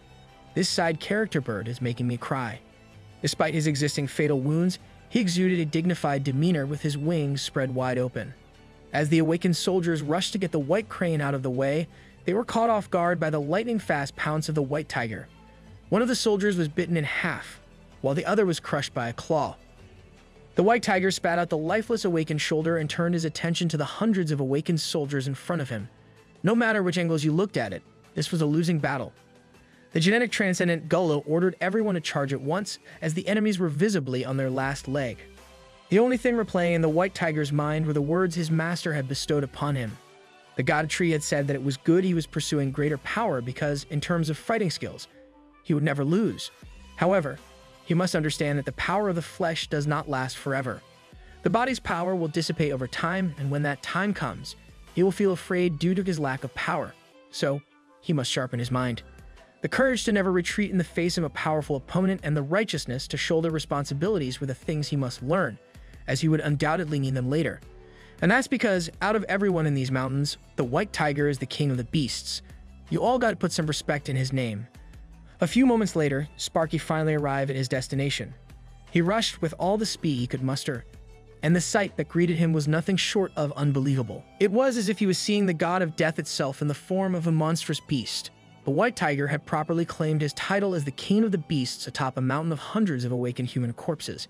He might be a cat, but he got that dog in him. Even Sparky felt a shiver run down his spine, witnessing their once silly tiger in this fearsome state. I have a question for you guys. When exactly does the attitude of a king begin to show in them? Is it from the moment they leave their mother's side? Is it when they achieve their first successful hunt? Or is it when they face death for the first time and show unwavering courage? No, it's none of those things. Instead, it's after the grueling tribulation White Tiger just went through. Sparky looked up from below, and all he saw was something on a priceless painting. White Tiger stood on top of his foes, cementing his throne with their blood as the king of the beasts. But a closer look would reveal an almost lifeless light in his once vibrant eyes. Even in the face of death, he is still maintaining a proud attitude fit for a king. He was built different until his final moments. He'll always be king. When Blue Mantis caught up to Sparky at the battlefield, he looked up and saw the same eerie sight as his friend. Even though he was not too acquainted with the other beasts yet, he could not help but cry at the tragic sight in front of him. The skin on the right side of White Tiger's body was peeled off completely. Blue Mantis looked at Sparky on his side, unable to believe if the brutality he was seeing was real. The golden mutant ant that had suffered the most at the hands of humanity was visibly shaking and crying at the sight of his brother in this condition. His already intense revulsion towards humans was starting to boil to another level. His golden aura started resembling that of a bloody crimson energy. He simply could not stomach just how many more precious things the humans were taking away from him. He felt equal parts defeated and enraged by just how far humanity had extended their hatred. We fully support Sparky turning into the dark side completely. On another side of the battlefield, Bald Head and the slowly dying Gold Silk Monkey took shelter on a broken-down tree after fleeing from the awakened soldiers who were actively pursuing them. Gold Silk Monkey was clearly not in any condition to run anymore as the scorpion venom continued to ravage his system. Bald Head was tired and injured. He was on his last legs with little to no gas in his tank. Suddenly, the voices of the awakened soldiers could be heard getting closer and closer to their location. These guys were not going to let them escape at all. Gold Silk Monkey was starting to become delirious as he knocked on death's door under the leaves that Bald Head had blanketed his cold body in. Come on, man. Can we just go back to happy times? The honey badger looked back at his longtime friend with profound sadness in his eyes. He had lost far too many precious comrades in such a short time. To distract the pursuers from his dying friend's body, Bald Head decided to rush through the woods and head toward the voices he heard. Sometimes the power of friendship is not enough. The awakened soldiers knew that the honey badger beast had defeated the Supreme Commander Yan Gao Yuan's team before. They knew it was a beast that could not be killed even with the use of armor-piercing bullets. They planned to take it on themselves to deal with this mighty monster. Just as they were wondering where Bald Head could have possibly run off to, a ferocious gaze of a hunter was already lurking right behind them. Just like a traveling bullet, he lunged through one unsuspecting awakened soldier and tore through his shoulder as if it were made of paper. The rest of the squad immediately went on high alert as one of their members fell lifeless on the ground and a beast jumped right over their heads. Go for more assassinations, buddy. We're rooting for you. Without hesitation, an awakened soldier with a menacing gauntlet landed a critical hit squarely on Bald Head's small body. At the same time, another soldier wielding a fearsome mallet was readying her brutal strike. To cap off the combo, the mallet brought the injured Bald Head from the air to the floor with tremendous force. But the awakened soldier felt that something was off with her vicious attack. Lifting the mallet, she saw that the honey badger beast had surprisingly tunneled through the ground below. They had just lost their target once again. They quickly tried to regroup and conduct another thorough search of the perimeter. Just as they were about to leave, the ground shook in front of one of the soldiers. Bald Head tunneled upwards with unstoppable momentum as he unleashed a skull bash against the guy above him. This caused explosives with safety pins to fall all over the place. Bald Head was finding it hard to even stay conscious at this point. That's when a familiar, hateful voice appeared at his flank, asking for the location, and insulting his friend, the Gold Silk Monkey. The awakened soldier who had killed the war armor boar released a vicious chop right in the middle of Bald Head's struggling body. We don't even know who this guy is, but I hate him with a burning passion. The force was so powerful that it caused the surrounding terrain to break, bend, and cave inwardly towards the epicenter of the chop. Bald Head was suffering and shivering from the agony of his injuries piling up on top of each other. The ruthless man was not done yet. He released another punch that caved in his chest. This awakened soldier was simply full of hatred towards beasts, seeing them as nothing but bugs that dared to mess with him. Bald Head endured a brutal flurry of strikes from the soldier as he cried in pain. He raised his arms in a weak attempt to guard his broken face, but the onslaught did not show signs of stopping at all. The awakened soldier finally finished his rampage with an uppercut to the unconscious honey badger. He was sent flying forward until he hit the rocky terrain of the mountain. The awakened soldier squad looked in anticipation of their brutality as the dust settled on this battlefield. Bald Head was still trying to be resilient, as that was his biggest weapon, but he could barely stand and breathe. The soldiers laughed and joked amongst each other to stop wasting time and finish this beast off. There were many other beasts to kill in this massive mountain. In his mind, Bald Head could only think of a single good memory at the precipice of his life. He just wanted to ask the kind Shaolin for some more meat. At death's door, all he wanted was some more delicious meat. "You got this, buddy. We'll give you every cut of meat that you like." The awakened soldier squad resembled a pack of devils grouping up to torment the dying honey badger, using every means to hurt the little guy. They let their sick and twisted methods take over. That's when Bald Head revealed his final trump card. It turned out that he had stolen some grenades from the guy he had dealt with earlier. It was as if time slowed down as he let go of the explosives in the middle of the soldiers harassing him. They quickly caught on, but they were still taken aback by this desperate move by Bald Head. He was already mustering every single ounce of energy left in his tiny body to jump away from the inevitable explosions of the grenades. An explosive light enveloped the whole squad. They tried to flee, but it did not take even a fraction of a second for the powerful force to swallow their bodies whole. The chaotic battlefield was swallowed up by Bald Head's final ace in the hole. Meanwhile, on the other side of the gorge, a familiar scaly figure could be seen traversing the woods. Of course, it was none other than the transcendent beast, Emperor Alligator, finally making his move. Finally, go on a rampage, big boy. We see Bald Head standing in pristine condition, but something seems off. His presence feels ethereal and spiritual. Peace can be seen in his eyes as a familiar figure gently and excitedly calls out to him.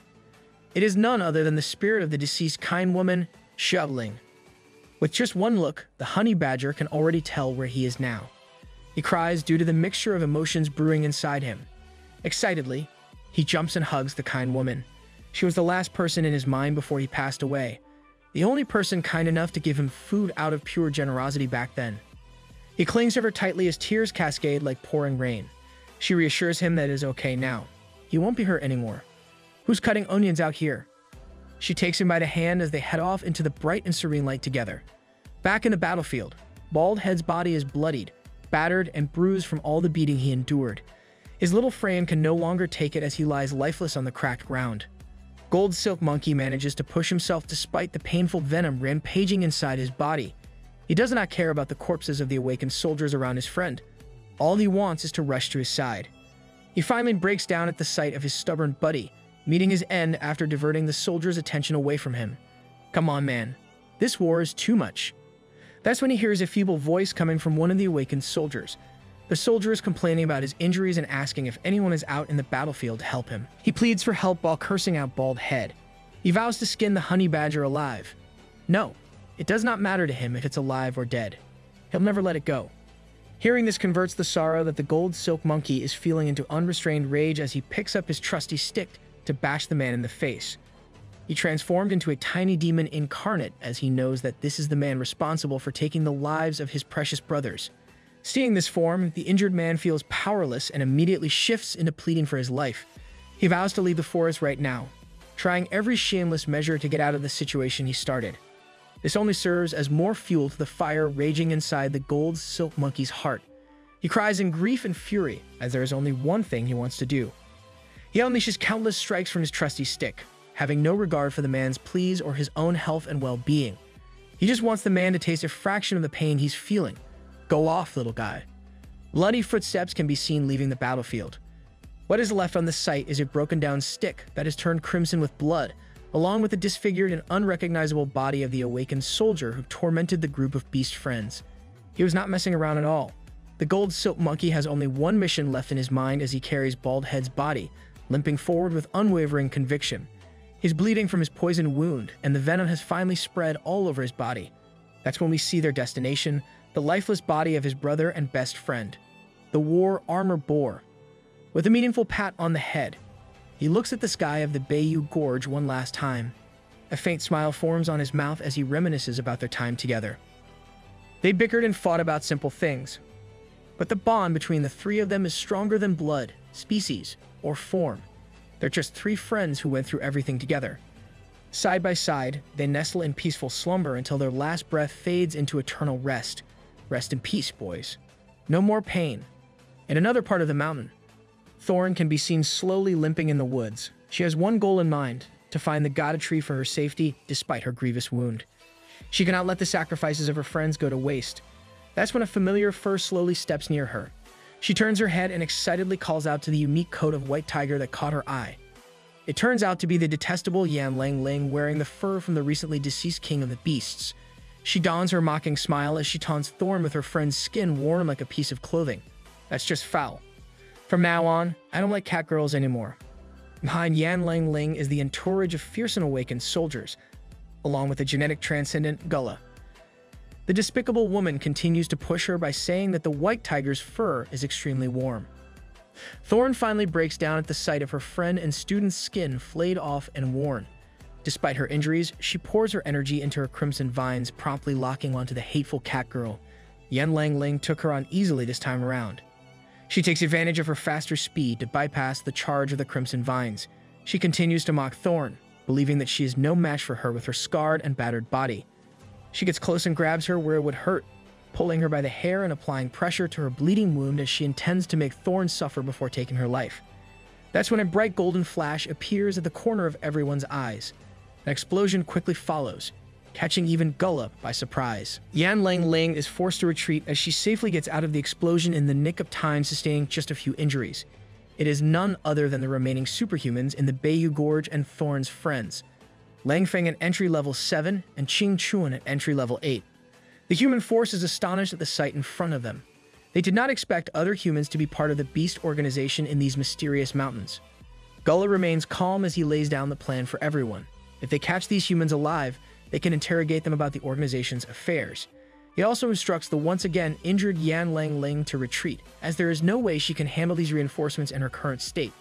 The genetic transcendent himself will take them on alone. He looks dope though. I hope they can convert this guy into an ally or something. Back in the heart of the forest, General Li and Yu Xiu stand in front of each other, the strongest presence on each side just a few meters away from crippling one side or the other. General Li starts the conversation by stating that the massive god tree in front of him seems like the boss here. Yu Xiu does not waste any time and confirms that probing statement by the general. Inside Li's mind, he formulates his next move. They already knew from the beginning that intelligent beasts exist, but even after speaking and interacting with this sentient creature, it still feels fantastical to him. He does not expect the boss to easily admit that he's in charge of everything directly. Slowly, he draws his sword as he continues to ask if Yu Xiu made the fog beasts as well.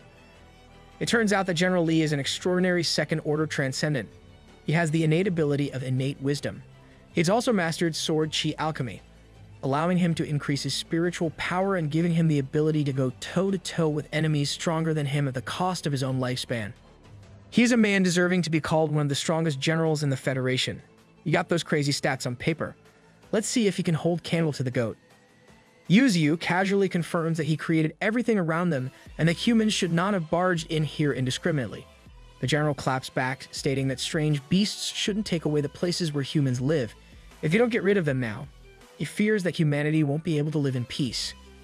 Ticked off by this entitled and arrogant rebuttal, Yu Xiu concludes that words alone cannot solve the problem today. Blood must be drawn for a resolution. The general does not waste a second as he slashes his sword with every fiber of his spiritual energy. Yu Xiu simply responds by swinging his gargantuan root to intercept the general's blade, shattering it into a million pieces like glass. Along with the broken shards of his precious sword, the general's confidence slowly fragments as he realizes just who he is trying to fight. It's promptly constricted by the thick and strong roots, rendering the calm and composed general subdued. This scene is the definition of F around and find out. We once again find ourselves in a flashback to the war plans of the higher-ups regarding the hunt. They gathered inside the round table where Yan Gao Yuan is showing them. The footage of where the reconnaissance plane attached to the Emperor Alligator was last spotted before it entered the mountain. Right now, this is the visibility in the mountain as captured by the satellites. It is heavily surrounded by mist, and originally, the appearance of the misty mountains before the spiritual energy revival was that of a long gorge surrounded by lush trees. With this distinction, they have pinpointed that the gorge is the hiding place of the beasts. In a serious tone, he further explained what they were discussing earlier. They must consider the possibility that the organization which has control over the mountains might be humans. But in Yan Gao Yuan's gut, he feels that maybe this organization is not human after all. The head of the Federation and General Lee were taken aback by the possibility of this hypothetical scenario. That's when he showed the footage of the moment when the reconnaissance plane was shot down by the fog beasts. In the lower right corner, there are some unidentified figures present. After technical restoration, they managed to salvage a result that shocked everyone in the room. It was a grainy footage of none other than the god tree himself, Yuzu. They caught him in 480p. They could not believe that they were seeing a tree evolving the beasts. It's only been half a year since the first spiritual revival. Being able to control 8 peregrine falcons and tame a first-order transcendent emperor alligator in such a short amount of time is unbelievable. They estimate that the strength of this tree could not be lower than that of the first-level transcendent. You must pump those numbers up to be able to manipulate all the strange beasts, evolve human beings, and learn the human language. They think that the answer to these mysteries will only be revealed to them when General Lee personally arrives at the enemy's location. What they are going to confront is far from human. This will be their first direct contact with a newly awakened intelligent monster. Back in the heart of the gorge, General Lee is being continuously pummeled by the almighty Yuzu. He brandished his root in the form of a sharp blade, only stopping a few inches from the man's throat. Just a few moments ago, this guy was making boastful statements that he would win right here and right now. This all-might-looking dude really thought he got this in the bag. But now, the scene is far from what he expected. Here he is kneeling in front of the god tree. His life is now in the hands of the boss monster. Yuzu stated that he had no intention of starting a war against humans at all. They did not have to attack this place. He extended an offer that if every human force retreats right now, he will never invade human territory. With eyes full of hatred and contempt, General Lee expressed his doubts regarding the god tree's words. He continued that Yuzu probably hasn't realized it yet, but all incoming soldiers are equipped with spiritual power isolation devices, which can isolate the spiritual power within a radius of 5 meters around every unit. The spiritual power of Yuzu's subordinates has been cut off. They cannot even perceive the fog emanating all over the place. General Lee continued his speech with the announcement that he had just received a message that all the organized beast creatures that have been targeting soldiers have been killed. Whether it's the honey badger that injured Supreme Commander Yan Gao Yuan back then, or the white tiger that fought against hundreds of soldiers to protect the mute woman, all of them have died on this mountain already. He readied his special ability as he continued to taunt and disturb Yuzu. In General Lee's perspective, the god tree is the elephant, and the humans are just a group of ants. Only by biting him to death little by little can they continue to survive on this land. They had no reason to fight the elephant in the first place. Humans are stupid, bro. Yuzu finally showed signs of giving in to rage, but he held himself back. He knows that this war cannot be won without making sacrifices. But what that means is every single citizen in this gorge is not afraid of death. The peregrine falcons are continuing their job of bursting through the sky to erase every single airborne unit the human forces possess. They are swift and focused to the highest degree. The soldiers are beginning to realize that their speed is not the same as it was in the beginning. Even though they are incredibly strong, they are showing signs of fatigue already. Gullah had managed to make quick work of the superhuman reinforcements on one side of the battlefield. King Kong is in an intense battle against multiple awakened soldiers at once. He's been tanking enhanced bullets and spiritual abilities like there's no tomorrow. The Emperor Alligator finally arrived at the final site of his little brothers that he protected every single night of the mountain hunts as the Expeditionary Beast Unit. Press F to pay respects, boys. Tears could not help but fall from his eyes full of hatred and regret. Sparky is rushing towards the enemy lines that are continuously advancing towards the heart of the mountain. His hate and bloodlust are so palpable that you can see it in his eyes with just a single glance. In Yuzu's point of view, this world should belong to everyone, so they are never going to back down. Surviving and fighting is the only thing that they can do. Even if they receive the hatred of this world, they will endure. I followed this tree to the death. He asked General Lee a simple question. Since when did the world belong solely to humans? This simple question struck the general like a ton of bricks. Yuzu simply found this whole situation as a comical twist of fate. The humans started this bloody war, but if they can't kill him today, he vowed to stop at nothing to take his revenge. With utmost willpower and resolve, he declared that where they live, everyone does not need anyone's approval. That's because this world that they are living in is a place for all living creatures. This is why he is goated. These humans barging in just keep on blabbing, and it does not sit right with him. It was as if the Emperor Alligator heard his master's emotionally charged words as he roared in fury. Back on the other side of the gorge, Gullah gripped Ching Chuan by his neck as if he was nothing. He took care of everyone that stood in his way. That's when Sparky finally arrived with a surprise attack from the back, But the genetically modified anomaly managed to notice his blade coming and put up a defensive measure in less than a split second. Sparky is primed and ready for slaughter. Thorn was both relieved and afraid for the golden mutant ant's arrival. In his mind, vengeance is the only thing he can think of. He had finally caught up with the humans that killed his white tiger brother and left him in a broken state. The soldiers immediately positioned themselves to deal with the newly arrived enemy. But before they could even lift their guns, all of them were already decapitated as a blue lightning-fast aura weaved through the multitude of soldiers. Wherever Sparky goes, the fearsome blue mantis follows. Name a better assassin duo than this two. Gullah tried to create some distance against the golden mutant ant, but Sparky is relentless in his pursuit. He did not expect there to be another fast-moving beast among the enemies, and it was incredibly intelligent as well. Amid the chaos, the shameless Yan Lang Ling slowly tried to sneak off as she saw that the battle was escalating to a higher level. This girl is just the lowest of the low. Sparky caught this attempt to sneak off and immediately poised to pursue her. Disregarding Blue Mantis' warnings, he dashed full speed ahead, only to be met by a dark and sinister aura emanating from Gullah. Gullah effortlessly sent Sparky back to where he started from. He assured them that they are not the only ones that can move fast.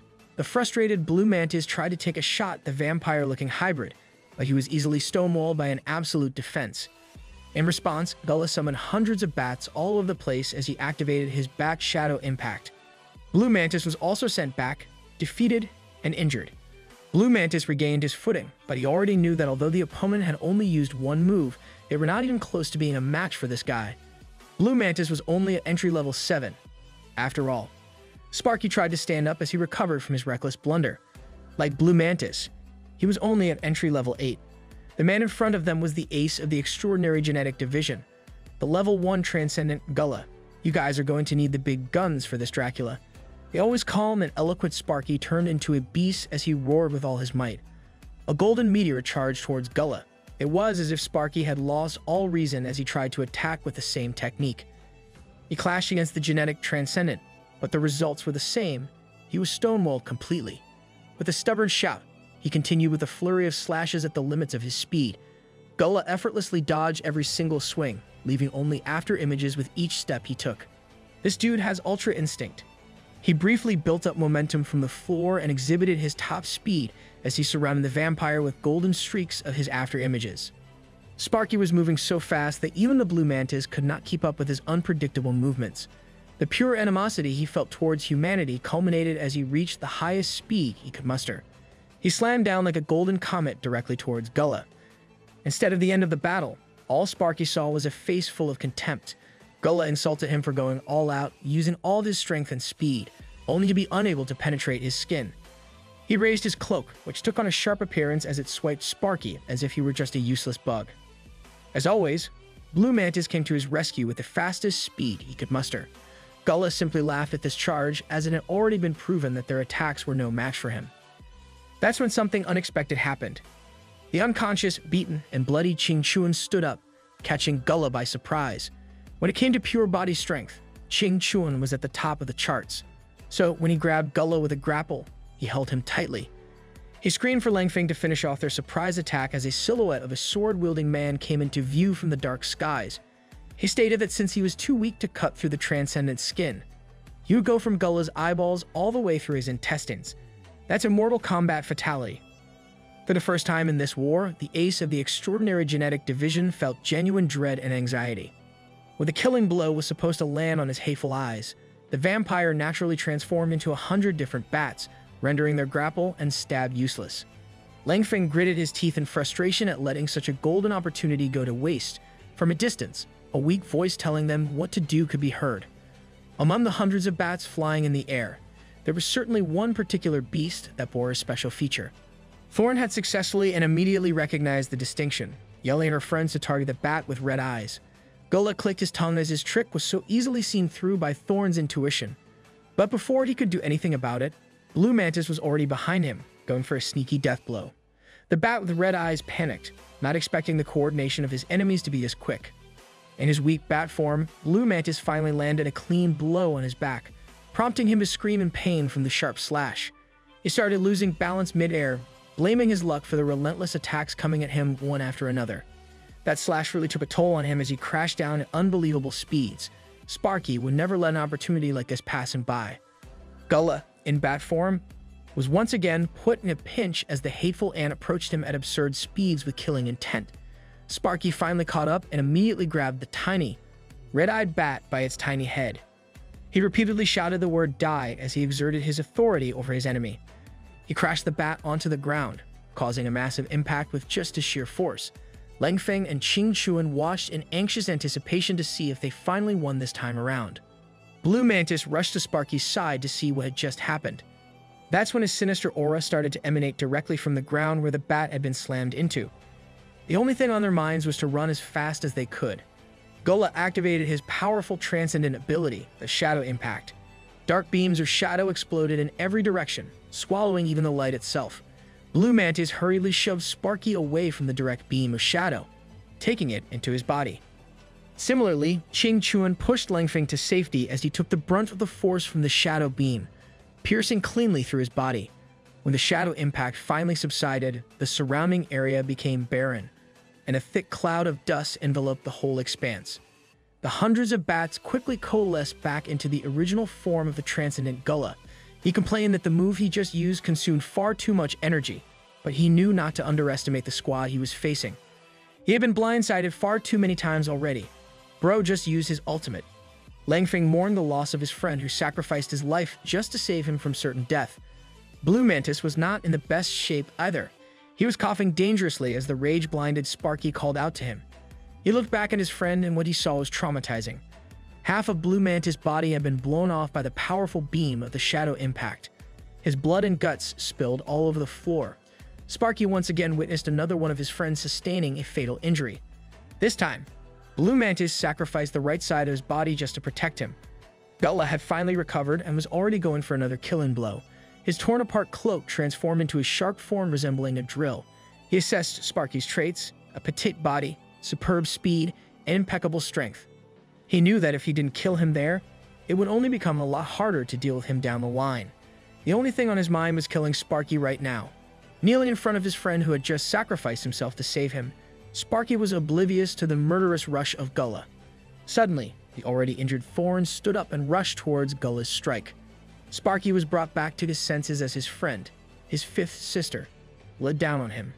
Gullah's strike pierced through her body as if she were made of paper, and the Transcendent laughed maniacally. She turned to Sparky with her farewell. She said it was her turn this time to save him. Thorn's eyes became lifeless as the sharp cloak was withdrawn from her wound. Rest in peace, girl. This is the second time you're being taken from us. If Gullah reported these events to the military officials, maybe this kind of war wouldn't happen again in the future, but he decided to keep it all to himself. This was the only way he could keep finding pleasure in killing. He reassured them that they didn't have to cry because it didn't matter who died first. Now that he had changed his mind, he was going to kill every single one who stood in front of him. He considered killing Qing Chuan and Thorn as merely appetizers. Lang Feng was swallowed by grief as he blindly charged towards the monster, swinging his sword full of emotions. He called out to Sparky to take the mantis with him and run away if they wanted to live. He utilized another one of his trump cards as he called out to the mutant rat-digging squad from the construction of the underground city. Gullah didn't like rats at all. He viewed them as hateful creatures. As Sparky prepared to have another go at it with the genetic transcendent, the barely alive Blue Mantis called out to him. He knew they couldn't beat the guy at all. They had to run away. Blue Mantis wanted to let the humans kill each other.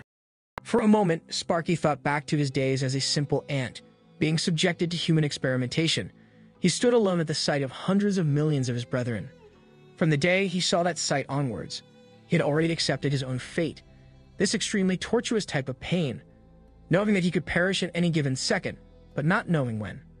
All he could think about was that this is just how living as an ant goes. It only means that your fate is cheaper than paper. He tried to stand up with great effort as he shivered in pain from lost limbs. In his heart, he still wanted to fight, regardless of whether he could win or not. The fatally injured Blue Mantis saw his friend get up and slowly limp to his certain death, so he couldn't help but interfere. With the last ounce of strength in his obliterated body, he pinned down Sparky. No matter how many times he said that this stubborn friend of his didn't stand a chance at all, he just would not listen. Sparky finally let his tears of grief and frustration show. He already knew that everything Blue Mantis was saying was true, but by charging into battle one last time, at least he wouldn't die in vain. He just wanted to protect this precious place as much as he could. If he ran away now, there would be no difference between that and being dead already. Blue Mantis was beginning to understand what Sparky had been feeling and saying all along. If this was really the case for his dear friend, he had a proposal for Sparky if he wanted to win, even if it meant dying. All Sparky had to do was eat him. That's kind of sus. He must consume him whole and let him be his newfound power. This morbid proposal naturally shocked the golden mutate ant. He wasn't even sure if he heard him right. Blue Mantis explained that he was about to die anyway. Way back then, his mother ate his father, and then she gave birth to him. His father became her mother's strength, existing within her for the rest of her life. Sparky refused this crazy idea. He did not want to give Blue Mantis such a ridiculous way to go out. He just couldn't accept him suffering such a brutal death. In all Blue Mantis' life, he had run away from every race. But now he realized that he must take control of his life on his own terms. Letting Sparky consume him was his very own choice. His strength would be Sparky's strength, and his speed would be Sparky's speed. This was how he wanted his life to end.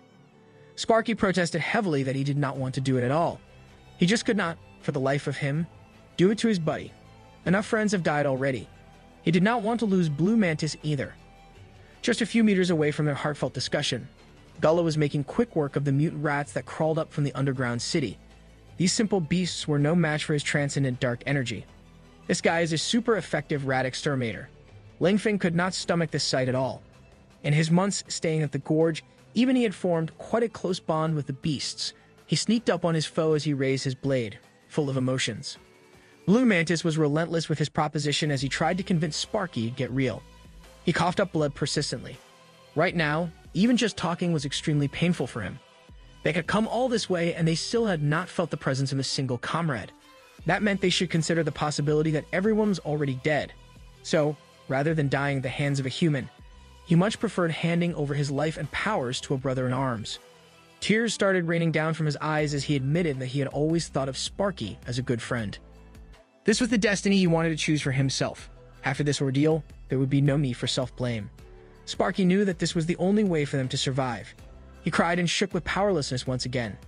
He cursed his weakness for putting him in such a painful and sad predicament. With a roar of frustration, grief, and rage, he opened his monstrous jaws wide open. Something remarkable had just formed after the bittersweet goodbye of the two bug friends. Lingfeng tried to prioritize the lives of the mutant rats more than his own, as he was chased by Gullah's attack for attempting a rescue. He was critically hit as a gush of blood spurted out of his mouth. The mutant rats could not help but cry at the sight of their good friend in such a fatal condition. Gullah mocked him as he could not see the point or merit of saving a mere mutant rat. In the end, every single one of them in the group would die by his hands anyway. As he targeted the mourning mutant rat, a giant explosion of pure energy swallowed up everything in front of him. His expression turned serious as he felt that something bad had just happened to him.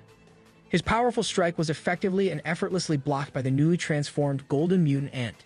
He came equipped with a blood-red exoskeleton armor, and traits such as his body color now resembled Blue Mantis. Sparky is out here pulling up with a fresh new drip.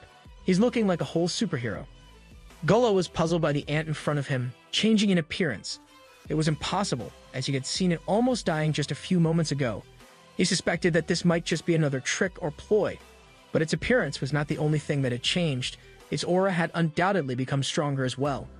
Sparky had finally broken through to entry level 9. Gullah quickly determined that this beast in front of him only had the aura of someone entering the 9th level. He, a proud transcendent being of the 1st level, assured himself that the ant in front of him couldn't be his opponent at all. He mocked Sparky continuously, calling him hopelessly stupid for tossing away the opportunity to escape that his friend had painstakingly given him.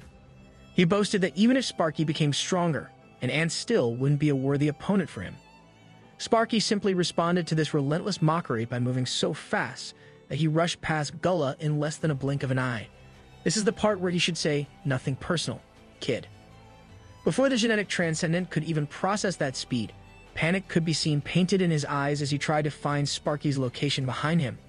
The speed he just witnessed was terrifying. He promptly activated Cloak Impact as his dark cloak spun with a destructive force and a formidable speed of its own. To his surprise, it landed on absolutely nothing at all, as it only dug through the rubble with no sign of Sparky. He had a bad feeling about missing such a supposed surefire strike. Standing proudly like the menace that he is, Sparky had not only dodged a transcendent being's attack, but he was also so fast that he was able to rescue every single mutant rat in the area before Gullah could even detect where he was. low-key looking like a sharper Iron Man. He knew that this lifeless human, Lang Feng, had never been on the side of their divine god tree. But he had also observed that this guy had treated the strange, mutated rats as if they were his own.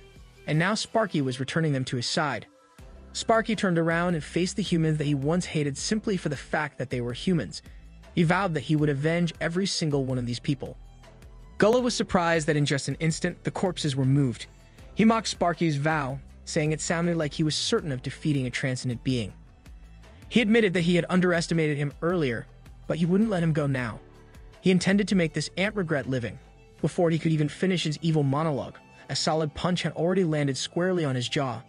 That's the best way to shut a villain up. The force was so immense that it sent the vampire flying like a rag doll. Sparky beckoned his opponent to stand up and not fall next time. He had no intention of letting this guy die so easily. With a sinister and fiery aura, he declared that he was going to torture Gullah endlessly. The genetic transcendent couldn't believe that he was getting beaten by a foe who was only at the 9th level. He stood up and refused to give in to Sparky's threats. He prepared himself for their next bout, gloating that his foe was not qualified to issue such intimidation.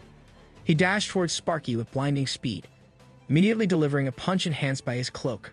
He laughed maniacally as crimson thorns started to cover his weapon. He slammed it directly into Sparky's thick armor.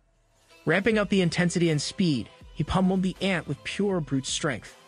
He mocked the ant for being just a mere level 9, thinking that incredible speed was inconsequential against him. In the end, he believed that the most important thing in battle was not speed but power.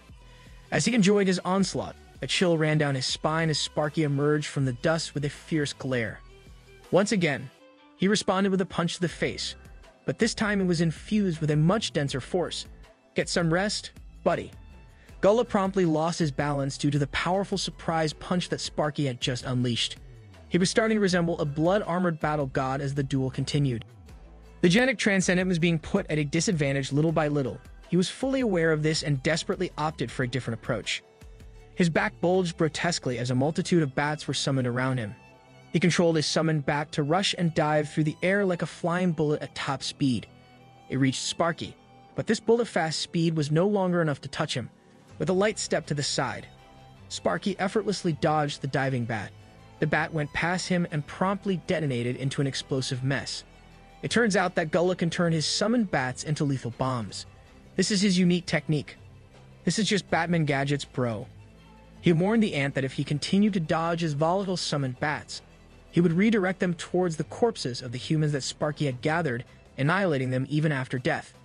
Sparky felt darkness welling up inside him as he decided that he must kill all the bats flying around the area. Gullah thought he had heard wrong, finding this sentiment absolutely ridiculous. He asked the ant just how many bats he thought were in the air right now. Sparky revealed that he had summoned more than 13,000 weapons of mass destruction and was now going to flatten the place. Those are rookie numbers. Sparky prepared himself as the fool beckoned his army of blasting summoned bats downward like a rain of TNTs in the form of mammals. He observed the positioning of the bats as he aimed for the most optimal path. A powerful golden aura surrounded his hand, ready for the slaughter that was about to come. One bat was sliced cleanly by his sharp blade, and then another one. He moved so fast that all he left in his trail were tiny explosions from every bat that he sliced and diced. Gullah was taken aback by the next progression of their duel. His summoned bats were going back upwards instead of diving down towards his enemy. Before he could even make sense of what was happening, and why his summoned bomb bats were coming back to him, the little packages of explosives were already ready to burst all at the same time. He was swallowed whole by a massive explosion, helpless and clueless as to what had just happened to his own special technique. He was flung out of the blast with severe injuries, having tanked the brunt of his own special ability. He was not in good condition at all as he tried to stay conscious. He needs some milk. As he was free-falling through the air, a shiver ran down his spine as he felt the unbelievably fast Sparky appear right behind him mid-air. In true Sparky fashion, he sent the guy hurtling through the air like a bat without wings using a single, classic, solid punch. The force was so strong that Gullah resembled a meteor falling and hitting the cold, hard ground at terminal velocity. He was beaten, bruised, and bleeding as he lay flat on his back on the earth. Sparky was not even remotely done yet. He stomped his clawed foot down on the villain's head, locking him down in a humiliating position. His golden aura had extended all over his body, from head to fists to blades and down to his sharp clawed toes. Gullah immediately realized that if he got hit here, he would be put into the worst-case scenario. Sparky's lethal strike was already upon him as he started pleading for him to wait and hold on for just a second. Bro was just catching non-stop else. Naturally, Sparky did not listen to his desperate appeals at all. An impact that shook the whole mountainous area landed on the desperate Gullah. This strike was so strong that the area of effect reached catastrophic levels. True to his reputation as a genetic transcendent, Gullah had managed to survive the monumental beatings with nothing but humiliating wounds and a desire to run away as far as possible. He coughed intensely as he bled from seemingly every part of his body. He could not believe that he was being brought down to this state so proficiently. He could not fathom just how the golden mutant ant's true strength was suppressing him so hard. Not only was he devastatingly strong, but he was also blindingly fast, and Gullah just could not keep up at all. He was starting to feel genuine fear in the face of such overwhelming power. He simply could not accept this. With frustration and denial, he still had the audacity to mock his opponent for being only at the 9th entry level while he was a 1st-level transcendent. To him, it did not make sense that he could not win at all. What a crybaby. With dissatisfaction and rage, he started gathering power inside his mutated body. His muscles started to grow at an inhuman rate as energy surged. Did Bro just turn into Broly? He grew to the point of resembling a rampaging giant against a tiny ant. He wanted to make Sparky regret ever getting on his bad side with a heavy punch from his gargantuan fist. His punch was so powerful that it caused the entire ground to crumble as if a powerful earthquake had ravaged the mountains. But all this power was useless as Sparky effortlessly evaded the heavy strike. Not only did he dodge the fist, but he also used it as an opportunity to move to the giant Gullah's back where he had free range of options. The colossal vampire quickly turned his body around and unleashed a flurry of lethal punches that could end the battle by itself. He was at his wit's end, as all strategies were thrown out of the window in his desperate attempt to kill Sparky. But all he got was even more frustration as he could not land a hit on the effortlessly evading ant. After finding a hole in the giant's flurry of attacks, Sparky went in for a critical counter right in the body. Unfortunately, it was a trap set by the enemy. His punch not only missed, but his arm was also caught in a lock. Oh snap, he fell for the classic move. Sparky swiftly went into alert mode as he realized the blunder he had just made. Gullah was already celebrating despite his bloody injuries. For once since Sparky had evolved in this battle, he finally grasped a single advantage. He charged forth with his claw as he once again flaunted his status as an extraordinary first-order powerhouse. The rampaging claw hit Sparky directly. Gullah reveled in his guaranteed victory, as a point-blank strike with all his force was simply too strong for enemies to endure. Sparky remembered the words of the divine God Tree to him. From the start, he had a strong hatred towards humanity, but God Tree assured him that not every human is bad, and that perhaps in the future, he would change his opinion of human beings. And at that time, he would have true companions. Sparky was alive, well, and full of vengeful grief in his eyes. Gullah was at a loss for words as this beast had survived his full force at close range. Sparky had completely transformed as his energy turned dark and malevolent. He looked at Gullah, the one who had slaughtered his human companions, the one who had offended his master and tried to take their home away, the one who had brutally killed the only friend that he had. That ain't an ant anymore, bro. The genetic transcendent felt fear like he had never felt before. Sparky deemed his actions unforgivable. A punch full of hatred caved his face in as the two flew at top speed. Another impact that was even bigger than the ones before decimated the terrain. Gullah was sent halfway into the ground where he belonged, and Sparky stood before him like an armored death god. He truly is built different. Sparky's long and arduous duel with a genetic transcendent has finally come to a close. All of a sudden, his newfound armor started crumbling from within. It was exploding and dematerializing out of nowhere. He immediately pinpointed the possible reason for this. His current body might not be able to bear this amount of power. He had already accepted this fact. After all, since the beginning, this immense power did not belong to him. With this sentiment, his powerful transformation slowly became undone. He walked away from Gullah's body, leaving shards of his evolved armor withering away. He knew that he had finally reached his limit. He had finally avenged his comrades. He walked towards their resting place, and even though it might have been too late to say it now, he took a seat near them and looked at each one individually. It was truly great that he had known them in his short life.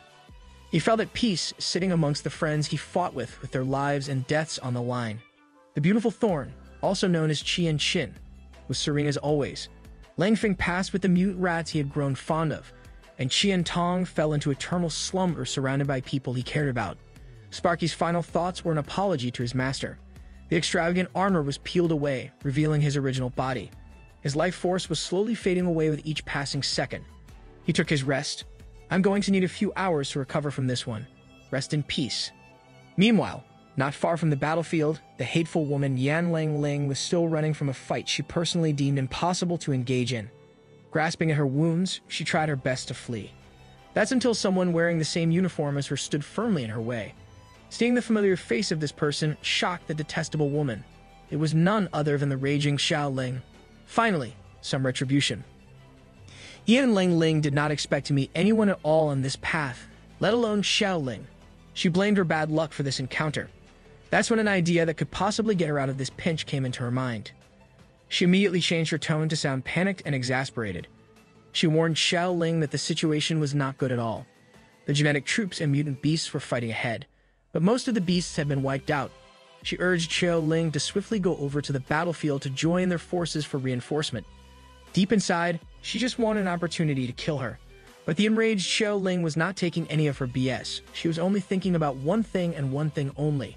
She asked Yan Lang Ling if that was really the case, and Yan Lang Ling simply tried to run past her awkwardly. She remarked that she was injured, so she planned to go back. Deep inside, this hateful cat girl just wanted to lure Xiao Ling to her death. Before she could even get far, thinking that her acting skills were enough to get away, she suddenly felt a bright and hot feeling in front of her. She was sent to the ground with a sudden explosion from Xiao Ling. She immediately berated her supposed comrade for acting crazy and attacking her out of nowhere. She condescendingly asked her if she was looking to die. But to her surprise, Xiao Ling responded positively. She assured her that she wasn't going to be the one dying today. With hateful eyes, she threatened the injured cat girl that it was she who was about to kick the bucket. Yan Lang Ling tried her innocent act again. She started questioning her if she really wanted to kill a teammate. Xiao Ling was already getting tired of her poor acting as she seriously responded that she really would kill her today. Once she finally got it into her head that this angry woman wasn't kidding at all, she swiftly underwent a shift in demeanor. She stood up and confronted Xiao Ling. Even though she had indeed offended her before, she insisted that now was not the time for fighting. She proposed that they should work together to kill the beasts. This only served to fan the flames of anger in Xiao Ling's heart. She furiously warned her to stop talking nonsense. Yan Lang Ling desperately tried to find an excuse. She asked her if this was because of the doctor, claiming that she had no choice back then. Her reason was that the medicine was too strong, and she could not control it. Before she knew what was happening, the doctor was already dead. Hearing this was the straw that broke the camel's back. Xiao Ling unleashed a forceful punch that caved in Yan Lang Ling's hateful face. This panel is so damn satisfying after everything that had just happened. The impact was so strong that she was sent into a backflip with just the sheer power of the punch. She slammed down on the ground, complaining that her nose hurt so bad. Xiao Ling might have promised the doctor on his deathbed not to kill her, but she did not say that she wouldn't beat her up. Finally, letting go of all pretenses, Yan Lang Ling channeled her wild aura as she planned to go toe-to-toe with Xiao Ling. She rushed like a wild animal, aiming to start the battle with a swift scratch. Xiao Ling responded with an immediate flame fist counter squarely on her body. At that moment, Yan Lang Ling already knew that she was done for. The flame fist that landed on her critically was enough to put her in miserable pain. She needs some milk.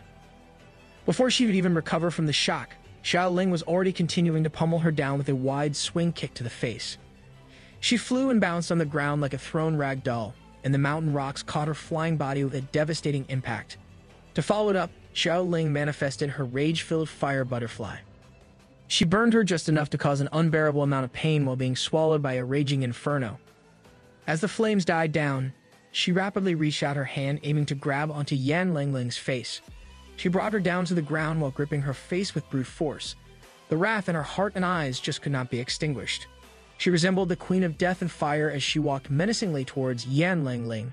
She was already admitting that she was wrong, profusely, and desperately pleading for her life. She insisted that she really was in the wrong, and if she let her go just this once, she would repay her later. This girl is so bad at negotiating for her life. Xiao Ling responded to her distressed words by conjuring a blazing fire blade. With a rapid motion, she stabbed Yan Lang Ling's hands firmly into the ground. It was so fast that she could not even react at all. When the feeling of searing pain finally caught up to her, she cried out in agony as she felt the burn of the blazing fire blade. Xiao Ling guaranteed that she would not kill her, but she also wasn't going to let her go easily at all. Imagine being locked up by a fire sword. What a miserable way to be caught. There were countless beasts on this mountain. She assured the terrified Yan Ling that she would not be lonely at all. As Xiao Ling was saying that, 2 hungry and wild tempest wolves were already just a few meters away from them. As soon as she saw this, Yan Ling's face became filled with horror as she desperately screamed. From horror to rage, she furiously cursed at Xiao Ling. She damned her to die like a mad woman, but the tempest wolves were already upon her with their voracious appetite, equipped with sharp teeth and claws. All she could do was scream in agony as the tempest wolves feasted on her while she was wide awake. All she could see was the figure of the cold Xiao Ling, someone she had crossed one too many times. She became the helpless lunch of the tempest wolves. Eat well, boys. In a blazing, fiery forest, Xiao Ling is trying to catch her breath while leaning on a tree. A painful headache assaults her out of nowhere as she tries to find out what is wrong and why she cannot go back to her master. Her body feels powerless. She looks like she has COVID. She might be in dire conditions, but she still tries to brave through it and runs to hurry back to her master's side. On the other side of the battlefield, the primates are trying their hardest to tank the explosive power of human technology. Yuzu's roots are doing the heavy lifting by thwarting and guarding against most of the explosive and fiery attacks. Grass should be weaker than fire, but the God Tree is just built different. The Peregrine Falcon faction, along with the Fog Beasts, is doing their best to break through enemy lines and launch an assault on the headquarters. Yan Yumon is starting to feel the pressure of the formidable forces from the Beiyu Gorge as he orders for all the incendiary bombs to be deployed as soon as possible. The artillery vehicles carrying the incendiary bombs do not waste a second as they unleash hell upon the charging beasts. The incendiary bombs in the form of fast-traveling missiles lock onto the massive Fog Beasts. The vapor monsters are successfully deterred as the bombs blow up directly on their fog bodies. They slowly start evaporating at the high temperature that the incendiary missiles just unleashed. Even some of the flying peregrine falcons are subjected to the destructive heat of the missiles. The battlefield is quickly turning into hell on Earth. Yuzu's roots are fighting valiantly despite being burnt in almost every part. Despite the heat and destruction that the incendiary bombs are capable of, Yuzu's roots are simply in a league of their own as they show evident signs of frightening regeneration. Tanking missiles and healing himself back to full health. This guy is just flexing at this point. The soldiers quickly catch on to the fact that the roots are so full of vitality that the fire is simply not enough to cause serious damage as they heal back up to pristine condition before their eyes. Yan Yuan quickly reassures his soldiers to stay calm and keep bombing. He reasons that the roots need spiritual power to keep repairing themselves. Once they run out of spiritual power, they can capitalize and take them down for good. Also, from their position, it is all but guaranteed that the tree roots would not be able to reach their ace in the hole, the missile launchers. Yuzu's roots continue to be bombarded and engulfed by the flames of the missiles. The missile launchers are doing their jobs magnificently as they continue to rain down hell on the opposition. To try and tip the balance of the battlefield, 3 peregrine falcons can be seen rushing through the air, obviously aiming for the missile trucks. Unfortunately, 2 of the 3 peregrine falcons are immediately stopped by the awakened soldiers that are waiting to ambush. They have caught up to the fact that these formidable beasts cannot always maintain full-strength speed for the whole duration of the war. They formulate and execute a counter perfectly. As 2 of the peregrine falcons are caught, the remaining one boosts its speed even further to fly deep in the back of enemy lines. All it takes is one, baby. The soldiers' panic can be seen as they lay their eyes on one speeding falcon that resembles a bullet with its speed. It is full of determination and willpower to do the mission that was tasked to it. The valiant singular peregrine falcon dives deep and crashes against the destructive missile trucks of the enemies. It causes a massive explosion that shakes the entire battlefield. The clueless soldiers finally see that behind them, the missile truck they were supposed to protect has already exploded. To add to the chaos of the combat zone, a sudden earthquake is suddenly triggered by something underground. When the dust and explosion smoke gather, everyone knows that something has just come to the surface. It is none other than the transcendent level 1 Emperor Alligator coming in hot as he lunges towards the formation of the soldiers with his massive jaws open. Let's go, it's feeding time, boys. As the massive beast descends upon them, they have no choice but to stand their ground and rain enhanced bullets like madmen. Even under fire from such bullets, the Emperor Alligator is simply unaffected as he looks like an invincible raging monster. At the psychic monitoring station headquarters, the woman in charge finally lays eyes on her arch-nemesis. It's been a while since she last saw this emperor alligator in the flesh. She swears that this time around, this beast will not be able to run away again. Yan Gao Yuan gets out of his cozy tent to observe this absurd development with his own eyes. This man is under so much stress. The emperor alligator that they have been so adamant about hunting is standing before their full military force. The monstrous reptile tanks every single bullet that is launched towards him with rage in his eyes and heart. He lets out a sonic blade that affects every single soldier and military force in the war zone. Awakened soldiers or regular soldiers. No one is spared by his powerful voice. Tanks and troops are mowed down as the emperor alligator starts his rush towards the base camp of the force. This looks just like how we played with our toys when we were younger. The humans try their best to stop him. No matter what happens to them, they must keep this monstrosity away from the Supreme Commander. Yan Gao Yuan promptly orders for every infantry and supernatural unit to fall back. He also requests the Air Force to get ready and deploy muscle-paralyzing bombs as fast as they can. The Air Force does not waste a second as their aircraft start dishing out muscle-paralyzing bombs and bullets towards the Emperor Alligator. He takes them with his thick and tough scales like a boss as always. Deep in his thoughts, the Emperor Alligator has already figured out his plan of action. Flames engulf the whole battlefield below as the base camp above the cliffs stays safe. The supreme commander of the whole operation, Yan Gao Yuan, tries to look at the state of the war zone for himself at the top of the cliff. He is greeted by the sight of the Emperor Alligator shouting out the God Tree's name in perfect human language. Imagine seeing this in the middle of a war. Just wave the white flag. Yuzu's roots move lightning fast in response to the Emperor Alligator's plea. He makes quick work of destroying every single airborne unit of the Air Force, effectively ending their reign of muscle-paralyzing bombs. That's some clutch assists. Call him Nikola Jokic. Taking advantage of the space that his master created for him, the Emperor Alligator jumps and roars into action as he rushes forward. No matter if it's humans, tanks, or whatever else, he does not care for the damage that he is unleashing. He only has one target in mind. Yan Gao Yuan is sent into his fight-or-flight mode as he is now exposed to the enemies. Suddenly, a singular muscle-paralyzing missile has found its way heading towards the Emperor Alligator's eye. Even the supposedly safe cliff that their base camp is located at is engulfed by the explosion of the missile from point-blank range of the Emperor Alligator. Yan Gao Yuan muscles through the impact of the explosion while his secretary tries her best to hold on for her life. You must see if the Emperor Alligator is neutralized with his own eyes. Contrary to what he was expecting, a massive figure with a gaze that would make anyone freeze greets him. The Emperor Alligator is uninjured by the missile that he just tanked directly. He has reached his destination and asks if this man in front of him is the master of the soldiers. Yan Gao Yuan realizes that he is now at the mercy of a bloodthirsty beast with its human-sized teeth aiming at him. The Emperor Alligator judges that if this single human die, everything ends right here and right now. He scoops the whole side of the cliff that the man is standing on as he intends to end this war. Supreme Commander on the rocks. What a lunch. Yan Gao Yuan takes his stance, refusing to surrender. He declares that they cannot lose here.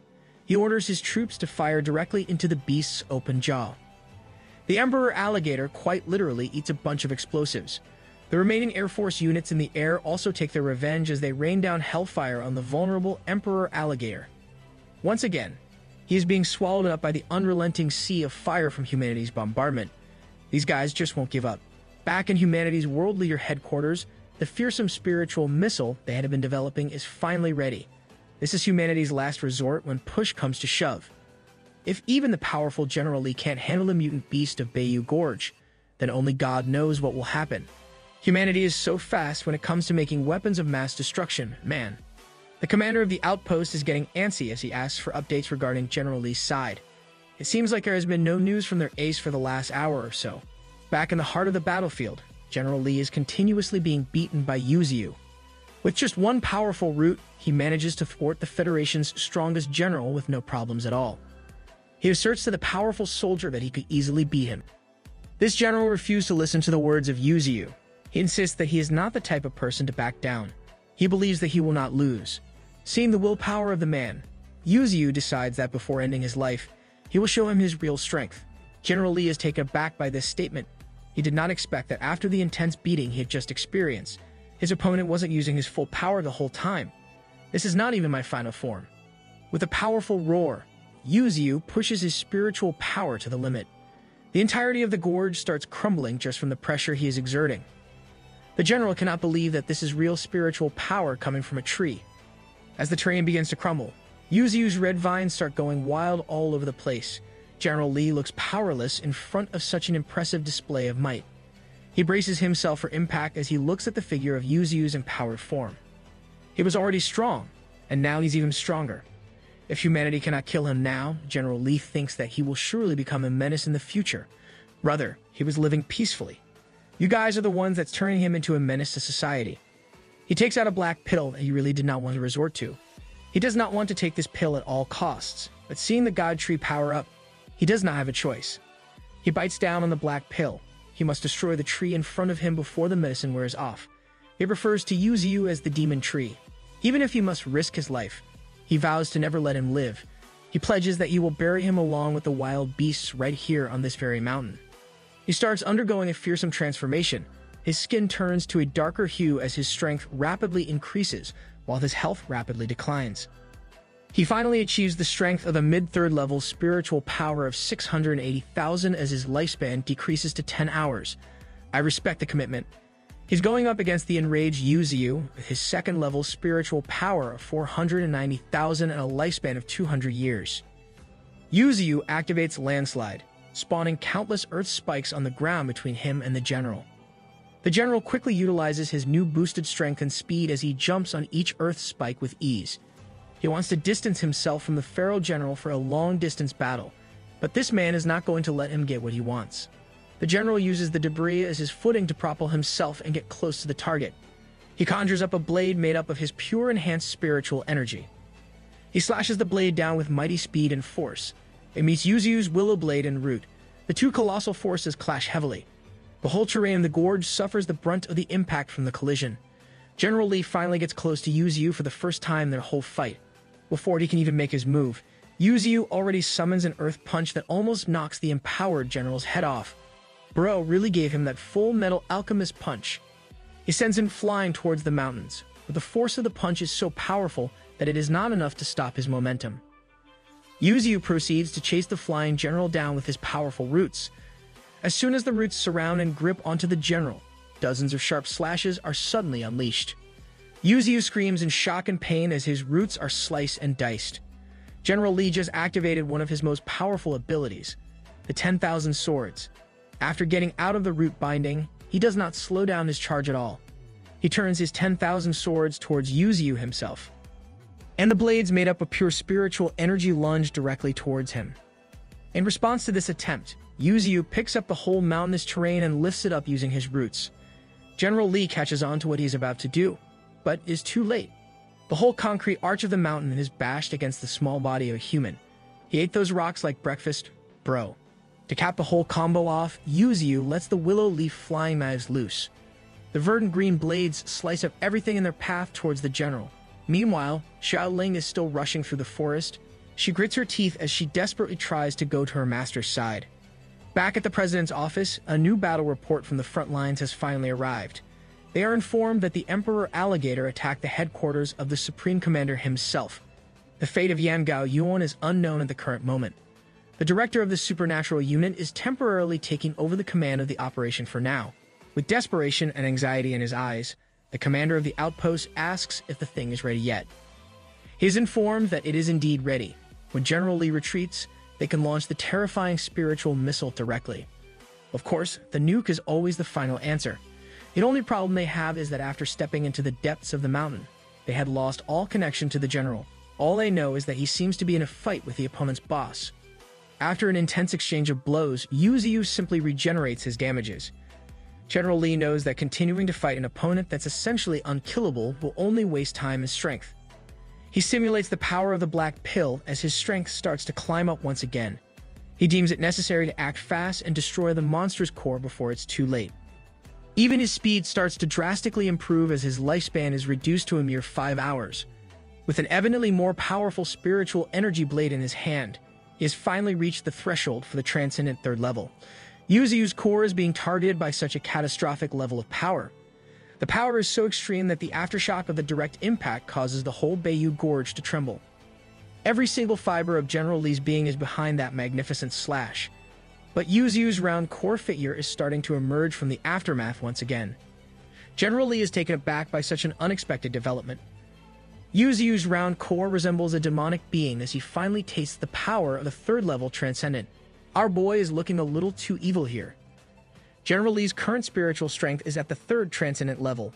Yet, after unleashing his killing blow, he had only managed to leave a crack on the god tree's core.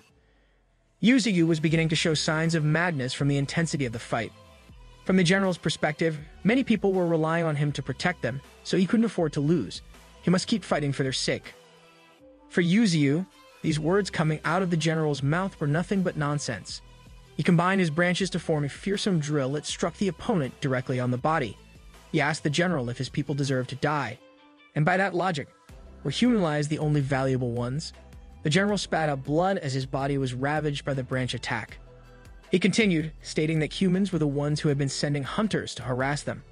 And now, they had gathered an army for annihilation. General Lee answered that this was necessary for the protection of humanity. This sentiment finally broke Yuzu. It felt like a big joke, like this man was spitting on his face. They had never invaded a single village. They had never touched any cities.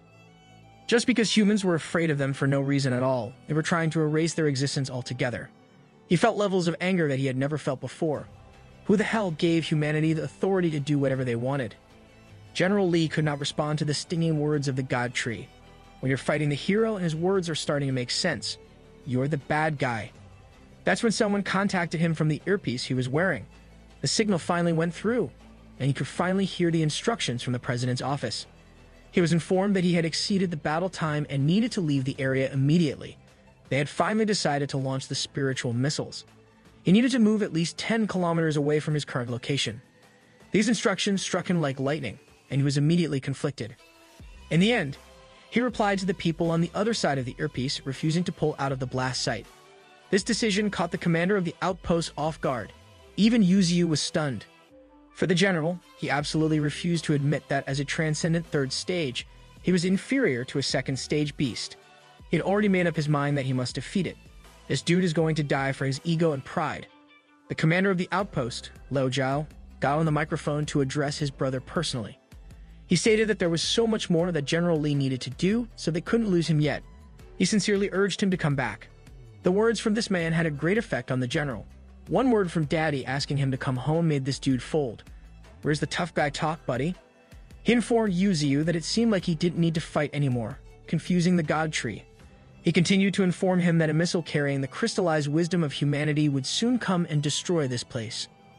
This was a level of destruction that no one could stop, no matter what.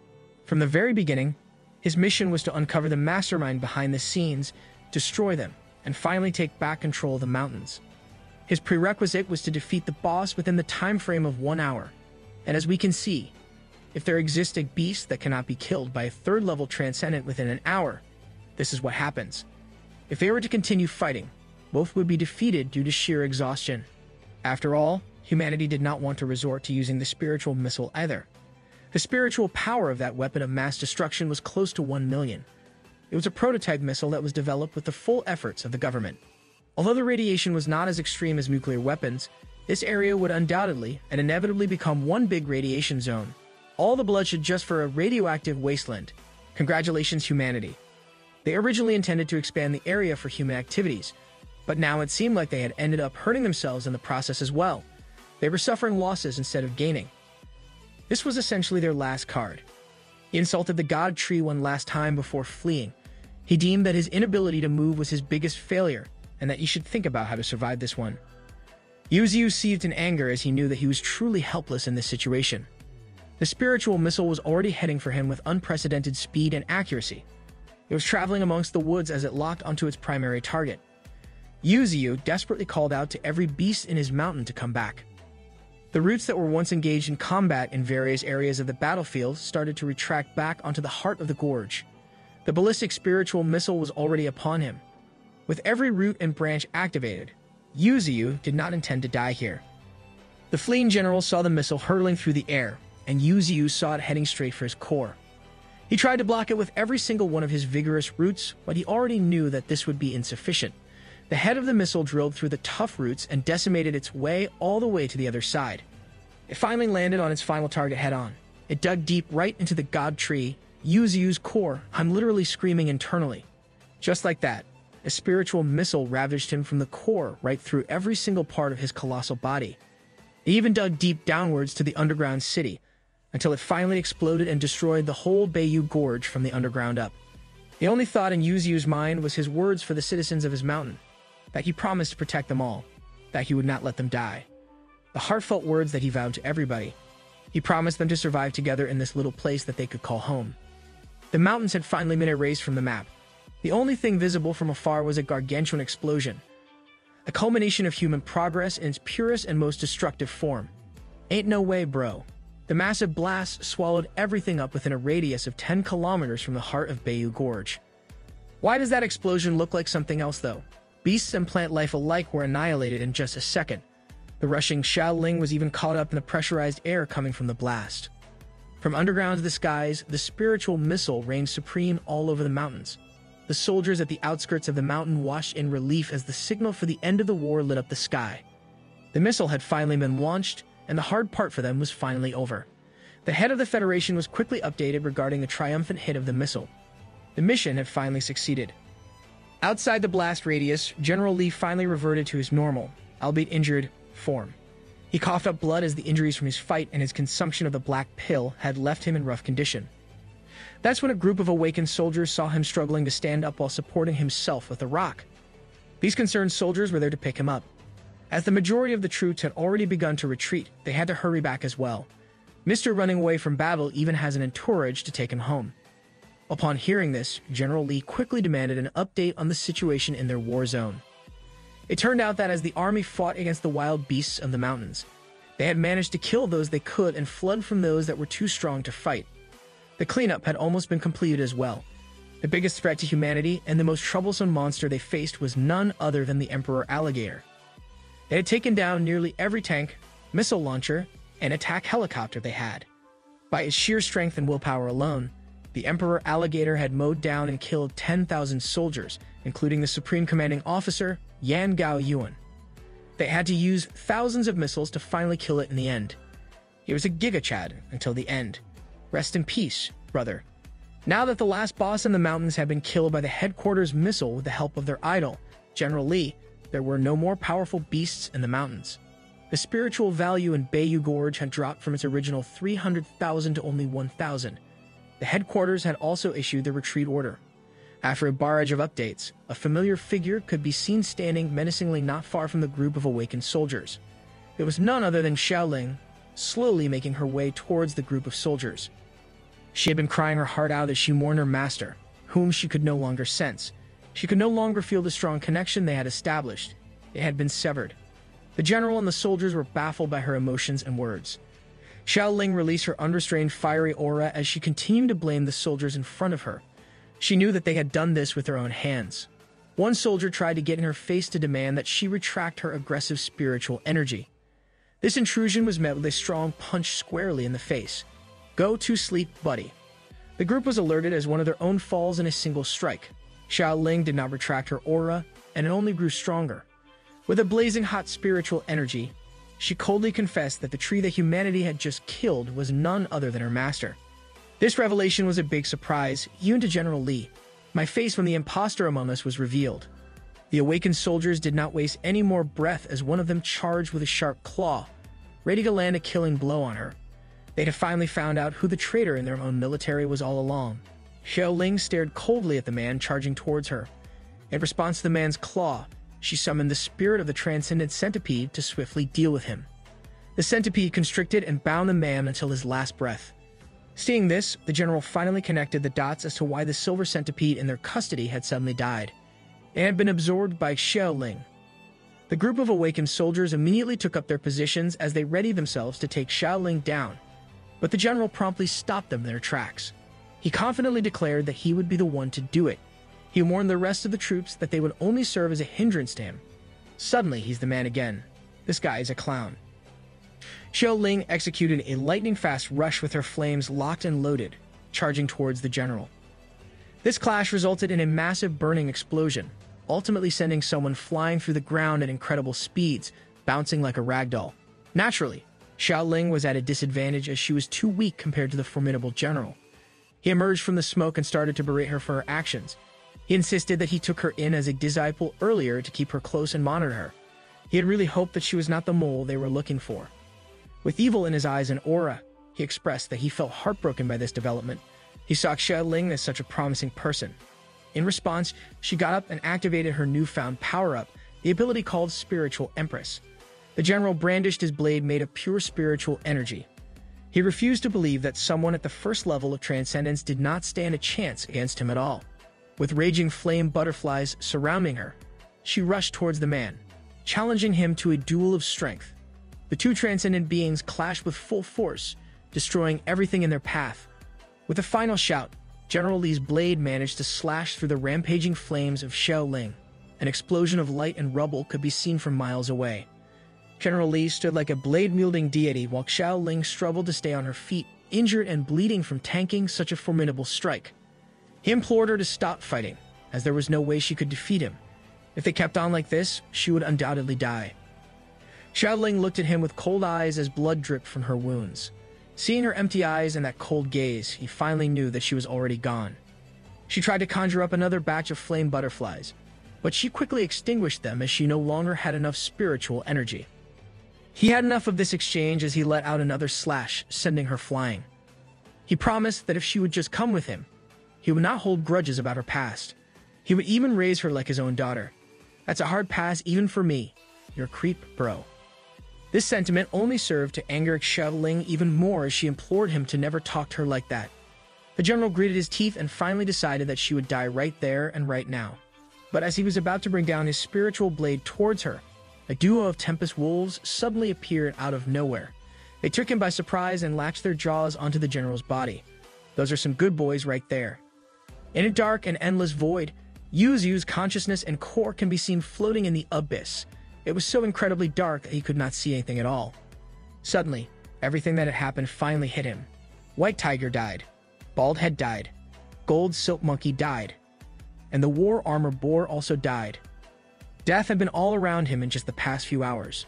Oh man, those are the death flowers from every anime ever. He also remembered that Sparky had passed. Almost everyone he cherished had their lives snuffed out. His thoughts wandered back to when he first reincarnated as a tree. He wondered if he was going back to being alone once again. He remembered a bright smile and a lively voice calling him Dad. Suddenly, the endless dark abyss started to light up little by little. He wondered who it was that he was remembering, but it was none other than the precious Xiaoqing. The light continued to grow, and soon it encompassed every inch of the empty void. Yu's consciousness had been awakened once again. Do it for her, big dog. Back in the duel happening on the outskirts of the mountains, the two Tempest Wolves were trying their hardest to latch onto and hold onto the powerful general with all their might. He found it unbelievable that these beasts were running out to save Xiaoling. With a casual and angry swipe of his hands, he sent the two beasts flying away with heavy injuries. One of the Tempest Wolves was wounded to the point of losing consciousness as it bled out. Xiaoling immediately rushed to the side of the Tempest Wolf to examine its condition. She lamented that at that time back then, she could not protect the beast. This time around, she pleaded to the gods for everyone to live on and survive. As the Tempest Wolf closed its eyes and breathed its last breath, Xiaoling finally broke down as tears uncontrollably rained down from her once lifeless eyes. She could not take the agony of everyone that she cared about passing away in such a short amount of time. The Tempest Wolves, Sparky, White Tiger, the Peregrine Falcons, Bald Head, and her master himself. It finally sunk in for her that everyone was gone. General Li stood before her with fury and bites from the Tempest Wolves all over his body. The group of awakened soldiers accompanied him from behind. He assessed that his body's functions were quickly deteriorating more and more as time went by. She questioned him if they truly had to erase everything. Just because humans could not solve the problem effectively, they resorted to such extreme measures. He looked at her meaningfully as she bawled her eyes out in grief. She asked them if there must have been other ways. They could have ended all of this. She resented that humans always resorted to war as if it would solve everything. She asked the general and all the soldiers around her a simple question. She genuinely asked them if it was the beast's fault for simply being alive and living. This question elicited a complex reaction from the general. At first, he was taken aback, but he regained his composure as anger welled up inside him. He yelled at her to shut her mouth. This man is willing to die on such a messed up hill. He justified his and everyone's actions. stating that they were just a bunch of beasts that spoke human language. They did not do what humans did. They could not guarantee that these beasts wouldn't attack human cities. No, in his viewpoint, even if there was a slim possibility of an attack, they wouldn't let it have any chance of ever happening. The awakened soldiers and the general surrounded Xiaoling as they tried to justify their actions collectively. They tried to convince themselves that they were not in the wrong while teaming up on an injured woman. Let the scene speak for itself. General Li conjured up another spiritual blade as he intended to send her to accompany the beasts they had killed. Xiaoling at this point was broken beyond saving from the grief and powerlessness that she was feeling. He was already within killing distance as he intended to end the war right there and then. Xiaoling's eyes looked lifeless already. She had given up all hope as she just stared at the charging, murderous general with no reaction whatsoever. That's just really sad, man. Suddenly, a familiar tree with burned roots and trunk came flying in from out of nowhere. The round core that Xiaoling was all too familiar with was now surrounded by molten material that burned brightly and ruthlessly. The soldiers had no idea what was happening, but all of them knew in their hearts that this was not good news at all. General Li was the only one feeling true dread and fear as he carefully watched the tree flying towards their direction. Xiaoling was also taken aback by such a bizarre twist of fate. The god tree, Yuziu, finally landed on the battlefield with his new and fiery look. He cemented his roots onto the ground as the burning fire continued to blaze around his core. Let's freaking go. He looks like Ghost Rider right now. The soldiers tried to brace themselves for the impact, but that was the least of their concerns. The powerful roots of the god tree were already on the move, and the targets were unaware. General Li tried to scream and warn everyone that this was the boss of the mountain. But his voice was drowned out by a roar that was so loud and frightening. It engulfed everyone within the vicinity with terror upon hearing it. It was as if a new life was lit up inside Xiaoling's heart as she tearfully called out to her master whom she thought had passed. With a deafening and threatening roar, he warned the humans in front of him to get away from his precious Xiaoling. With a sudden sweep of his roots, the area was flattened along with a decent chunk of awakened soldiers. The surrounding troops had not even processed what was happening and what this blazing creature in front of them was. General Li shouted at the god tree, frustrated and infuriated at the tenacity of this monster. Looking at his status, all of his branches had been damaged, 9 of his tree roots were impaired, and even his regeneration ability had been disabled. He had been warned that his whole system would collapse soon. It would break down in exactly 10 minutes from now. The awakened soldiers tried to gain their composure and got into their respective positions to rush at the god tree all at once and try to go for the kill. General Li panicked at this charge as he hurriedly warned them not to go. He assured them that all of them combined would be no match against such an opponent. The raging Yuziu did not intend to leave a single one of these soldiers alive. His ferocity took over as the burning flames of his core grew even more. He stretched out his roots, eliminating the charging soldiers in less than a second. He continued to scream in rage and agony as his roots traveled from one end of his kill zone to another, claiming the lives of soldiers with maximum efficiency. With their comrades dying left and right from charging forward, the soldiers on the ground quickly realized that this was way above their pay grade. Some of them were too stunned to even step forward, but the roots took the chance to bring the action to them. Another soldier got his head crushed as the roots advanced forward. "Where's your head, big dog?" The only thing on Yuziu's mind was to kill and kill. All these humans must die. His rampage was so chaotic that some of the charging soldiers were even burned by his flaming core. Even Xiaoling found it hard to stay safe amidst the uncontrollable rampage of her master. General Li finally acted and jumped towards the god tree with his spiritual blade in hand. His longevity was also quickly dwindling down. He had 57 minutes of lifespan remaining. This would truly be their final fight. The general was up against Yuziu's 9 minutes and 10 seconds of longevity remaining. General Li, with his trusty spiritual blade in hand, rushed towards the rampaging and smoldering monster that is the god tree.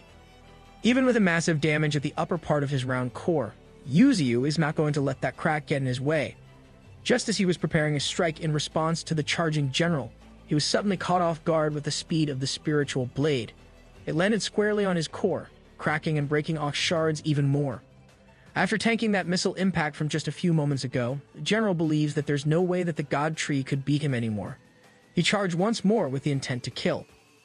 The roots immediately halted his charge and dragged him away effortlessly. Contrary to his belief, the roots themselves are enough to stop his momentum and injure him gravely. It held on to him like he owes it money. No matter how hard he tried to free himself, the root was unmovable.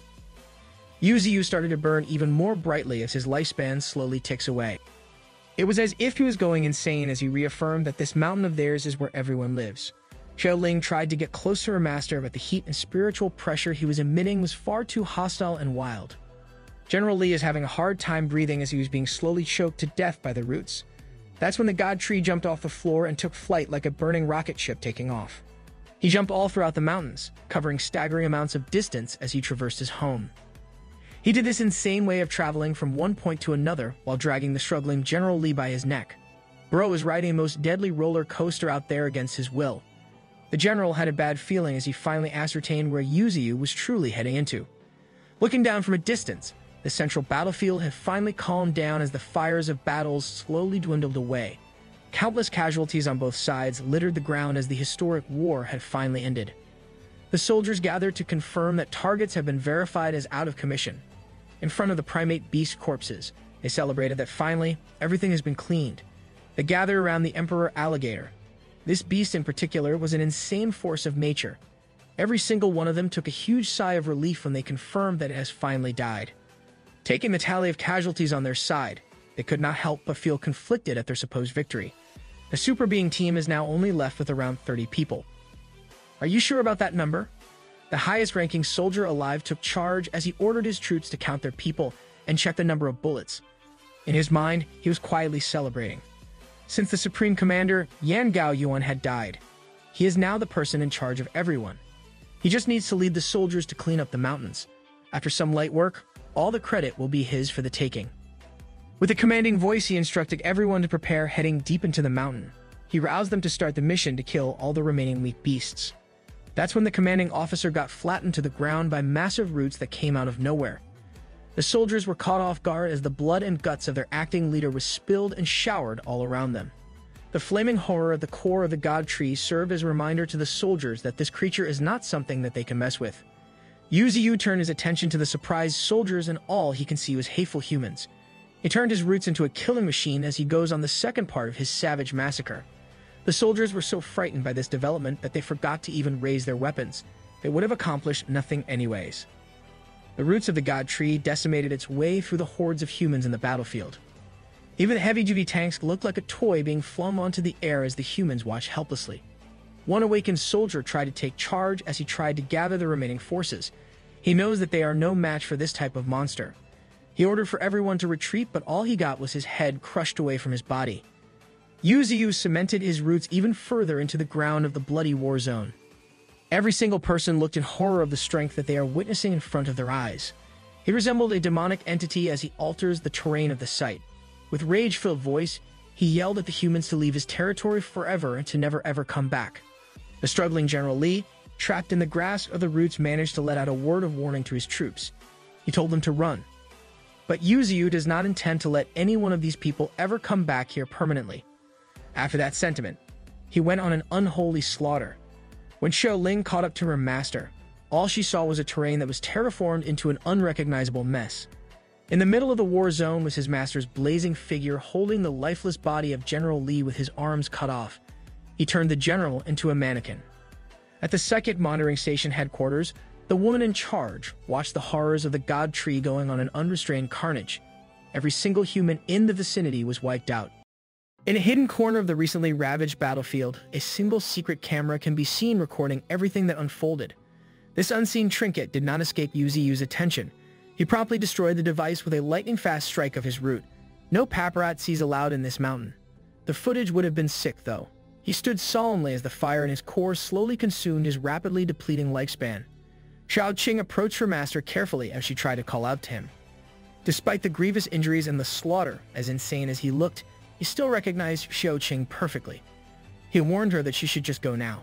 With the camera and any recording devices in the battlefield destroyed, her real identity had been completely erased. No one knew who she was or what her affiliations were. He had been warned by his system that he only had 1 minute left. The system was on the verge of its inevitable collapse. Hearing this from her beloved master caused a cascading river of tears to fall from Xiao Qing's eyes. She did not want to go anywhere else. She just wanted to be by her master's side until the very end. Seeing the determination of the girl in front of him astounded Yuziu. At his final moments, he decided to tell her the whole truth that he had been hiding from everyone else. He confessed that originally, he had been a human being. This sudden revelation only served to confuse Xiaoqing. The god tree continued with his declarations. He told her the truth that her soul was truly hers as Xiaoqing, but the body belonged to Xiaoling, her sister. He continued to explain about the disaster that befell them back then. He told her that only her soul as Xiaoqing had managed to survive in the end by using her sister Xiaoling's body, but ultimately, this body was not truly hers. Every single time that he thought about the two lively sisters when they were still alive, his heart could not help but ache so much. He really wanted to save Xiaoqing and her sister, but alas, here they were today, hearing the truth from her master. Xiaoqing's emotions only welled up even more. He urged her to go back to the humans after this massive war. This battle, this whole conflict, they had finally won it. He stood valiantly with a complicated expression on his round face, burning brightly in the middle of the war zone. Before the god tree, Yu Ziyu disintegrated into nothing.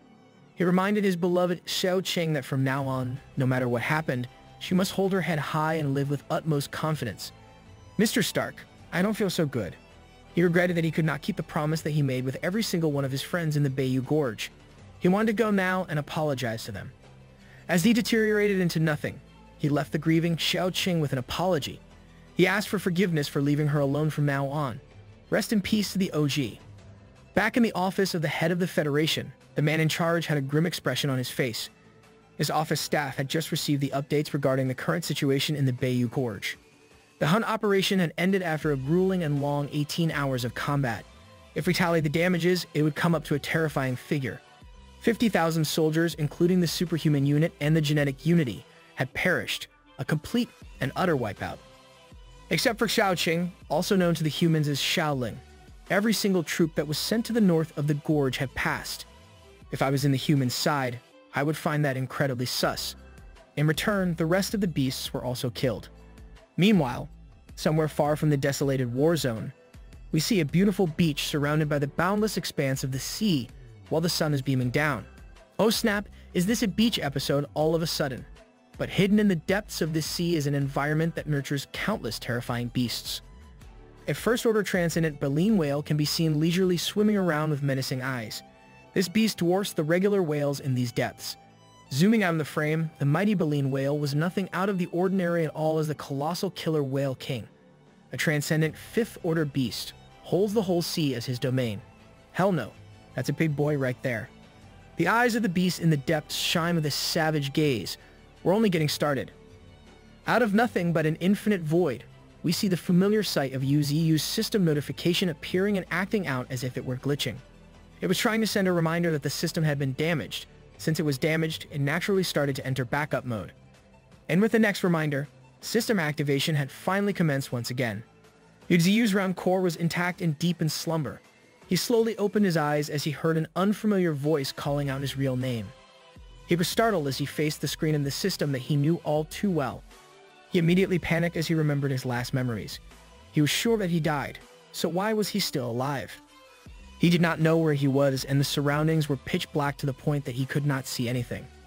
The voice that called out to him and woke him from his slumber confirmed that he really died earlier. The glitched-out system had simply entered the settlement interface. He calmed down a little as he got the confirmation that he had really passed away. The remaining question in his mind was why his consciousness still existed. In conjunction with that, would he be reincarnated again? The glitched-out system explained that even though he had died, it was still not over. Everything in the world would continue to operate as usual. As Yu Ziyu, he was completely wiped out, but as the willow tree, he was not dead yet. This revelation painted a curious expression on his face. He ardently asked the glitched-out system what it meant by this cryptic information. The system started to glitch even more. The system was finally rebooting. It meant that the world would soon come to an end. In an enigmatic fashion, the system declared that Yu Ziyu must be dead when the darkness falls in order to become a true god. With a serious tone, he asked if the ones that would bring the darkness would be the humans. The system only informed him that there were much scarier creatures than human beings out in the world. After this war, that's not very reassuring at all. Bro. So now, the system would give him an even greater strength, and it would give him a new lease on life once again. But there was a condition. Someday in the future, when disaster strikes, he must heed the system's request for help unconditionally. When asked if he was willing to accept this deal, he did not hesitate to agree, as it was not like he had any other choice in this matter. The system confirmed that he was right. He had no control over this situation at all. his core started to become enveloped in a magical white smoke. But before anything happened, he wanted to ask the system one final question. He simply asked who the hell this entity known as the system was. It went silent for a moment, but the only answer it gave was that he would only find the answer to this question when the time was right. From the round core, he started to fuse into the magical white smoke. It was starting to form an image that resembled a human. This was Uzu, a handsome form of a man with long hair made up of the power of the system. With a smile on his face, he was ready to get things started. Our boy looks majestic as a mofo. Back in the battlefield, Xiaoqing was still kneeling in front of the place where her master had passed. She was still in shock and intense grief. With her lifeless eyes, she started to see bright glowing magical lights slowly emerge. From just a few, they multiplied to the point that they surrounded everything around her. In her hands appeared the brightest light form of them all. In the deeply cratered Bayou Gorge, giant roots started to appear and move about with life. The bright lights turned up to the point of swallowing the whole area. With a small round core floating in her hands, the magical roots started to surround Xiaoqing. To her surprise, the roots that quickly sprawled all throughout the mountains started to pick up every single beast that had passed away in combat. On one side, the broken-down Sparky, the legion of mutant rats, Leng Feng, Qing Chuan, and Qian Xin, also known as Thorn, started to ascend with the roots gripping them with care. The loyal Tempest Wolves, the half-skinned White Tiger, the brave White Crane, even the inseparable trio of War Armor Boar, Gold Silk Monkey, and Bald Head started to join everyone else. Xiaoqing watched as a powerful force began to lift every single lifeless beast in the mountains. Even the gargantuan Emperor Alligator joined them in the air. Bro was casually going to execute the most overpowered plot power of all time. In the middle of it all, a blood-red trunk of a tree surrounded by countless strong roots emerged from the ground up. The epic story had finally begun. Wait, is this just the prologue? Xiaoqing held her master's new core carefully as the roots slowly brought her closer to the new and improved body of Uzu. The crimson trunk slowly opened in the middle, welcoming the new form of the God Tree, which she says it's her first time. The core started to emit a blinding light, signaling the beginning of a new era. She held the round blue core as she sincerely pleaded for her master to live once again with every one of the beasts. While holding the lifeless bodies of the valiant warriors of the recently destroyed Bayou Gorge, the core started to travel towards its rightful place at the center of the new crimson tree. As soon as it reached the crevice of the body, an immaculate light of life started to blast everywhere as far as the eye could see. The already impressive crimson trunk started to grow even further, growing at a fantastical pace. In just a moment, the bare body of the tree started to have bountiful flowers blossoming in every branch. The once burned-out branch started to materialize once again, now turning into a majestic golden color, looking more powerful than ever. Oh snap, his branch just got upgraded into premium. The new god tree stood tall and strong with improved golden branches and abundant, beautiful leaves resembling gorgeous cherry blossoms. Uzu raised one of his newly spawned golden branches to the air, intending to find out just how powerful he had become. With a swift slashing movement, he materialized a resplendent willow leaf knife in the distance. Surprisingly, he did not just release the willow leaf knife without a target.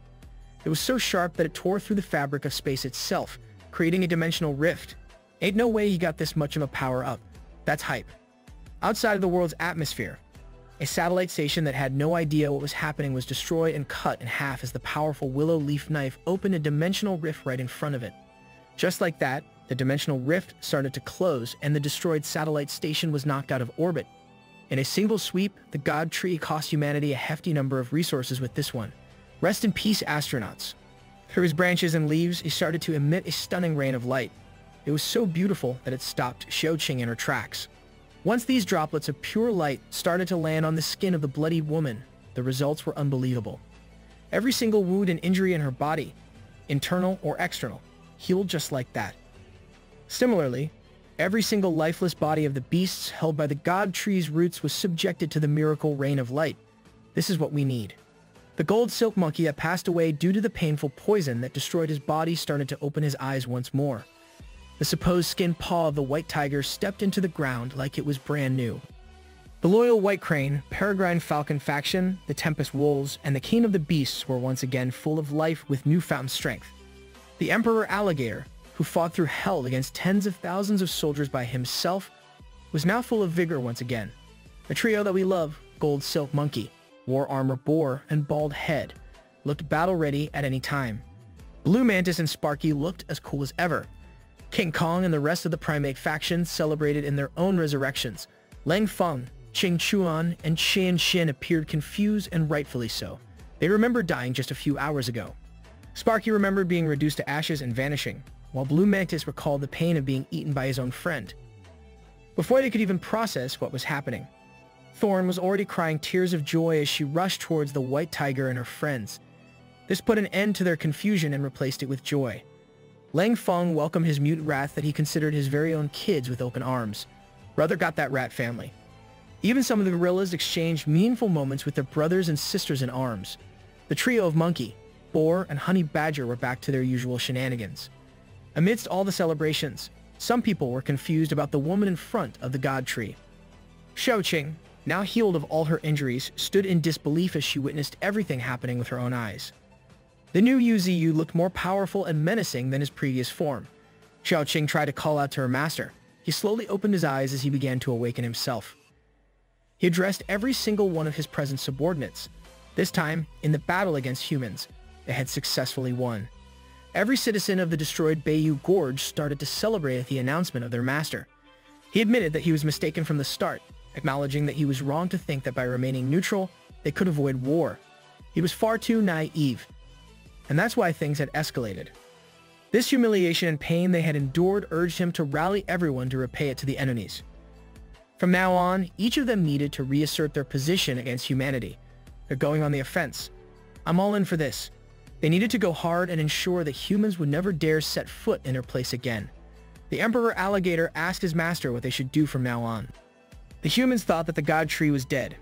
If they knew that he had survived the brutal spiritual missile, they would definitely invade with full force once again.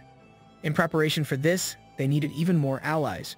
They truly needed to bolster their forces since the beasts in the Bayou Gorge were not enough. He ordered everyone to search and scour the mountain ranges in the vicinity within 5 days. They must bring all the exotic beasts to him, regardless of whether they had good innate abilities or not. Those who refused to submit and come back to him would be killed immediately. Every beast was roused into another savage mission as he mandated them to subdue as many as they could. That's when something caught the god tree's attention. He called out to Bald Head, who had been acting highly unusual, more than he normally did. When asked what was wrong with him, Bald Head and the Tempest Wolves simply rushed towards Xiaoqing's side, crying tears of joy. That's so heartwarming. Man. Xiao Ling was also the one that welcomed him in the afterlife earlier. It only occurred to the god tree that in the eyes of his original beasts, Xiaoqing and Xiao Ling had already passed away a long time ago. He felt joy as he witnessed this heartwarming reunion. It must have been nice for them to see her again now. Sadly, this could not go on any longer as he reluctantly ordered Xiaoqing to go back to the human side. They needed her on the other side as they simply could not live without her valuable help. With newfound joy and life in her eyes, she agreed to the mission given to her by the god tree. After 5 days, the second stage of spiritual recovery would start, so they needed to move quickly. Meanwhile, the two men, Lang Feng and Qing Chuan, were blushing and still wondering who Xiaoqing was. They may not have known who she was, but they were certain of her beauty. Out in the desert, quite a distance away from the chaos of the Bayou Gorge, 2 sets of massive beasts' footprints could be seen marking the hot sand. A familiar fiery red tail wagged in the air. In perfect human speech, the owner of the tail complained about a beast called the Desert King Cobra for wasting so much of their time. A horned beast tried to politely calm his big sister down, as she had been cursing too much. This duo was none other than the Fire Fox Nine Tails and the Demon Cow. Nine Tails was incredibly annoyed as she continued to curse. If it were not for the snake, they would have already gone to their master's side. The Nine Tails and the Demon Cow, 2 of the strongest transcendental beasts under UZU, were finally coming home. They are about to work extra overtime time, make up for missing the war. Down in the underground city, everything had been ruined in one fell swoop. This was the area that the spiritual missile had ravaged with the most destructive force. Qing Xuan kneeled in defeat as he looked at the decimated fruit of his labor. King Kong and the primate faction were also underground, grieving the loss of their hard work in the underground city. They should just build a nuclear bunker this time around. Lang Feng was finally allowed to go downstairs to the secret underground city. He interjected that they had no control at all over this matter, but at least everyone was still alive. Qing Xuan agreed, feeling extremely grateful after being revived from death. The feeling he had right now could not simply be described as amazing. With this newfound motivation, he stood up with enthusiasm and urged everyone to start from scratch once again. He even invited Lang Feng to come and help with the construction. However, Lang Feng immediately declined, reasoning that he had kids to take care of. The god tree set up the fob on the gorge once again as its massive roots traveled all over the perimeter. At rank 2, his tree roots could only spread underground, reaching a depth of a few hundred meters. Now the difference could be seen clearly. Half of the foggy mountain was filled with its strong roots. Even the growth of its 9 main roots had been much faster than before, and it could only feel that they were getting even stronger. It blushed in anticipation of this prospect. It was like an excited child thinking about its next unlocked ability. All 9 of its mutated roots had reached the 3rd level. They now spanned kilometers long, and one of them had reached the peak of rank 1, transcended when it came to speed and strength. Now, it could also extract spiritual energy from other organisms for its own use. As soon as it read about this new capability, it immediately wondered who it should try this skill on. That's when it laid eyes on the napping and yawning bald head. Without any delay, it jabbed a tiny root towards the body of the honey badger, catching him off guard as he screamed in surprise and pain. Let Bro sleep a little. He just got back from the dead and he's already an experimentation subject.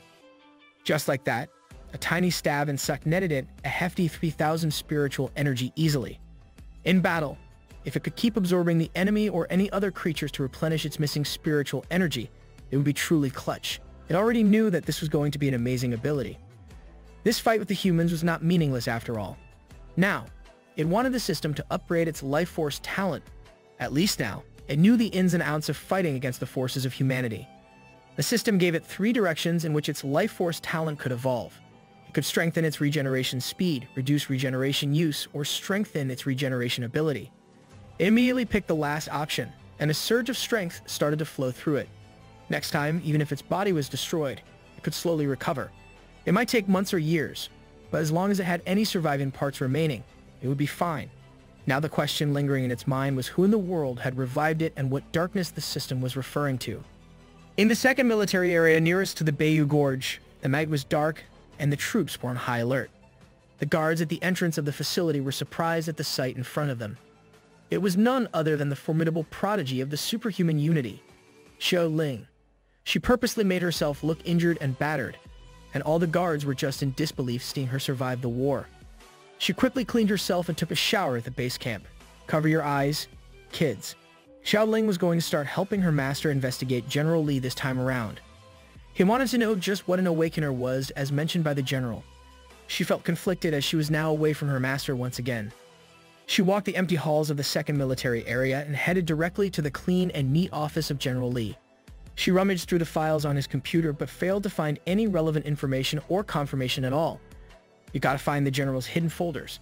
That's when something in her peripheral vision caught her attention. She looked at the painting on the frame and activated mind perspective. She saw through the painting, and a secret door was revealed behind it. She followed the hidden door and bravely entered the concealed room. The things she saw as soon as she entered were a big game changer. She was shocked at the sight of this discovery. I bet what she found is similar to what was in Aaron's basement in Attack on Titan. Back at the Bayou Gorge, the god tree had been exercising and practicing another one of its new abilities. It was the spiritual field that encompassed almost the whole gorge. Within this technique, everything was its domain. Using the spiritual field to surround everything around it within a radius of several miles was amazing. This should have little to no impact on opponents on the same level as itself. However, using this could reduce the strength of weaker foes. As it upgraded this practical skill, the range and strength would undoubtedly get even better. Suddenly, it was interrupted by Xiaoqing, who took on her spirit form to eagerly report back to it. She had finally found the thing her master was looking for. She found evidence to support that General Li had awakened from a previous era. He had the memory of a sword cultivator. Are you saying that we got transmigrators now? We're beefing with other isekai protagonists. In the general's secret room, she found an alchemy furnace and other things that undoubtedly belonged to a previous era. Not only that, but she also discovered a book that recorded everything. The god tree eagerly asked what was recorded in the mysterious book.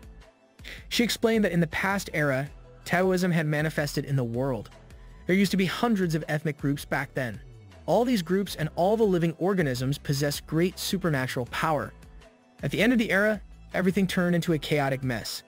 Those who had great supernatural powers tried to change and challenge fate, but In the end, they were all suppressed, and their souls were scattered, never to be reborn again. Yuzi, you wondered how cultivation managed to resurface right now. According to General Lee's detailed description, mediocre characters like himself had survived the previous era purely through luck. With that in mind, it was much more difficult for a truly talented person from the previous era to reincarnate and return to the current times. So, you're saying the General was just a low-tier isekai man? Are we about to see some truly OP opponents in the future?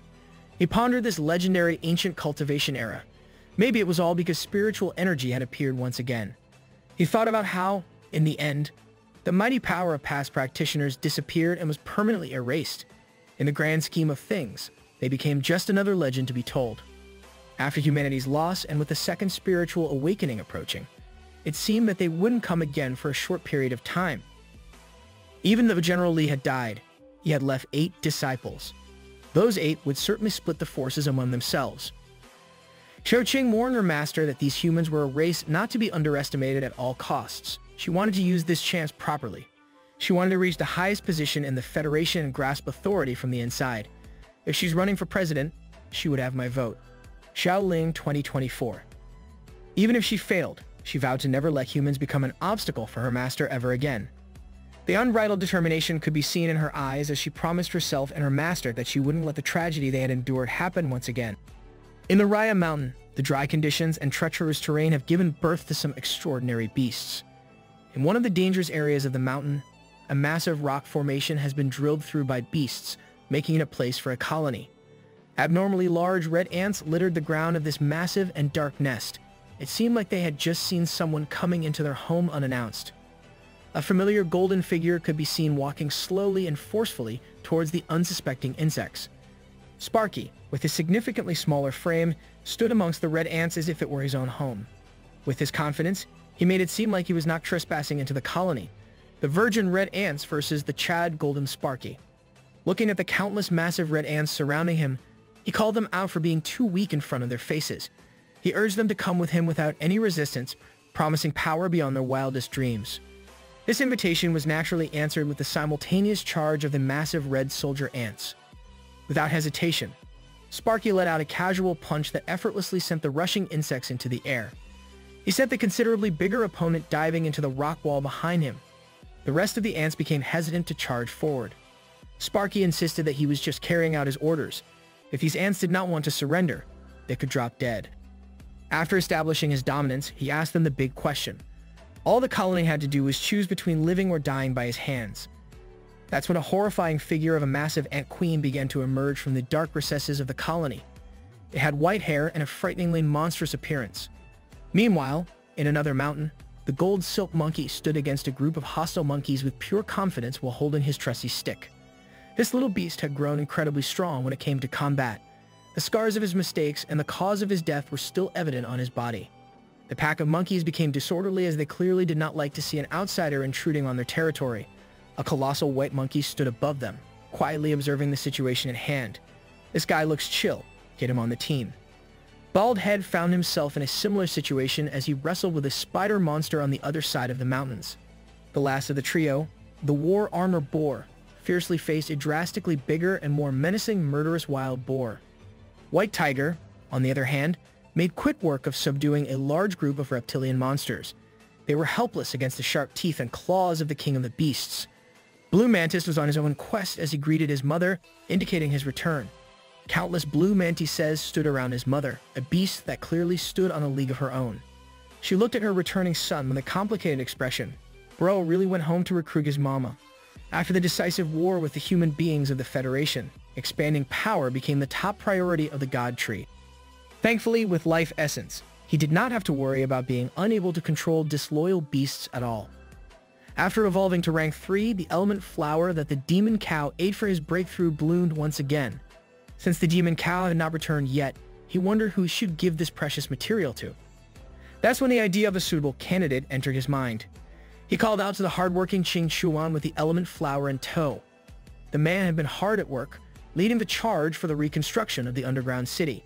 To his surprise, the God Tree tossed the flower directly to him. The boss had just ordered him to eat it. Like the loyal subordinate that he was, Qing Chuan asked no questions and put the element flower in his mouth in one bite. This guy did not even check what he was eating. The effects of the powerful material were immediately felt by Qing Chuan. A power that he had never felt before started flowing throughout his body. He felt himself becoming stronger and stronger by the second. While undergoing his breakthrough, the God Tree explained to him that this was an element flower. It would transform his body into the purest elemental body possible. The God Tree knew that Qing Chuan had normal talent when it came to cultivation, but this was not an issue at all.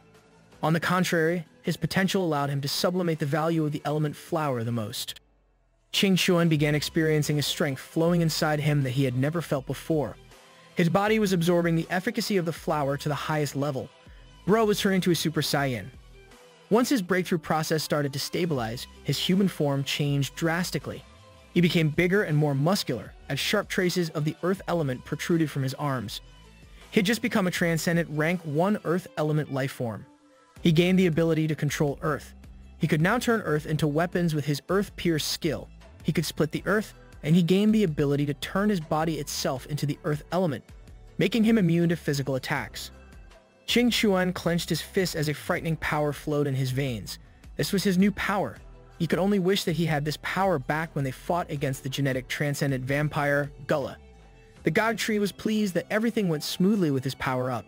He reminded this loyal subordinate to get acclimated quickly. The boss and everyone in the gorge would be relying on him in the future. Qing Chuan sincerely kneeled in front of his master. He solemnly swore to follow the God Tree for his entire life. After this successful trip to the ruined underground city, Yu Ziyu quickly took his leave as he had other plans for their extensive preparation. With his subordinates leveling up, now was his turn to upgrade his own abilities and combat prowess. His element control was currently at level 2, and he had 12,000 remaining evolution points in the bank. He was prompted to confirm whether he wished to use 10,000 evolution points to upgrade his element control to level 3. Once he answered yes to the prompt, his roots started to go wild as the earth all around him suddenly became altered. His roots and the earth itself danced all around the massive expanse of the Bayou Gorge. With his newfound power, he could not help but imagine the humans trembling in fear as he warmed them in his mind. As the earth swirled all around him, he was already picturing humanity trembling in fear facing him. His roots started to move and serve as massively forceful feet against the earth that he had been manipulating. Finally, it had been almost a year, and he was only starting to obtain the ability that he wanted the most. With the ground around him being structured by his earth element control, he used his roots to finally move around. When it comes to purely walking, I can probably beat the God Tree. Thorn was casually chilling in one of his branches as she congratulated her master for this significant milestone. She only had one concern regarding the use of this ability. She wasn't sure if it was alright for the God Tree to use so much spiritual energy. She also deeply worried that the humans would attack again. The God Tree reassured her that since the tide of spiritual energy would erupt in 3 days, human forces would not dare to come into their territory again anytime soon. He wanted humanity to know that he was alive and kicking. In 3 days, he would declare their position in front of all humans. The beasts that he had sent out to expand their forces started to come home one by one. The war armor boar brought the horde of fearsome hogs with their frightening leader in tow. White Tiger commanded the reptilian monsters to follow him. Sparky, true to his style, came in a dominant fashion as he rode on top of the Ant Queen, surrounded by the entire beast colony. The mysterious white monkey beast and gold silk monkey looked like an ominous duo being carried by the loyal troops of primates like kings. That's cold as hell. Blue Mantis successfully brought his mother and the rest of their clan to serve the same master that he served. Big Mama got her whole family in the squad. Bald Head surprisingly worked tenaciously to recruit multiple beasts in different shapes and forms. The diversity and quality of his crew were astounding. Every single newcomer beast kneeled in front of their new master. With this, they would have an astronomical combat force that humanity had never seen before. Humanity would not know what hit them. The new beasts were successfully subdued and recruited to serve the God Tree. In the middle of the manipulated Earth, he meticulously observed the new members of his growing team. The representatives of each new beast faction expressed their submission and eagerness to serve with a simultaneous, thunderous roar. Yu Ziyu seemed pleased with the rate at which their forces had been expanding. The additional ones this time around were nothing to sneeze at.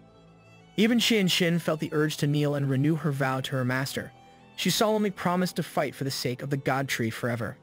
He deemed that Xian Xin had stayed at the entry level rank 6 for far too long. He brought out one of his branches to address that issue. He was going to help her break through right then and there. As the life essence dripped down from his branch, Qing and Shin closed her eyes and braced herself for her reward. Wait, pause, that sounds dirty. Now that he was at the Transcendent Rank 3 level, a single drop of his life essence was equivalent to roughly 10 drops when he was at Rank 2. Additionally, Qi and Shin also possessed the half-plant attribute. Since they shared the same origins, she could likely absorb life essence much more efficiently and effectively. After receiving the life essence, her strength quickly shot up to the peak of the entry level, the 9th rank. She's so fine though. Yuzi Yu was also notified that his ability called Vitality Seed had been upgraded to level 3. After obtaining this skill from the sinister Crimson Plant, it combined with Qi and Shin to form a single entity. Now, he could create a forest out of spiritual energy within just 5 seconds. It seemed that as Qi and Shin's combat ability increased, so did his Vitality Seed. With his new ability to create a magical forest in just a few seconds, Yuzi Yu felt even more powerful. This current combat ability could even be used to overwhelm an entire city. With her new power-up, the God Tree ordered her to bring in even more companions to increase their forces. He decided that from now on, they were going to hit the reset button. She would be permanently referred to as the Fierce and Beautiful Thorn. Under the night sky, the God Tree observed his quickly developing Beast Kingdom. From a decent distance away, the serene ambience of the quiet night was disturbed by the explosion of a forceful impact in the middle of the woods. It was none other than the Emperor Alligator engaged in a fight against a smaller hedgehog beast. The White Crane was also hard at work as he followed the orders of the God Tree. On the other side of the mountain range, a beautiful blanket of snow could be seen surrounding the entrance of a deep and dark cavern. From outside the cave, sounds of a fierce battle could be heard. As they headed inside, a familiar set of crimson vines could be seen. The only difference now was that they looked significantly more formidable. Thorn had been going on a rampage inside the deep cavern. She toppled the whole population of the cave beasts. To think that she was once helpless in a similar-looking cavern, she had really come a long way. She ordered the trusty Tempest Wolves to bring back the unconscious cave beasts directly to the God Tree. Wild beasts of all shapes, sizes, species, and forms flocked towards the direction of Bayou Gorge obediently. Coming from the deep and dense woods, they soaked in the power of the spiritual pond one by one. As they emerged from the magical water, they became new and improved versions of themselves. Yuzi Yu's attention was caught by a particular beast bound by his golden branch. It was the hedgehog beast. It seemed that this beast had the chance to use a powerful ability to escape when it had the opportunity. It was simply captured due to the sheer number of beasts that hunted it down. As Yuzi Yu brought his branch down towards the hedgehog, it panicked and quickly signaled its willingness to submit to the god. It was just afraid that this transcendental being would kill it. Yuzi Yu was disheartened that such a powerful creature was so cowardly. Suddenly, he felt something that put him on high alert. Oh snap, what the hell is it this time? He panicked as soon as he sensed a strong power coming close to them. Its spiritual energy was 10,000. No, it was 20,000. As it came closer, the power level reached 30,000. This beast was none other than a brown panda joyfully and leisurely walking alongside Qing Xuan. He was so lively that he was even singing to himself. Bro was pressed because he felt the energy of a cuddly plushie. He asked Qing Xuan if the God Tree he had heard about was really that strong. He was also curious if the rumors were true that they had truly been gathering nearby mutated beasts. Yuzi Yu did not waste time and sent one of his roots toward the beast. He was surprised to see and hear the panda speaking human language so fluently. He asked if this beast was the same panda that escaped from a zoo. The panda confirmed that it was him. He boasted that thousands of humans had tried to chase and capture him. In the end, he still successfully escaped because, according to him, humans are just dumb. He was already addressing Yuzi Yu as his Lord God Tree. He excitedly asked to be given a name. The God Tree reassured him that they would talk about that later. For now, they should climb onto his roots so they could travel quickly to the heart of the gorge. With childlike enthusiasm, the panda told him that there would be no need for a ride. He would simply roll until they got there. He claimed that this method would be way faster. He jumped and tucked his body in. He began to roll clumsily, painfully bouncing off the ground and obstacles multiple times. This boy is an absolute crackhead. In the end, he had to quit rolling around due to multiple injuries resulting from his stunt. Qing Xuan was chill though. He walked through the ground like a fish in water.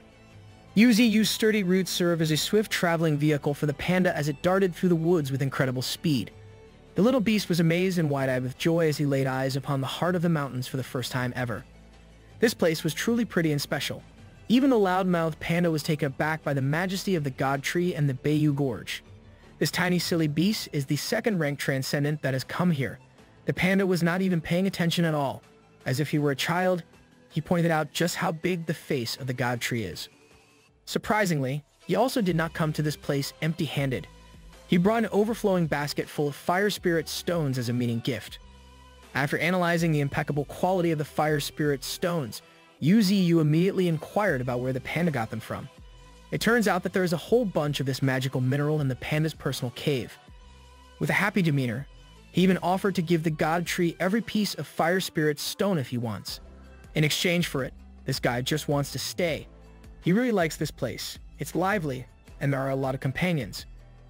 Yuziyu was surprised by this offer to take every mineral. As expected of an animal raised by humans in captivity, this guy even knows about meeting gifts.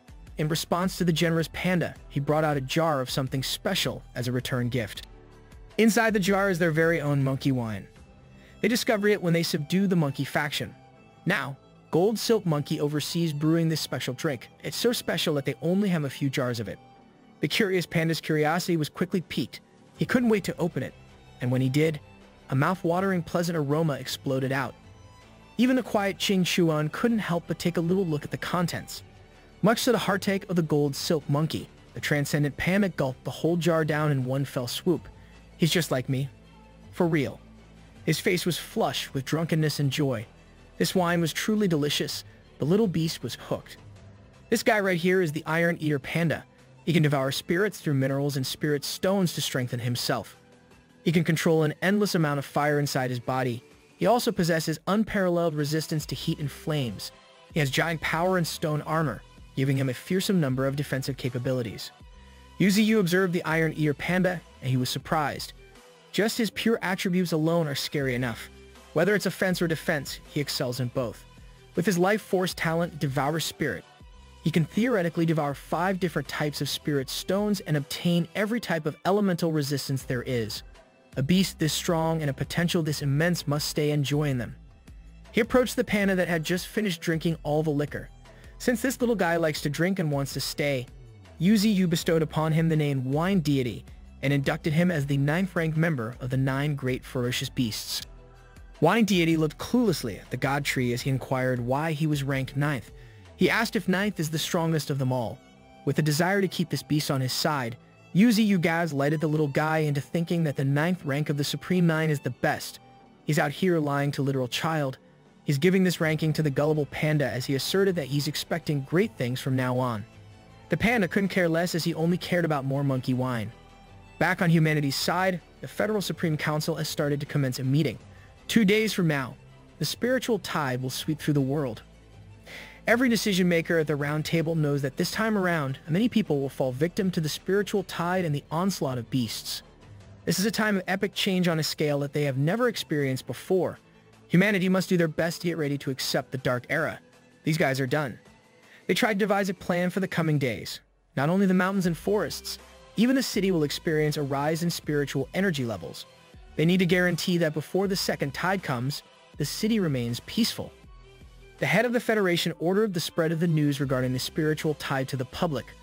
Along with that, he also intends to publicize the spiritual energy cultivation method. They've already done their research, and they want to make the technique widely available to the masses. The general inquired about the group of secret people on the ancient martial arts side. It seems like those people are not preparing to do anything at all. One of the members knows that those old scoundrels are just enjoying the change brought by the tide of spiritual energy. That mysterious faction does not have the time to care about humanity. From the Bayou Gorge Beast War to the rise of the spiritual energy tide, the problems just keep on coming for them. You guys need Jesus or something. In the end, no one knows what this world will become. Back in the heart of the Bayou Gorge, sparks of pure spiritual energy in the form of blinding lights are starting to form slowly on the surface. Yuziyu assessed that the spiritual energy underground is starting to rise endlessly now. It is true that the spiritual missile launched by the humans pierced a massive hole in the depths of the ground, but it also sped up the arrival of the spiritual energy tide with its pure force. Maybe it won't need 2 days anymore. Tonight, it will happen. Tonight is the night that the outbreak of the spiritual energy tide begins. Every beast citizen of the mountains, new and old, lined up in front of the god tree. He's announcing the start of their new awakening. This time, he can guide every one of his subordinates to the ground ahead of time. But of course, what matters most is whether everyone can withstand the intense and colorful spiritual energy or not. If they fail to do so and their bodies fail to withstand the spiritual energy, their bodies will undoubtedly explode and die. With this warning in mind, he urged those who do not have the confidence to move back. The beasts responded by roaring in unison, symbolizing their determination to undergo a new awakening. Seeing his beasts fired up, Yu proceeded to begin the process that would change everyone's life. He channeled a spiritual energy tide coming from the depths of the earth to manifest through his body. The light of the tide was so intense that it covered the whole Beiyu Gorge. Lang Feng watched from a distance, admiring the sight of the god tree channeling a force larger than life. Sparky and Blue Mantis looked at each other as they felt an endless increase in their powers. King Kong, the ant colony, and the war armor boar glowed in different lights as they experienced the same boost. One Tempest Wolf started to shift and change violently, and it ultimately culminated in him not being able to handle the spiritual energy and exploding brutally. Rest in peace, puppy. You did your best. Yu ordered those who could not withstand the force to leave. After seeing the results of taking on the spiritual tide without the capability to do so, the wild beasts started to run in panic. That's when he finally saw some of the beasts on the verge of a breakthrough. Bald Head looked fierce as a golden aura and lightning surrounded him. White Tiger's body started to morph intensely. At the final push, his form successfully evolves as he flaunts his new pair of angelic wings.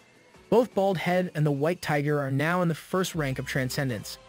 In the upcoming 48 hours, every one of them will keep getting stronger. The White Crane and the Peregrine Falcon faction try their best to endure the excruciating evolution. Meanwhile, all sorts of wild beasts, whether on land or in the sky, rushed towards the direction of the spiritual tide. This was what Yu was waiting for. As the spiritual tide appeared, endless beast hordes emerged. Seeing the stampede from afar reminded him of when he first became a tree. Back then, he only gained a mere 149 evolution points. This time around, it's his time to grind. He wonders just how many evolution points he will get this time. With his new fearsome form, he wondered if he would acquire 1,000 or maybe 10,000. Maybe it's way more than that. Maybe he'll acquire millions. Here comes the money. The humans have finally detected the significant increase in spiritual power around the Beiyu Gorge. The spiritual power they unexpectedly discovered is as high as 800,000. The more terrifying part is that it was still rising at the moment. It will soon break through 1 million. They had no idea what was going on. As far as they know, the beasts of Beiyu Gorge have been wiped out in the war alongside the human forces. The only explanation that would make sense was that the monster they dubbed as the Demon Tree has not been destroyed yet. The one in charge ordered for the surveillance satellite focus on the Beiyu Gorge. They could not believe that they had no information regarding the situation until now. They've only discovered that they have lost the connection with the surveillance satellite right now. Someone must get fired from this department, bro. The leader could not help but bang the desk in frustration. Detecting 800,000 spiritual power out of nowhere felt like a cruel joke. How can humanity even fight back this time around? The spiritual missile not only failed to kill their biggest opponent, but it also made it even more powerful. After dealing with the charging beast horde, Yu has gained a whopping 720,000 evolutionary points in the bank. He did not expect that this wave would create a large number of first-order transcendent beasts. If he had not reached the third order himself, this fight would have been extremely difficult to handle. Among the countless beasts that he faced, 2 monsters stood out. He captured both the ancient behemoth, woolly mammoth, and the ancient behemoth, dinosaur. Bro is casually building Jurassic Park out here. He found it unbelievable that not only the gargantuan woolly mammoth but even the ancient dominator dinosaur has awakened. If even more dinosaurs return, even the wildest beasts atop the pyramid of hunters would have to make way. From now on, ancient ferocious beasts will only continue to return to the current era. We already have King Kong. It looks like Godzilla is next on the list. In addition to these 2, there are a large number of other transcendental creatures. He boxed all of them up with his impenetrable prison. They can stay here and evolve even further. While observing the captured beasts, a familiar voice called out to him. It was none other than the demon cow and 9 tails rushing towards their master's side. The long-awaited reunion is here, boys. He glowed with joy as he laid eyes upon his 2 precious beasts. They're finally back home. The transcendent 9-tailed fox has gained immense strength. She gained the mesmerizing beauty of enchanting gaze. Her flame claws, flame coat, and flame surge improve her combat abilities to another domain. Yuzi also noticed that she gained an extra tail compared to the last time they saw each other. With each advancement in evolution, one more tail that possesses a terrifying innate power is added. She is becoming more and more like the legendary nine-tailed fox. He considers the possibility that his #1 general, this young fox right here, might just be the inheritor of an ancient lineage. The two rushed to their master's side and frantically asked what happened to the Bayou Gorge. The terrain that they were used to was changed dramatically.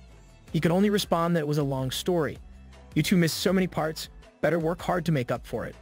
Bringing the two beasts back to the heart of the mountains, he shared what had happened while they were gone. A profound sadness can be seen in the eyes of Nine Tails. She's realizing that the humans were more scared of them than they had imagined. They truly believe that there is no place for beasts in this world. Demon Cow interjected that this was exactly why they must quickly build their own country. Now that these two are back, Yuzi has 2 more generals to rely on. There's only 1 day left. In just 24 hours, they will announce their existence to the whole world. They will see the glory of the God Tree. Time passed slowly, and after a loud explosion, the entire world was enveloped in a colorful glow. It shook every part of the world.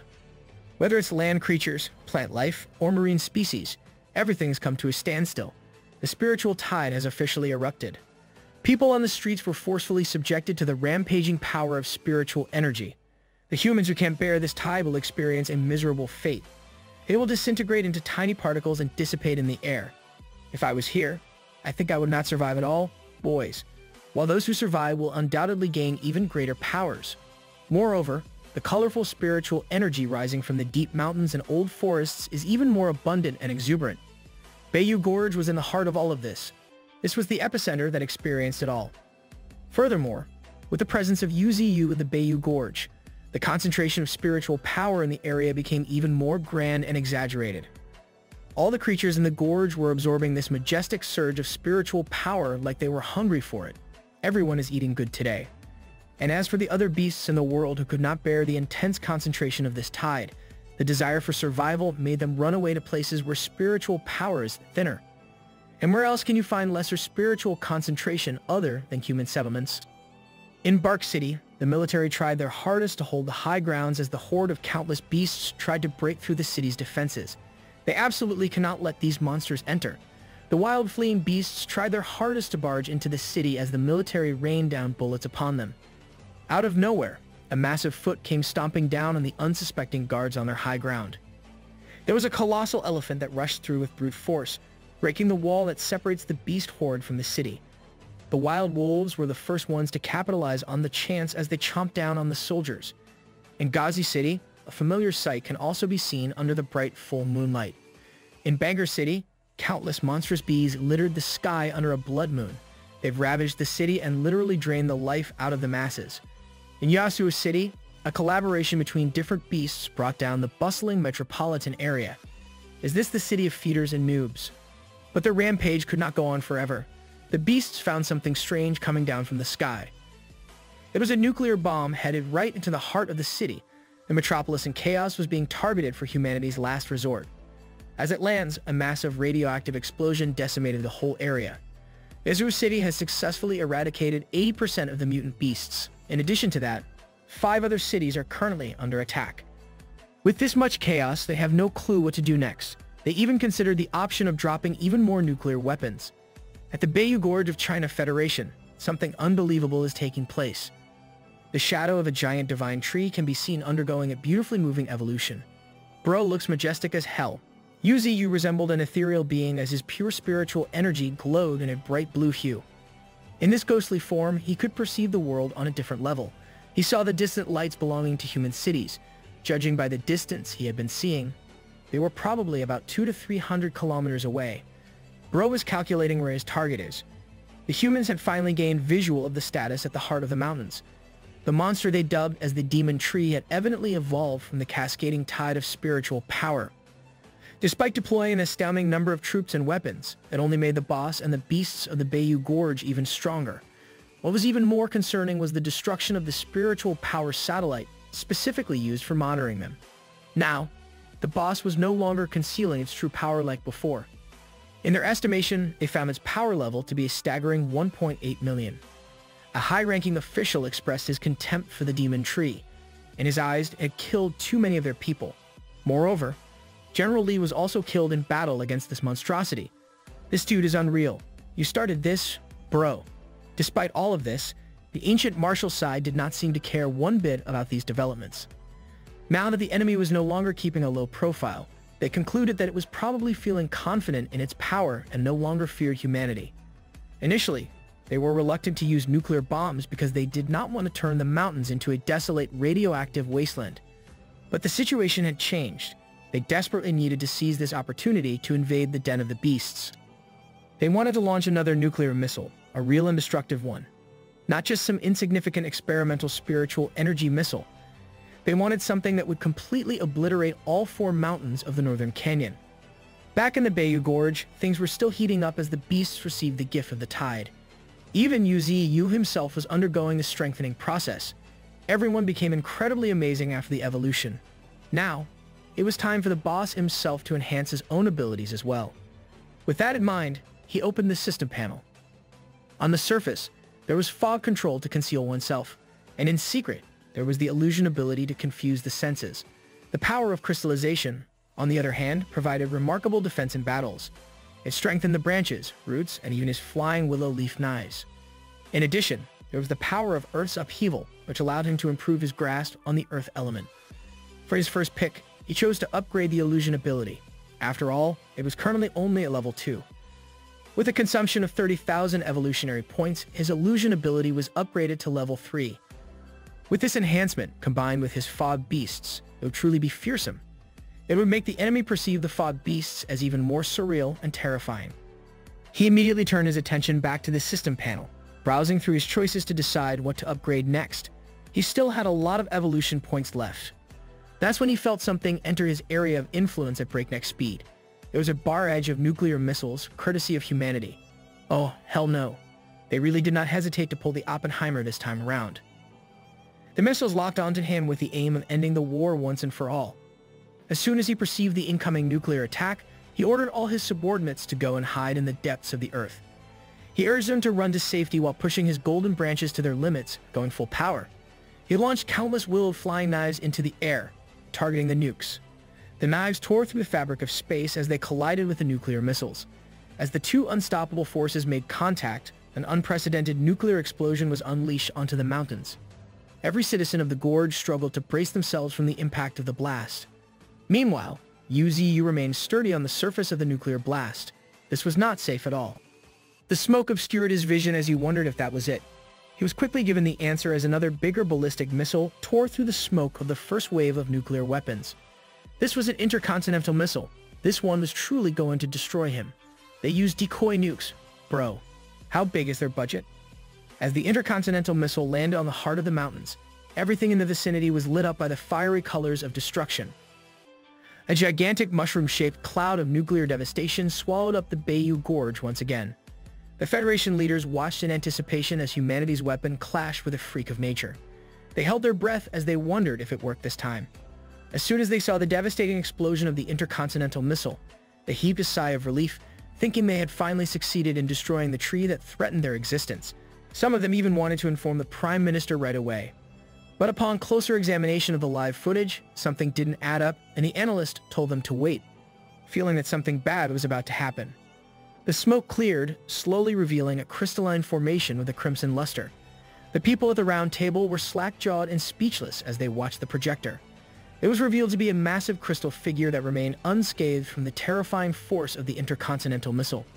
The Federation leaders couldn't believe their eyes.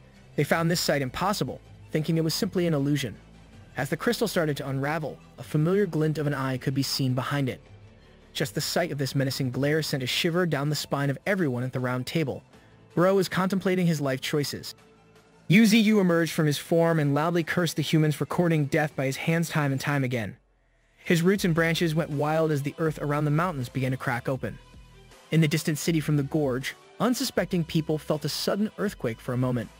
The area around the Bayou Gorge was destroyed beyond recognition. But Yu stood with his undamaged, crystallized body and roots. His crystallization ability had resisted the impact of the nuclear intercontinental missile just now.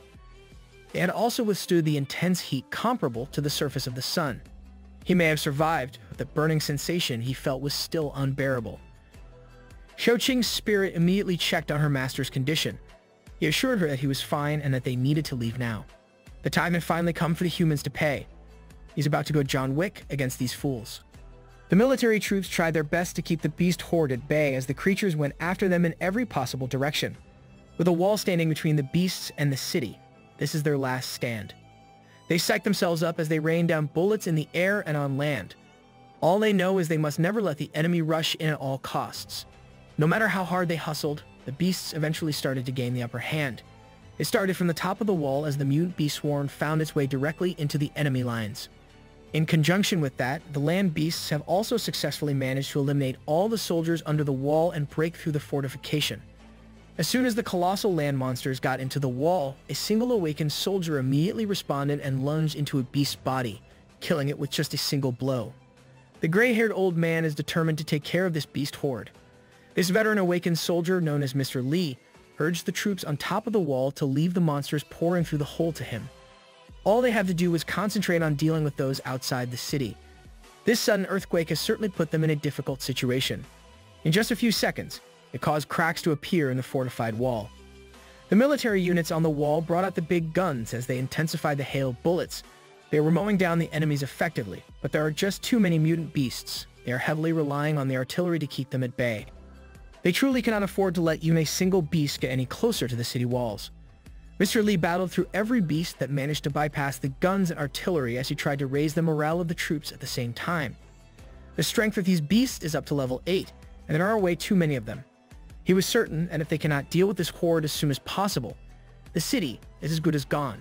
As he jumped to attack a beast, another earthquake unexpectedly occurred again. The beast horde was taken aback at what they sensed as soon as the earthquake struck. Whether it was a land or sky beast, every single creature began to flee in the other direction. Even the countless beasts outside the city were frantically trying to turn around and run away.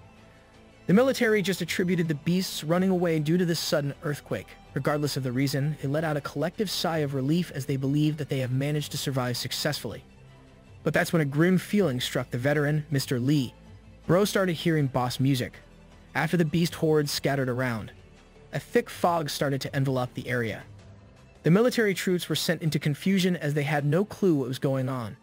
That is when they started to notice that something was coming out of the thick fog. A massive crimson trunk stepped on the ground with fearsome force.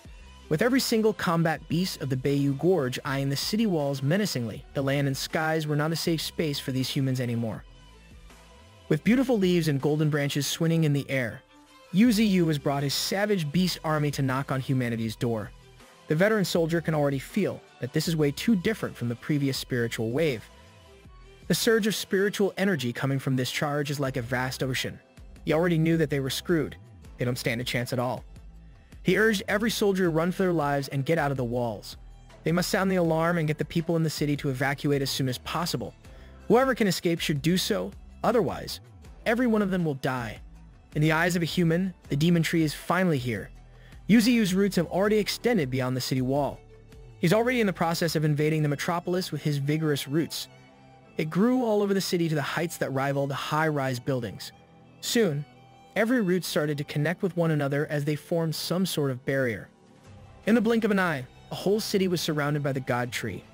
He ordered his beast army to capture all the people residing in the city. The beasts immediately carried out the God Tree's orders as they breached the bustling city full of people.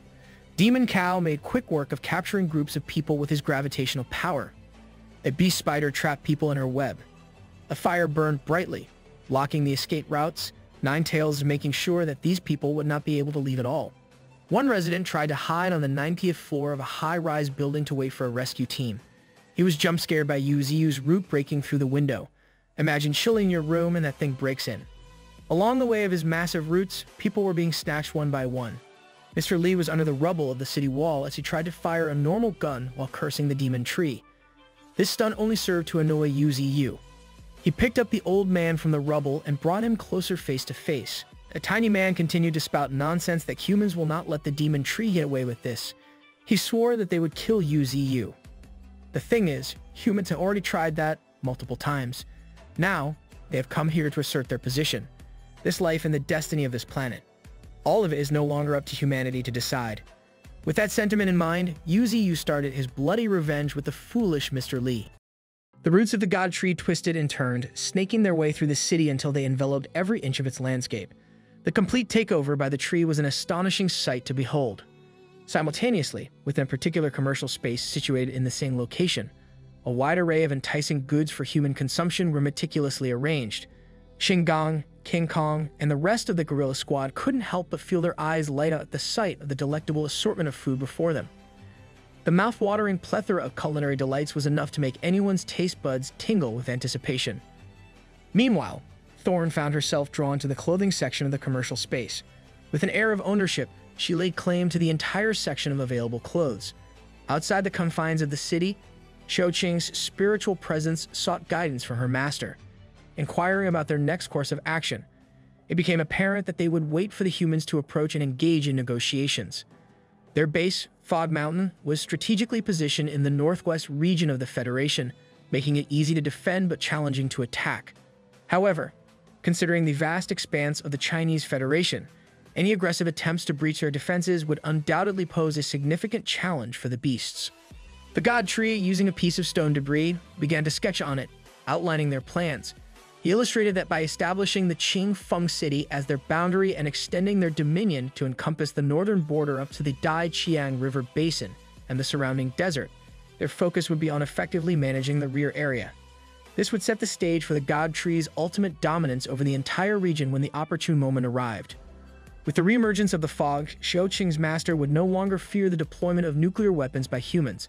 The mere threat of such weaponry would deter any further attacks in the near future, while the conquest of the China Federation would result in the loss of a significant portion of their territory. As long as the god tree halted its advance, humans would be less inclined to disturb their dominion. Yu couldn't help but feel an immense sense of satisfaction at how well she grasped the intricate plan. This demonstrated the remarkable intelligence and capability of Shouqing. At this crucial juncture, everything hinged on the actions of a specific individual, a human who hastily fled the scene, ensnared in the root prison, using a getaway vehicle. This individual happened to be the seasoned awakened soldier, battered and wounded, racing back to report to the Federation. Taxed by the god tree to convey its demand, he bore the responsibility of demanding that the Federation surrender the individual responsible for planning and executing the nuclear attack on Fog Mountain. Failure to comply with this demand would result in the swift disposal of the entire Maple Leaf City, along with the 200,000 human lives residing within it. The weight of this task burdened the injured soldier heavily. Perhaps it was time for the old man to seriously consider retirement. Shouqing remained unsure whether the Federation would acquiesce to their demands and surrender the designated individual. However, the god tree's true intention lay not in apprehending a specific person, but in eliciting a clear and resolute response from the Federation. Even if the identified individual were to present themselves, they would be nothing more than a negligible pawn. Compliance with the god tree's demands would force the highest-ranking federal officials to bow before a transcendent creature, significantly tarnishing their prestige. On the other hand, if the Federation refused to comply, they would bear the immense guilt of allowing hundreds of thousands of lives to perish, a colossal crime on their part. Thus, regardless of the Federation's decision, they would ultimately find themselves on the losing end. That's a checkmate right there. Shouqing's face contorted with a mix of emotions upon hearing her master's foolproof plan. Across the ocean, in Sakura country, two colossal beasts stood face to face, ready to engage in a fierce confrontation. One was a land-dwelling titan, while the other was a fearsome deep-sea creature. The grassland plateau harbored the formidable fierce wolf pack. The #1 restricted area hosted the white giant rhinoceros, and lurking beneath the earth was the underground king gopher rat. These transcendent creatures would soon plunge into a brutal battle against Yu. Impending beast wars promised a scale of conflict that no one was adequately prepared for. Surveying the root prison he had constructed, the god tree contemplated how to allocate his substantial reserve of 1.6 million evolution points. In addition to the evolution points harvested from the Fog Mountain beast horde, Maple Leaf City had also provided a significant amount for him to gather. Summoning two recently acquired ancestral beasts, the god tree beckoned them closer. A mammoth possessing the rare reversal gene and an actual dinosaur responded to his call, rushing to his side. These two creatures displayed immense potential, prompting the god tree to summon them and offer them a portion of his life essence. However, that was not all. The god tree also sought to confirm their rankings, solidifying their place within his formidable lineup of ferocious beasts. Henceforth, the mammoth would be known as Glacier, the seventh ferocious beast, while the dinosaur would bear the name Tyrannotitan, the eighth ferocious beast. By infusing them with his life essence, he aimed to enhance their foundations and fortify their capabilities. Bro was recreating the Ice Age movie. Glacier, the mutant mammoth, was a transcendent rank 1 beast endowed with abilities such as giant power, savage trample, brutal impact, and thick fur. Its life force talent, sky-tearing ivory, rendered it unbeatable against other beasts on the same rank. On the other hand, Tyrannotitan, the mutant lizard, currently holds a beginner rank 9 status. Its atavistic life force talent set it apart from its counterparts. Equipped with scales, claws, steel tail, and dragon roar, all enhanced by the berserk ability, it stood as a formidable and fearsome creature. Finally, with the assembly of all 9 ferocious beasts, the God Tree's long-awaited objective was achieved. Each of these monstrous creatures has that dog in them. Within the federal office, a somber and gloomy atmosphere prevailed. The revelation that the tree had mobilized an army of ferocious beasts to attack a human city caught them off guard. Meanwhile, the veteran awakened soldier who delivered the report lay in the infirmary, gravely injured and deprived of sleep for 3 consecutive days. Rather than spilling blood, the demon tree had invaded the city and taken hostages, cornering and threatening them. Its actions seemed more reminiscent of a human rather than a demon tree. The Federation had understood that regardless of their decision to comply with the demands or not, the consequences would be dire. However, the Admiral, who had devised the plan, viewed it as a clear-cut choice. He intended to offer himself in exchange for the lives of an entire city, demonstrating his unwavering resolve. The leader warned him that venturing forth would likely result in his death due to the tree's thirst for revenge. Yet, the Admiral remained resolute, unafraid of the prospect of death. Numerous doubts plagued his mind, and he yearned to confront the tree directly, seeking answers. Immediately following the meeting, a fleet of cars embarked on a journey to the imprisoned Maple Leaf City. However, in the presence of the colossal god tree, the fleet of cars appeared minuscule, rendering them insignificant in comparison.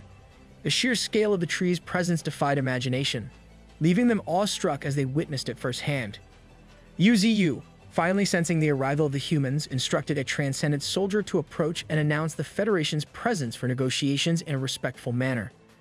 As the thick roots of the trees slowly unfurled, revealing what lay within the prison, the familiar face of the transcendent soldier brimmed with disdain toward the tree's arrogance.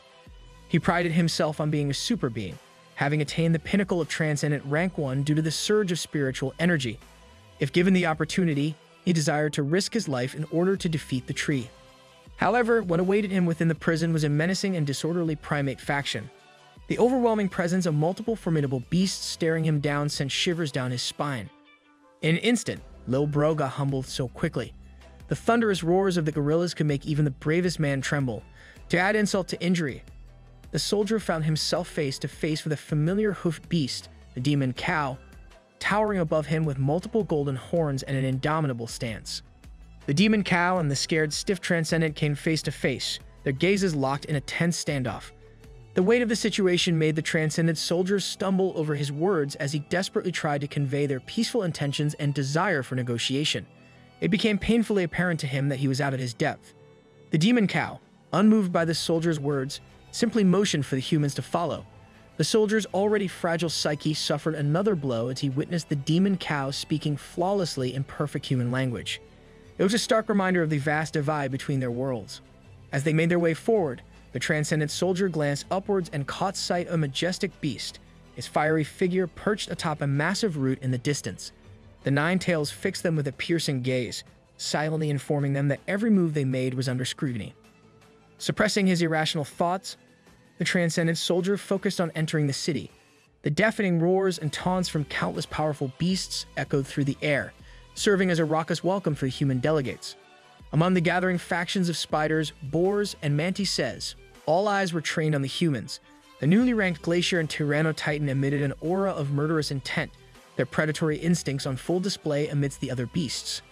Not to be left out, the likes of Bald Head, White Tiger, and the Tempest Wolves reveled in the excitement. The arrival of the cars marked their arrival at the towering presence of the God Tree, casting an imposing shadow over them. Steeling his resolve, the Admiral emerged from the vehicle, fully aware of the significance of this pivotal moment for humanity. His gaze met with UZU, who peered down upon them from his elevated position. In the admiral's mind, he stood before the same demon tree that had decimated their troops, a reminder of the fallen General Li's valiant struggle against a formidable and overwhelming monster. The pressure he felt was overwhelming, threatening to engulf him. Close by, at the root prisons, the trapped civilians of Maple Leaf City pleaded with General Chao for salvation. Their desperate cries for help, invoking the well-being of their loved ones, tugged at his heartstrings. Without hesitation, General Chao introduced himself as Admiral Chao Yun-yi, the one responsible for planning the deployment of nuclear weapons. In a bid to secure the release of Maple Leaf City's residents, he offered the beasts complete authority over him and his comrades. In response, the God Tree posed a pointed question, probing the lowly admiral if he was attempting to issue an order. The query sent shockwaves through the surrounding beasts, triggering a chorus of angry roars. The beasts would not tolerate any form of disrespect towards their revered God Tree. The tension escalated rapidly as the mounting pressure threatened to overwhelm the human delegation. They feared that these fearsome creatures might unleash their fury upon them at any moment. The beasts present in this realm surpassed anything they had encountered before.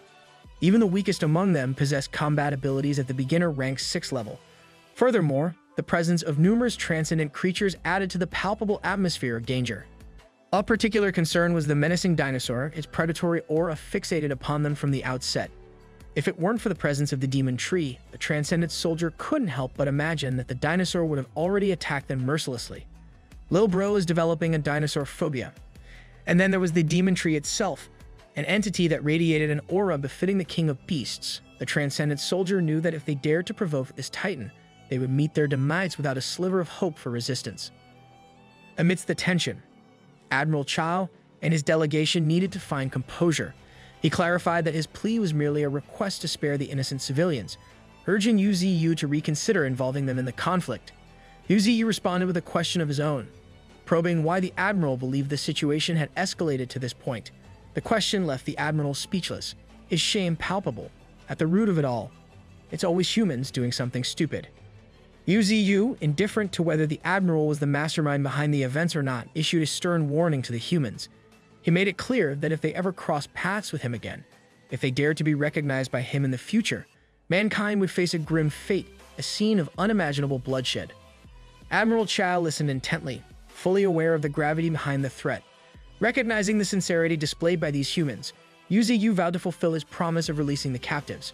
However, he stipulated that the humans would have to send their own people to retrieve them.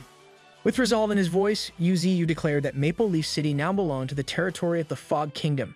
He warned that anyone who set foot within its boundaries would meet a gruesome fate. With those chilling words, Yu Ziyu annihilated the hidden camera aimed at him, causing the room where the Federation officials were monitoring the situation to fill with nothing but the crackling static of a blank screen. After replaying the footage repeatedly, Admiral Chao couldn't help but feel frustrated by the God Tree's audacity in claiming their territory as part of this newfound kingdom. They now knew that the God Tree was fully aware of their surveillance, as his words and threats were undoubtedly directed at them. As they observed the mammoth and dinosaur among the countless ferocious beasts in the video, the realization struck them that engaging in another war was an unthinkable risk. The Federation head made the decision to restrict Admiral Chao's movements, much to his protest. Explaining the dire situation at the grassland plateau with the formation of a wolf horde and sea beasts encroaching upon the coasts, coupled with the occupation of their lands by the newly established Fog Kingdom, the Federation head emphasized that the entire country was under siege. For now, they had no choice but to step back and avoid further losses. Though Admiral Chao maintained his spirited demeanor, he couldn't deny the accuracy of the Federation head's assessment. The massive roots that had covered the city began to recede as the human delegation and rescue vehicles departed. Finally, the matter had been resolved, and these humans would not pose a threat to them again. Yu Ziyu entrusted the city to the Great White Ape and his battalion of primates, assigning them as its guardians. Graciously accepting the responsibility, the Great White Ape expressed his humility and respect. Qinggang, having completed his task of gathering resources from within the city, returned alongside them. Some of the resources remained to be transported, but they could take their time in the future. For now, they could rest. As they prepared to depart and return to their homes back to the mountains, Yu Ziyu couldn't help but revel in the recent victories they had achieved. It seemed that he couldn't stop accumulating double use, each one solidifying their position and influence. Cracks sprawled across the barren land, stretching far and wide, extending towards the distant horizon. From the depths of this desolate expanse emerged the colossal roots of the God Tree. their imposing presence reaching toward the heavens. Yu, finding solace in the familiarity of his mountainous homeland, cherished the transformation that had taken place. After enduring the devastating aftermath of nuclear baptism, the entire area had been transformed into a lifeless plain. However, this desolation suited him just fine. With a wave of his roots, Yu activated one of his abilities, causing thick roots to emanate a vibrant hue of vitality. These roots swiftly extended in every conceivable direction, teeming with life and radiance. In a matter of moments, the once barren land was rejuvenated, restored to its verdant and lush glory. The vibrant colors of flora and fauna adorned the landscape, breathing life into the surroundings. Thus, his home was once again perfect, a testament to his power and the bond he shared with the god tree. Accompanying this restoration was the arrival of his boisterous subordinates, the White Tiger, White Crane, and Thorn, who eagerly rushed to their master's side, their joyful presence adding to the revitalized atmosphere. Thorn, filled with excitement, had important news to convey to the god tree, news that piqued Yu's interest. With great enthusiasm, she revealed that the White Tiger and White Crane could finally speak, a development that was both surprising and intriguing. Curiosity piqued, Yu awaited a demonstration of their newfound speaking abilities. The two nodded confidently, ready to showcase their progress. However, to Yu's surprise, the White Tiger could only utter the phrase, "Quickly, go find the god tree. Sorry, and everyone is going to die." These peculiar words puzzled him, leaving him to wonder about their meaning. Similarly, the White Crane's limited vocabulary allowed it to articulate only the phrase, "I won't let you guys go after them." These utterances deepened the sense of bewilderment in Yu's mind. The talking points of his subordinates were simply too bizarre, leaving him grasping for understanding. Realizing their limited vocabularies had exposed them, the White Tiger and White Crane panicked, their inability to explain themselves further increasing Yu's mental strain. A painful headache gripped his mind as he called out to the crane, hoping for a more coherent response. Having assumed that the White Tiger embodied enough foolishness to cover the entire kingdom, Yu never anticipated that the same could be said for the White Crane. Typically lacking any significant presence, the crane's presence was often forgotten. Even if it were to flee, Yu might not even notice. Nevertheless, the profound words from his Lord God tree stimulated the crane's mind, extracting a diverse range of vocabulary. With a sigh of relief, Yu finally felt a sense of familiarity as if he had returned home. The newly rebuilt land was adorned with sharp peaks of white rock formations, standing tall amidst the verdant surroundings. These formations were swiftly severed by numerous potent green blades, a testament to Yu's enhanced abilities. Yu's Willow Wind Blade had reached the 3rd level, a remarkable achievement. He had invested a staggering 100,000 evolution points to enhance this lethal ability, resulting in a power that commanded reverence. The blade's range had surpassed its prior limitations, extending to new horizons. Moreover, its cutting prowess had become significantly sharper and more potent, capable of slicing through any obstacle. Additionally, he had upgraded the hallucinogenic properties from level 2 to level 3, granting him the ability to manipulate a realm of fantasy. Combining this enhanced ability with his advanced spiritual field at level 3, Yu could ensnare enemies within an illusion, greatly weakening them. It was an exceptional combination, further solidifying his prowess. Now he possessed the capability to transform an entire mountain into an illusory realm, bewildering his opponents and gaining a strategic advantage. As an enticing cherry on top, he had discovered a lightning and ice spirit stone in Maple Leaf Sea. Though its energy was not substantial, it was a valuable addition.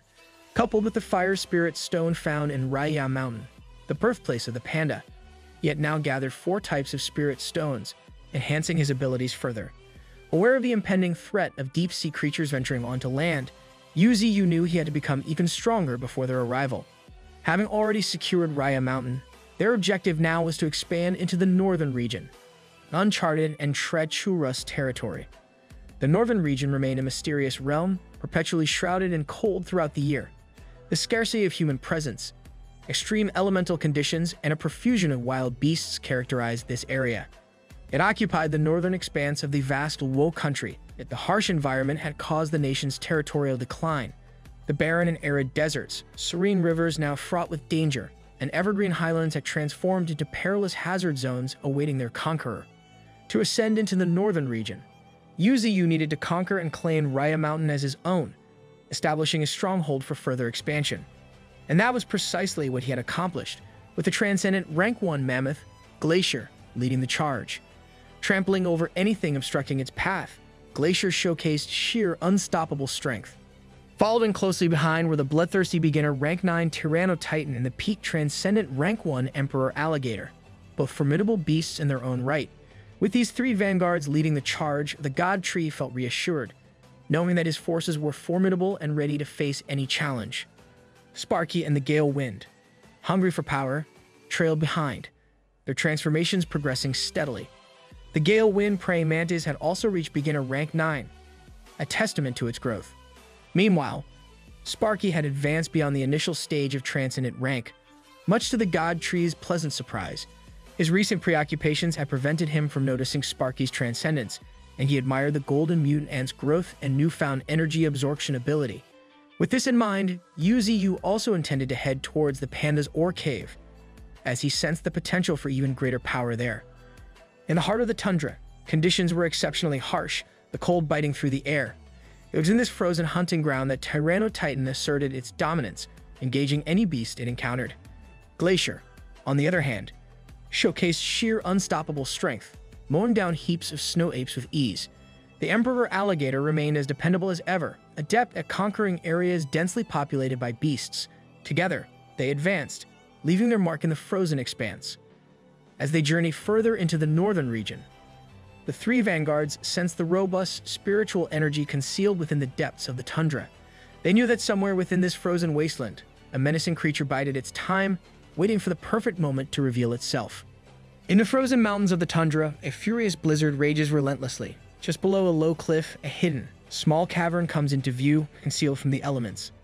A massive root, familiar to the area, cautiously enters the cavern. Just outside, the God Tree affirms that this must be the place he has been searching for. At the bottom of the cavern lie fire spirit stones, shimmering and ready to be claimed. With a powerful punch, he breaks through the cave's floors and dives deep into its depths.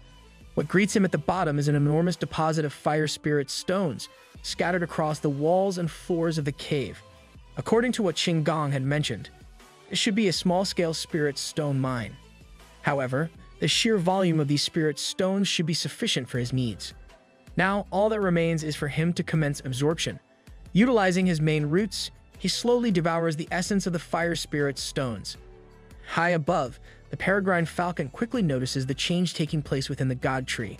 The pure element of fire radiates throughout his massive body. Is he about to become a fireproof tree? Even the falcon finds it challenging to cultivate such an intense amount of heat and spiritual power.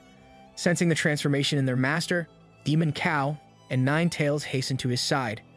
His spiritual power increases from 1,810,000 to 1,830,000, with no signs of stopping. The peregrine falcon and the demon cow attempt to communicate with their master, but Nine Tails discerns that this is simply the reaction after absorbing the fire spirit stones. It appears that the God Tree is cultivating, and she knows exactly what to do. Swiftly, she ascends to the top of her master's branches and decides to cultivate the fire element alongside him. The majestic and fiery figure of Nine Tails seamlessly merges with the fire essence of the fire spiritual stone mine. Yuziyu realizes that with Nine Tails present, cultivating alongside him, the surrounding fire attributes become even more refined. This exemplifies the power of complementary elemental cultivation. His spiritual power has now reached 1,891,020, and it continues to rise.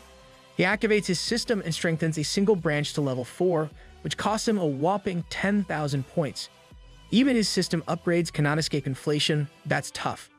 The exorbitant price of upgrading his single branch even causes him some distress. After reaching Transcendent Rank 3, the number of his branches has increased to hundreds. Currently, he possesses only 2 million evolution points. If he were to allocate everything to the branches alone, he wouldn't have enough to upgrade the rest of his body. A Rank 4 ability is considered disastrous for human beings. Thus, when he transcends to Rank 4, he will become a harbinger of catastrophe. With his level 4 branch, he can now imbue different attributes into each one.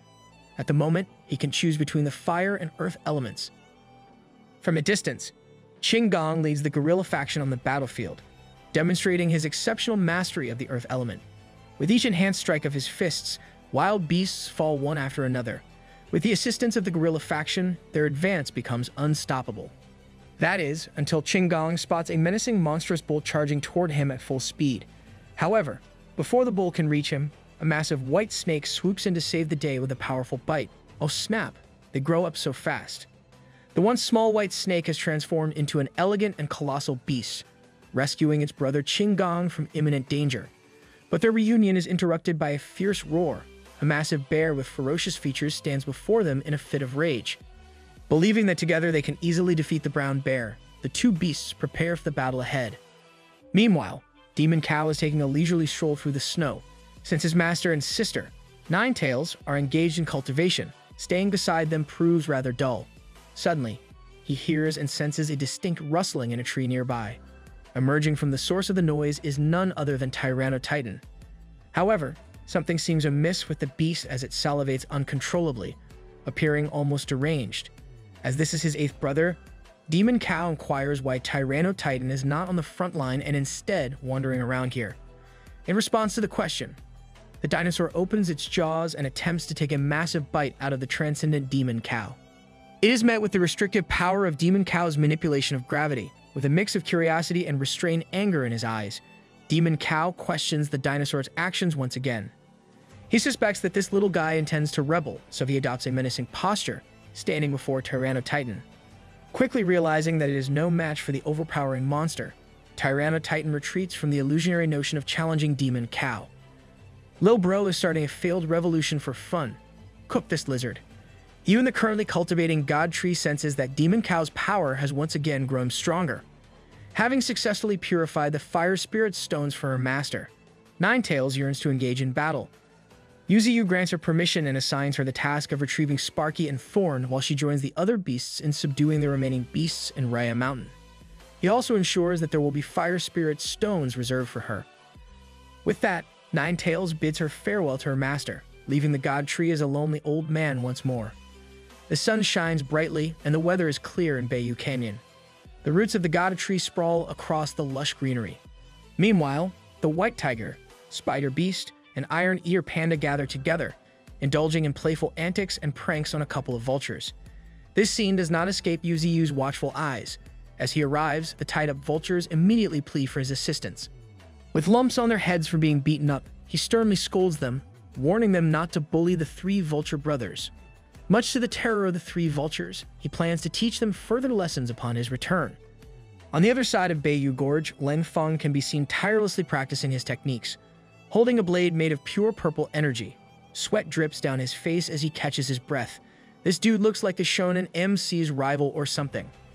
Qinggong informed him of the recent actions of the God Tree in Maple Leaf City. Leng Feng can hardly believe that the God Tree would attack his city, but he also acknowledges the benefits he received from the city's supplies. His friend also relayed the news that Lin Hai City, where his sister Langyi resides, has been attacked by a horde of beasts, resulting in the destruction of the entire city. Recalling this piece of information fills him with tumultuous rage. He worries incessantly for his beloved sister, Lang Yu. His train of thought is interrupted by the sudden arrival of the God Tree, appearing out of nowhere. Yuziyu explains that he is aware of Leng Feng's concern for his sister. Understanding the turmoil in Leng Feng's mind, the God Tree allows him to leave and investigate for himself. That's a good boss right there. Yuziyu, the divine being who possessed immense wisdom and power, harbored a profound belief that Leng Feng's sister, whom he presumed to be alive, awaited her brother's return. Fueled by this belief and driven by compassion, Yuziyu tapped into the boundless potential of his enormous roots to construct a magnificent bridge that would aid Leng Feng on his perilous journey. With genuine concern etched on his divine countenance, Yuziyu conveyed to Leng Feng that he was free to return to the sanctuary of Bayou Gorge once he found his sister. Alternatively, if Leng Feng chose not to return, Yuziyu humbly requested his assistance in exploring the vast wonders of the outside world on behalf of the God Tree. The proposition presented by a divine entity left Leng Feng awestruck and overwhelmed. However, as he gazed into the reassuring eyes of Yuziyu, a surge of courage swelled within him, compelling him to embark on this daunting mission. A mixture of anticipation and anxiety churned within his being, causing his clenched fist to tremble with determination. Taking advantage of the bridge specially crafted for him by the God Tree, Leng Feng tapped into the powers of his shadow form, transforming himself into an ethereal being, propelled forward by an extraordinary burst of speed that defied all expectations. He disappeared into the distance, leaving behind the sanctuary, where he could faithfully nurture a haven for a multitude of baby beasts. Witnessing Lang Feng's departure, Yu Ziyu's expression turned complex, a myriad of emotions surfacing within him. Lang Feng had temporarily forsaken the refuge where he had dedicated himself to fostering the growth of these innocent creatures, born from the ravages of nuclear radiation. These young beings, with their physical deformities and shortened lifespans, were tragically fated to perish if they did not break through the limitations imposed upon them and ascend to the transcendent realm. Even Yu Ziyu's life essence, which had nourished them thus far, proved to have diminishing effects as time wore on. Each day, thousands of beast cubs were born into this world, yet only a small fraction, ranging from 10% to 20%, would survive long enough to reach adulthood. Yet, there was a silver lining amidst this tragic reality. Most of these nuclear-deformed beasts exhibited superior levels of talent compared to their unaffected counterparts. From the very moment of their birth, they faced a relentless trial by death, which promised to forge them into formidable beings of extraordinary prowess. Finally, Lang Feng arrived at the desolate city of Linhai. Rain cascaded relentlessly from the heavens, enveloping the city in an oppressive shroud of darkness and melancholy. The sight of the destruction that befell his hometown struck Lang Feng to the core of his being, evoking a potent mix of sorrow and determination. Unperturbed by the bleakness that surrounded him, Lang Feng set out to clear the debris and wreckage that littered the streets, his bare hands tirelessly toiling in a race against time. The intensity of his efforts resulted in multiple cuts and abrasions, causing his hands to bleed profusely. Yet, his eyes radiated an unwavering resolve and unyielding focus. Deeply concerned for his friend, Qin Gong could no longer bear witness to Lang Feng's relentless endurance of such harsh conditions. Approaching his determined companion, Qin Gong's face mirrored a cocktail of sadness and worry. Taking a seat not far from Lang Feng, Qin Gong mustered the courage to question how much longer his friend intended to continue this grueling excavation. It seemed as though Lang Feng's mind had become consumed by the singular purpose of unearthing every fragment of fallen concrete and debris in his path. Qin Gong's worry only intensified as he observed Lang Feng's unyielding persistence. Unable to stand idly by any longer, he decided to intervene, lifting a sizable chunk of concrete road upon which Lang Feng stood. He inquired about the depth they needed to reach through their relentless efforts. Lang Feng remained resolute, unwavering in his determination to dig until he reached the profound depths he believed held the key to his sister's whereabouts. With unyielding hope, he clung to the belief that his sister might be found within the confines of their house's basement. Thus, the two friends, united in their purpose and standing alone amidst the abandoned city's desolation, delved deeper and deeper into the remnants of what was once a thriving and prosperous place. They tirelessly searched for any signs of life, determined to unravel the mysteries that lay dormant. However, their endeavors yielded no one and no trace of existence. With each passing moment, Lang Feng's unwavering determination and steadfast heart gradually crumbled under the crushing weight of this devastating realization. He finally comprehended the grim truth that no hordes of beasts inhabited this forsaken city. On his journey to this location, he had found it peculiar that not a single beast had crossed his path. But now, all the fragmented pieces of the puzzle began to coalesce, forming a heart-wrenching truth. This city, his cherished home, had fallen victim to the annihilating might of man-made nuclear weapons. We're really out here with blunder after blunder. Qin Gong, his heart heavy with sorrow, proceeded to explain the God Tree's desire for Lang Feng to transcend the shackles of hatred toward his own kind. Despite the complexity and weight of Lang Feng's emotions, Yu Ziyu, the compassionate deity, did not wish for him to make a choice tainted by vengeance. As Qin Gong's words pierced through the fog of Lang Feng's anguish, a glimmer of clarity broke through. In that moment, his resolve to align himself with the God Tree, to stand as a force of justice and vengeance, solidified entirely. Tears merged with the raindrops that cascaded down his face as he made a solemn vow to avenge his little sister. Meanwhile, in a different region of the Federation, bathed in the warm embrace of sunlight and serenity, a young woman with vibrant pink hair, donning the uniform of an awakened soldier, found herself standing on the edge of a rooftop. She's kind of cute, though. A veil of contemplation enveloped her features, as her thoughts delved into the depths of her being. Approaching her with genuine concern, another awakened soldier inquired about the nature of her thoughts. With a solemnity that matched her contemplative expression, she revealed that her ruminations revolved around her elder brother, whose whereabouts remained unknown. In an attempt to console her troubled soul, the soldier assured her that her brother was engrossed in rigorous cultivation in a distant location and would undoubtedly come to fetch her upon completion. Their current mission, he reminded her, was to assist their sister, Ling, in securing her position within the formidable second military region. Taking a final breath as if to release the weight of her thoughts into the wind, the young woman summoned her inner strength and adorned her face with a resplendent, radiant smile. However, a peculiar birthmark beneath her right eye drew attention, an inexplicable sense of familiarity lingering in the air. Returning to the sanctuary of Beiyu Gorge, the roots of the majestic Gada tree pulsed with vibrant life, perpetually in motion. Finally, Lang Feng and Qing Gong emerged triumphant, their return triggering an outpouring of jubilation and relief among the nuclear-mutated beasts and the underground rats. Though Lang Feng's absence had been brief, these creatures had developed an unwavering fondness for their valiant savior. The roots of Yuziyu swiftly extending a warm welcome to the prodigal heroes. Curiosity burned within him as he inquired about Lang Feng's decision and his plans for the future.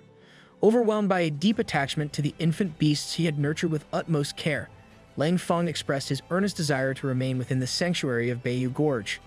Moreover, after experiencing the intricacies and complexities of the human world during his arduous journey, he found solace and purpose within the hallowed grounds of the God Tree's realm. For the first time, Lang Feng respectfully addressed the God Tree as his lord, leaving Yuziyu visibly taken aback by this newfound reverence. Kneeling down on one knee, Lang Feng humbly requested permission to accompany Yuziyu on his divine exploits, vowing his unwavering allegiance. The joy that emanated from Qing Gong was palpable, a testament to their unbreakable bond. Recognizing Lang Feng's unparalleled talent, unyielding determination, and unswerving loyalty, Yuziyu commended him with profound admiration, urging him to never waver in the face of any challenge. The God Tree held Lang Feng's indomitable spirit and unwavering pride in the highest regard. Thus, with resolute authority and divine decree, Yuziyu declared that Lang Feng would henceforth serve as the shadow of the God Tree, an indispensable and integral member of their united front. As the final piece of the grand design fell seamlessly into place, the stage was set for the future. The monstrous energy of the God Tree filled the entire Beiyu Gorge after assimilating the fire and earth elements, creating an awe-inspiring spectacle that left no corner untouched. In the future, as he delves deeper into his cultivation journey, the prospect of harnessing the powers of ice and lightning beckons, promising to augment and diversify his attribute attacks to unprecedented heights. Bro is about to become the Avatar, as he diligently strengthens every branch, absorbing the remaining spirit stones along the way. A tangible sense of anticipation arises. It is a foregone conclusion that his spiritual energy level, currently at an impressive 2 million points, will undergo a remarkable surge to a staggering 5 million points. With such an astronomical boost, no beast, no matter how formidable, will be able to withstand his overwhelming might. Meanwhile, at the outskirts of the northern region, the weather conditions remain as extreme as ever, imposing their unwavering dominance upon the land. It is within this hostile environment that the musk ox finds its home, establishing its reign as the ruler of the snowfield. Resembling a mighty ox but adorned with majestic goat-like horns, these imposing creatures embody a unique blend of strength and resilience. In the heart of this wintry domain, a colossal musk ox bellows at its opponent, exuding an aura of unwavering determination. Responding in kind, the demon cow, a force to be reckoned with, issues an even louder and more resounding challenge, setting the stage for an epic clash between these formidable beasts. The clash commences as the two titans engage in a fierce battle, employing their fearsome horns as deadly weapons. The impact of their collision reverberates through the surroundings, causing the musk ox's once mighty horns to shatter into countless fragments, leaving its head shattered and broken. Yet, the battle does not conclude with this single confrontation, for the Golden Silk Monkey and the War Armor Boar duo swiftly rush to provide backup. Brandishing his trusty stick, they engage in a relentless onslaught, decimating multiple musk oxen in a whirlwind of swift and calculated strikes. Simultaneously, the wild boar charge, fueled by boundless force and power, indiscriminately claims the lives of numerous oxen, leaving a trail of devastation in its wake. The rank 1 transcendent mammoth, Glacier, does not shy away from the fray, eagerly trampling over countless musk oxen with unyielding determination. Following closely beside him, the formidable Tyrannotitan indulges its voracious appetite, making short work of any ox unfortunate enough to cross his path. However, amidst the chaos, the demon bull stands tall, bravely facing the overwhelming onslaught of the enemy horde all by himself. Channeling his formidable gravity manipulation abilities, he unleashes an unstoppable force upon the battlefield, rendering the charging enemies powerless, their movements stilled by the weight of the world itself. In an instant, a significant portion of the opposing forces find themselves buried deep within the frozen tundra, their hopes of victory dashed. Witnessing this display of indomitable strength, even Tyrannotitan, the ferocious Tempest Wolf, cannot help but feel a twinge of trepidation. Hungering for action, the Tempest Wolf eagerly awaits its turn, eager to join the fray. Suddenly, out of nowhere, a snow leopard emerges with a feral roar, pouncing upon the Tempest Wolf with savage intensity. Caught off guard, the Tempest Wolf bellows in pain as the powerful jaws of the snow leopard clamp down upon its flesh. Recognizing the dire situation, the golden-maned wild boar swiftly reacts, charging towards the scene. The snow leopard, momentarily distracted by this sudden development, finds itself in a vulnerable position.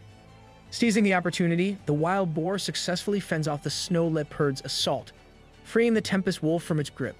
Yet, to its astonishment, a deep gash adorns the wild boar's face, evidence of the snow leopard's calculated retaliation. The snow leopard, arrogantly smirking at the wild boar's failed attempt, underestimates the lurking threat that stealthily approaches from behind.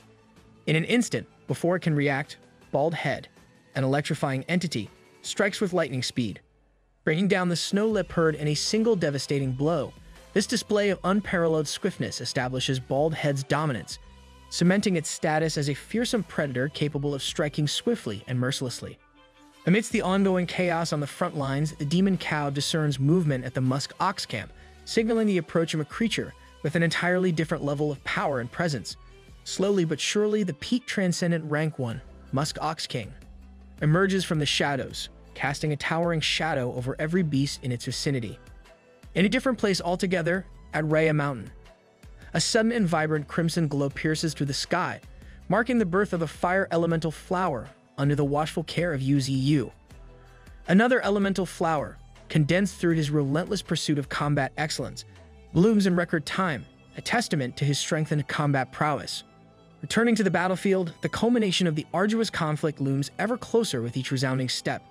Glacier and Tyrannotitan, formidable allies united once more, prepare to face the formidable Musk Ox King and its legion of relentless underlings. Their efficiency and prowess in battle have not gone unnoticed by Uzu, who eagerly awaits their return, his expectations met as they present him with the spoils of victory. Among the captives ensnared by Tyrannotitan's powerful jaws, the mutated snow leopard, a transcendent rank 1 beast possessing extraordinary talents, captures his attention. Marveling at the capture of this high-tier speed skill possessor, Uzu seeks to uncover the heroes responsible for this impressive feat. Glacier steps forward, recounting the story of how the snow leopard's arrogance led to its downfall, thanks to the stealthy intervention of Bald Head, the honey badger. Contemplating the snow leopard's fate, Uzu recognizes the creature's exceptional talents and resolves to keep and nurture it, recognizing its potential value. As for the remaining Musk Oxen, despite the peak transcendent rank 1 status of their king, their lackluster talents leave them deemed unworthy. Determined to utilize their resources effectively, Uzu determined that these oxen will serve as valuable evolution points, fueling his own growth and progression. The battle for supremacy in the northern region wages on, relentless and unabated, as the hands of time move with unyielding determination. In the blink of an eye, an entire month passes, bearing witness to the team led by the indomitable demon cow, whose mere presence strikes fear into the hearts of any and all who dare to challenge them. Even the self-proclaimed overlords of the snowfield, upon sighting this formidable team, find themselves overwhelmed by coward Diz, fleeing at the very sight of their adversaries. Nevertheless, the team does not emerge from this prolonged conflict unscathed, for they too bear the scars of battle. The Tempest Wolves faction, once a formidable force numbering 30, has dwindled to a mere 18, casualties of the relentless trials they faced. Similarly, the Wild Boar group, now reduced to a mere 7, has experienced its fair share of losses. However, amidst the carnage and sacrifice, 3 Tempest Wolves and 2 Wild Boars have achieved the coveted transcendent rank 1 status, a testament to their resilience and unwavering determination. Alas, the team's struggles reach a climax as they encounter their most formidable opponent yet, a transcendent rank 2 extreme ice bear, whose monstrous power dwarfs anything they have faced before. Overwhelmed and outmatched, the team faces near annihilation, their survival made possible only through the combined efforts of the demon cow's enigmatic gravity field and the unwavering resolve of Glacier and Tyrannotitan. Forced to retreat and regroup, they return home, their hearts heavy with uncertainty and the weight of defeat. Yet, behind Glacier and the demon cow, a glimmer of hope emerges. The white snake, a mystical presence in its own right, delivers news of a long-awaited discovery that a cursed bear's nest has been located. To their astonishment, this lair resides within an ice attribute spirit stone cave, unraveling the mystery of the extreme ice bear's unparalleled strength. With the ability to harness the power of an ice attribute spirit stone cave, the bear holds dominion over the frozen lands, solidifying its status as an almost insurmountable foe. Aware of the dire odds they face, the demon cow, in a calculated decision, chooses to temporarily continue their retreat. They recognize that confronting such a formidable adversary requires more than their current capabilities alone.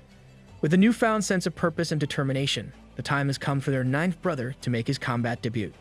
Within the next 10 days, a momentous event would occur as Nine Tails prepared to join the upcoming battles in the formidable Raya Mountain. The majestic mountain ranges had recently become a part of Bayou Gorge's expansive territory, and now Nine Tails found herself returning to the side of her devoted master, Yu. Meanwhile, the indomitable God Tree experienced yet another astonishing surge in power, rendering him even more formidable than before. By his side stood Nine Tails, diligently dedicating herself to cultivation and striving to reach her full potential.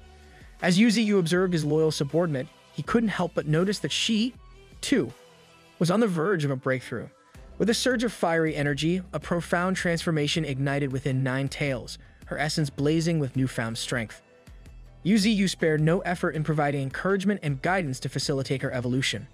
After a tumultuous session of cultivation, Nine Tails emerged with an aura distinct from before. She had successfully ascended to the next level of transcendence, acquiring the remarkable ability known as Sky Leap in addition to further enhancing her existing powers. The revelation that Nine Tails had acquired Sky Leap came as a shock to Yu. As a renowned transcendent rank 3 cultivator, he was content with his ability to merely traverse the earth. He never anticipated that his faithful companion would already possess the power of flight. Such a remarkable feat could perhaps be attributed to her extraordinary heavenly fox bloodline. Eager to share her newly awakened talent, Nine Tails divulged that alongside Sky Leap, she had gained precise control, an ability that enabled her to delve into the depths of her spiritual potential. This exceptional talent not only reduced her spiritual energy consumption by an impressive 30%, but it also significantly enhanced her finesse in manipulating spiritual energy. Wait, that's kind of broken.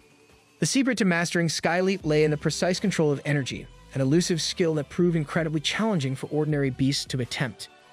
The exertion of this majestic ability consumed a substantial amount of spiritual energy. However, after a brief period of soaring through the heavens, Nine Tails reluctantly descended to the ground. Her flight lasted a mere few minutes before her spiritual energy reserves were depleted, unable to sustain the demands of Sky Leap. It became evident that further practice was necessary to refine her newly acquired skill. In an attempt to assist her progress, Yu offered Nine Tails a newly blossomed Fire Spirit flower. Consuming this rare flower would elevate her spiritual energy level to an impressive 400,000. Much to his surprise, she declined this generous reward from her master. "Can I get it instead?" Baffled by her refusal, Yu couldn't help but question the reasoning behind her decision. Nine Tails explained that she could easily enhance her spiritual energy through her own efforts. She suggested that the elemental flower would be better utilized by other beasts, as it held no value for her. She straight up told him that she's a strong and independent fox woman. Uncertain about whom to bestow this precious herb upon, Yu pondered the matter at hand. A month had passed since the surge of the spiritual energy tide, a period of relative tranquility. During this interlude, Xiaoqing, their trusted ally, sent an urgent update message to her master. She detailed the devastating aftermath caused by the global beast horde, which ravaged numerous small countries within the Federation. In response to this perilous threat, Buck Country, Kadashi Country, and many others mobilized their military forces to resist the encroaching horde.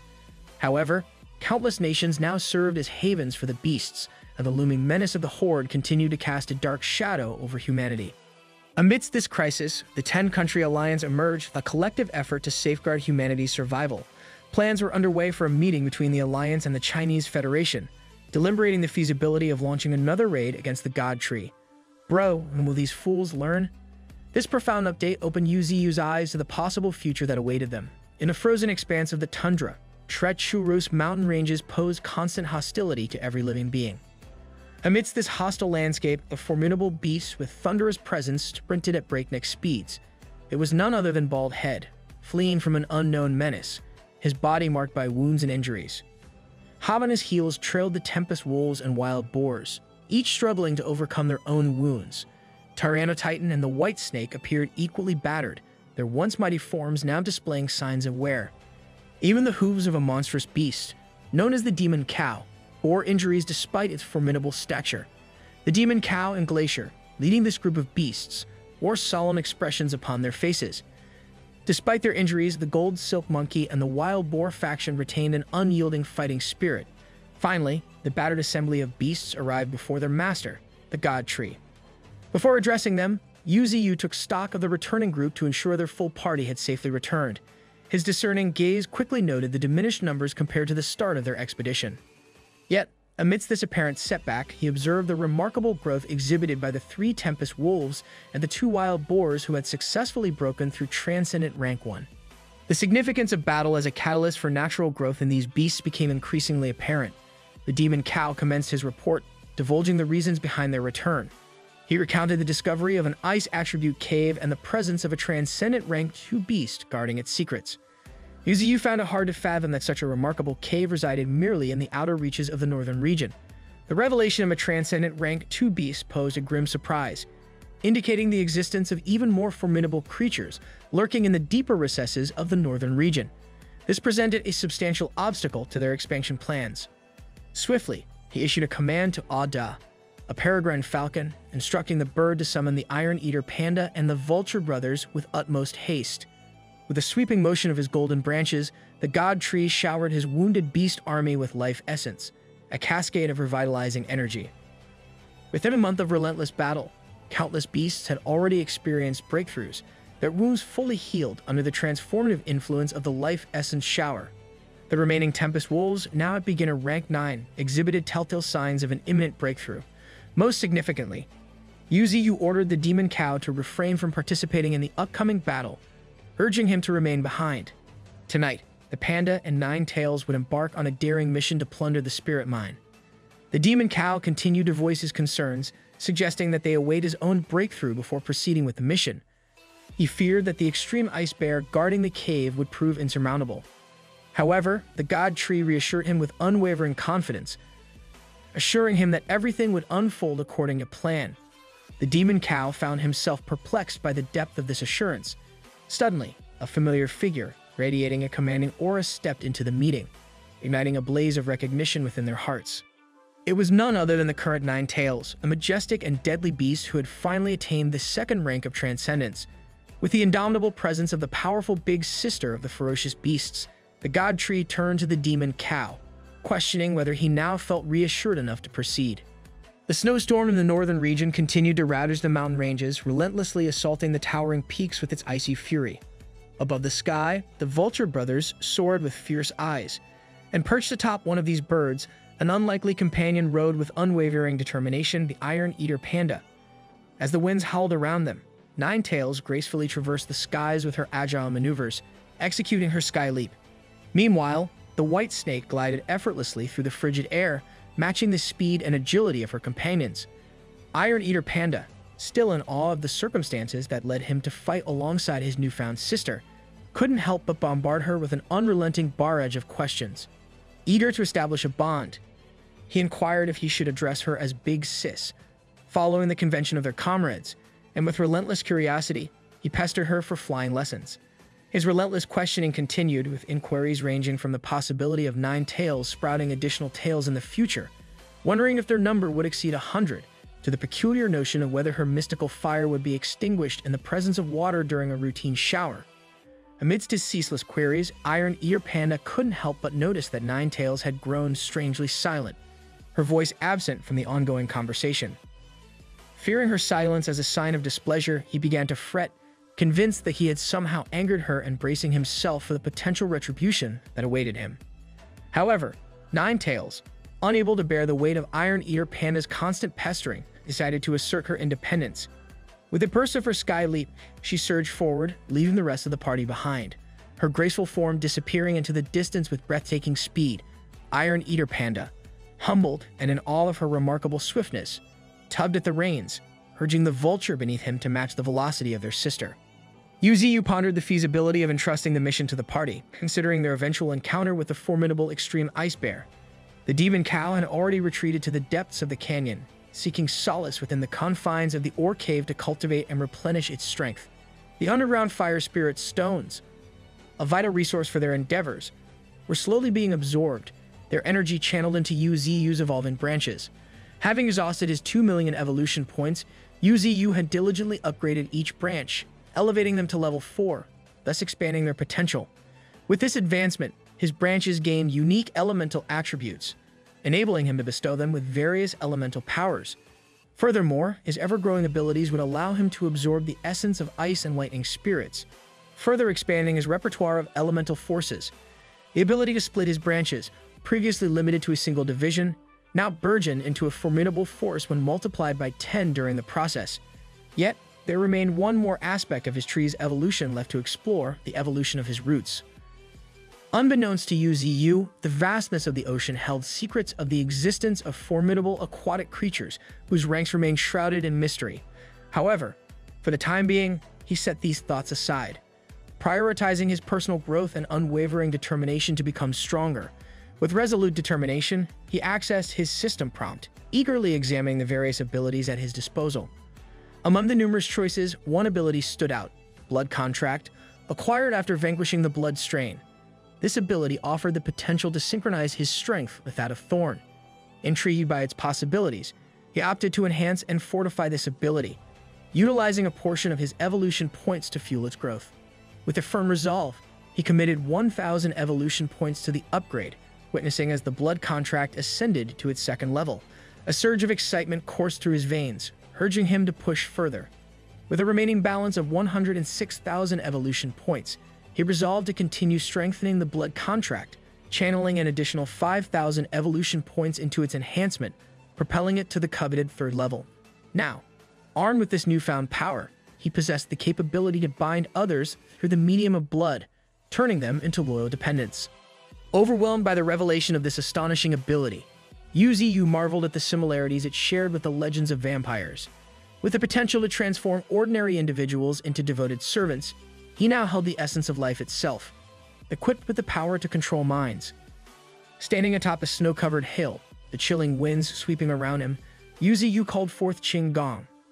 Responding to his master's summons with unwavering loyalty, Qing Gong, possessing the earth attribute, swiftly traversed the terrain, effortlessly traveling through the very ground beneath their feet.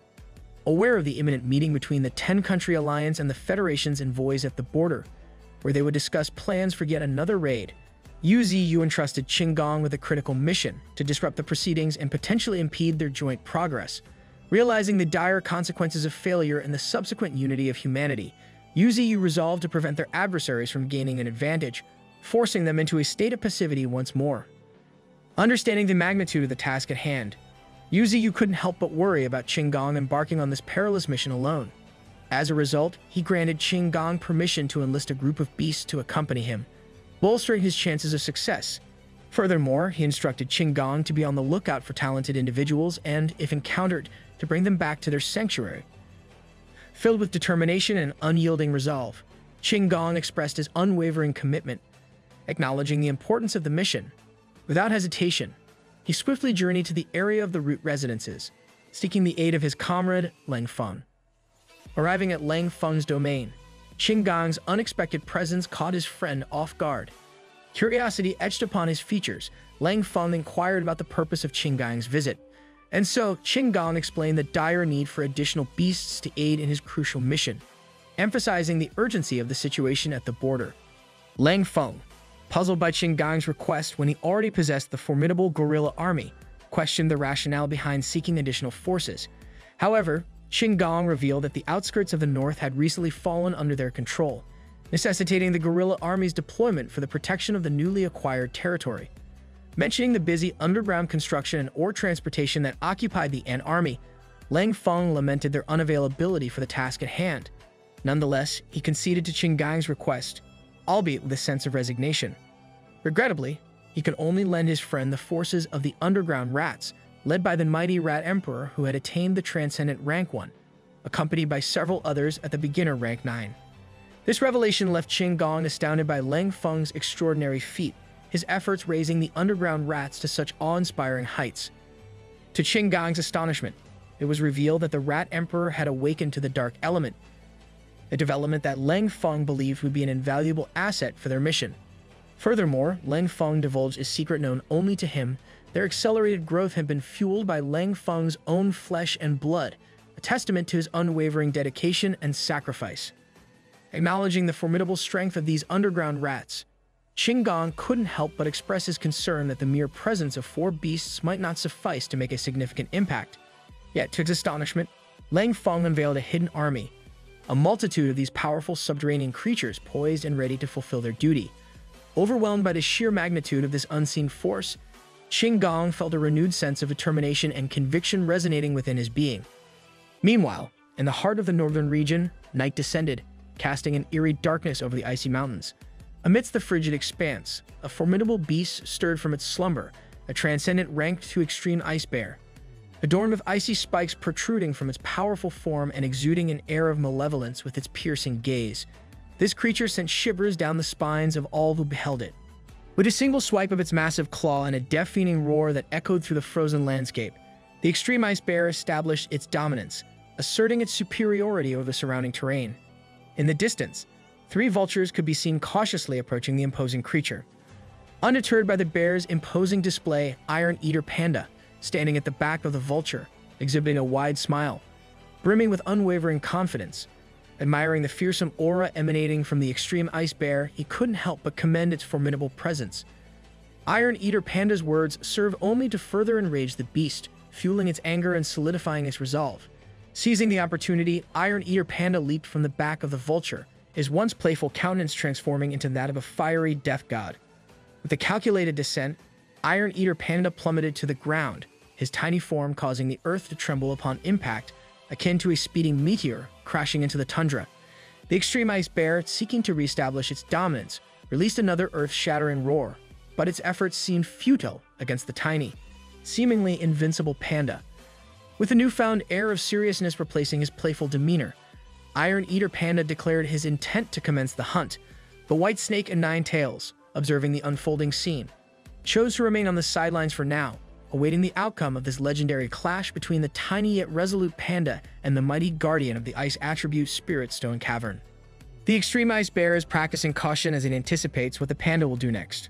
Emerging from the impact of its landing, the cuddly-looking panda has turned into a monstrous pocket-sized warlord. With another roar, the bear initiates the much-awaited fight. The White Snake also notices that the bear has recovered from the wounds that they have painstakingly inflicted on it. Even though they did not manage to defeat it, they still wounded it badly. He did not expect that within just 5 short days, it would completely recover. Not only that, but its aura has also obviously become even stronger. Standing in front of them, the Iron Eater Panda warns them that this bear is his prey, so they do not have to help. With a wicked smile on his face, he fully intends to defeat this monstrosity by himself. In response to that blatant provocation, the extreme ice bear makes the first charge with its massive mouth wide open. In response, the panda gathers his explosive energy in one hand. With the bear's flimsy defenses, the panda manages to land a critical strike that sends the bigger monster flying to the side. It flies without stopping until it eventually collides with the mountains in the distance. The White Snake and the Vulture brothers have a collective moment of shock, watching the annoying little panda send their biggest obstacle flying. 9 Tails watches intently. To make himself stronger, this panda keeps training his body every single day, be it speed or strength. Even after obtaining the Fire Spirit's stone mine, he has never slacked. So, with fiery determination and a serious demeanor, he invites the extreme ice bear to face him with full power. He wants the wounded bear to fight him with everything it has before he kills it. Even the bear has already realized that the opponent it's facing is on a different level. The vultures notice that something is amiss. The White Snake points out that it has started to snow, and under the snowfall, the extreme ice bear is finally reaching its peak power. The panda assesses that its spiritual energy has increased compared to just a moment ago. Since his foe has revealed its trump card, then it would be fitting to reveal his as well. The snow surrounding him quickly melts and evaporates as a massive fire akin to a volcanic eruption is released in such a condensed form. He has just activated his fire elemental power. With both of them powered up to a higher level, The extreme ice bear is the first to make a move as it conjures up its next attack. Multiple sharp ice sockles are called forth, aiming directly at its foe. With the launch of the sharp ice sockles, the panda's blazing aura brightens up even more. The massive ice sockles coalesce and crash at a single point, locking onto the small frame of the panda. Amidst the massive ice formation, a blazing ball spinning at terrifying speeds melts through. The thick and massive ice sockles do not stop its momentum as it heads directly towards the bear. Landing directly on the head of the fearsome beast, the panda in his ball form has gained the upper hand. This infuriating strike puts the bear's anger level to never-before-seen heights. It extends its massive claw in a desperate attempt to catch the swiftly moving panda, but this claw only serves as a clear pathway for another attack. He spins through the claw, continuously traveling and aiming at the extreme ice bear's vital spot. That's just Lee Bai Ackerman in panda form. With unstoppable momentum, he lands a painful crash on the monstrosity's jaw. Turning in the middle of the air, the panda's spinning onslaught is just getting started. He bounces and spins all over the place, creating an unpredictable attack pattern that decimates the bear's body from every possible angle. It cannot help but let out a pathetic whimpering roar of pain. In an attempt to get out of the spinning hell, the bear gathers its energy and whips up a mighty blizzard. The panda is forced back by the harsh winds and the painful stain of the blizzard aimed at him. The two beasts on the sidelines are getting increasingly worried at the flare-up of even more snow around the battlefield. The ice attribute power of the bear is concentrated in its sharp and deadly claws. With a downward swipe, an immense amount of snow is unleashed, causing the panda to be caught in a raging avalanche. As a result of this concentrated attack, he is trapped in a solid piece of ice after being frozen in less than a second. Inside the giant iceberg, the tiny panda is situated right in the middle. The white snake and nine tails call out to their comrade, ready to jump into battle if things become even grimmer than they are right now. But inside the massive iceberg, the panda's voice can be heard clearly. Seeing the bear's final trump card, his only feedback is that it was too boring. Seeing his strongest move slowly being melted and cracked from the inside, the extreme ice bear is finally experiencing true horror and disbelief. With an even brighter blaze of flame, the tiny panda manages to escape and shatter the iceberg prison. From now on, his only intent is to kill. Our boy doesn't mess around. Curling up into a ball, he crashes down like a speeding comet. With his unparalleled speed, the extreme ice bear is unable to respond as it takes the brunt of the damage on its unprotected chest. The bear goes down in the thick snow covering the land while the panda easily gets out of the way of its downfall. Just like that, the Transcendent Rank 2 Extreme Ice Bear that has beaten the giant beast party is killed with multiple wounds and a gruesome hole in its chest. The white snake is quick to celebrate the panda's victory, and even the Vulture Brothers' eyes light up with joy. Ninetails gives an approving look to the panda that was annoying her just earlier. Seeing the destruction that he has caused, the Iron Eater panda slowly stands up from his seat. With an absolutely bone-chilling smile and a blood-stained face, he asks his companions if what he did was not bad.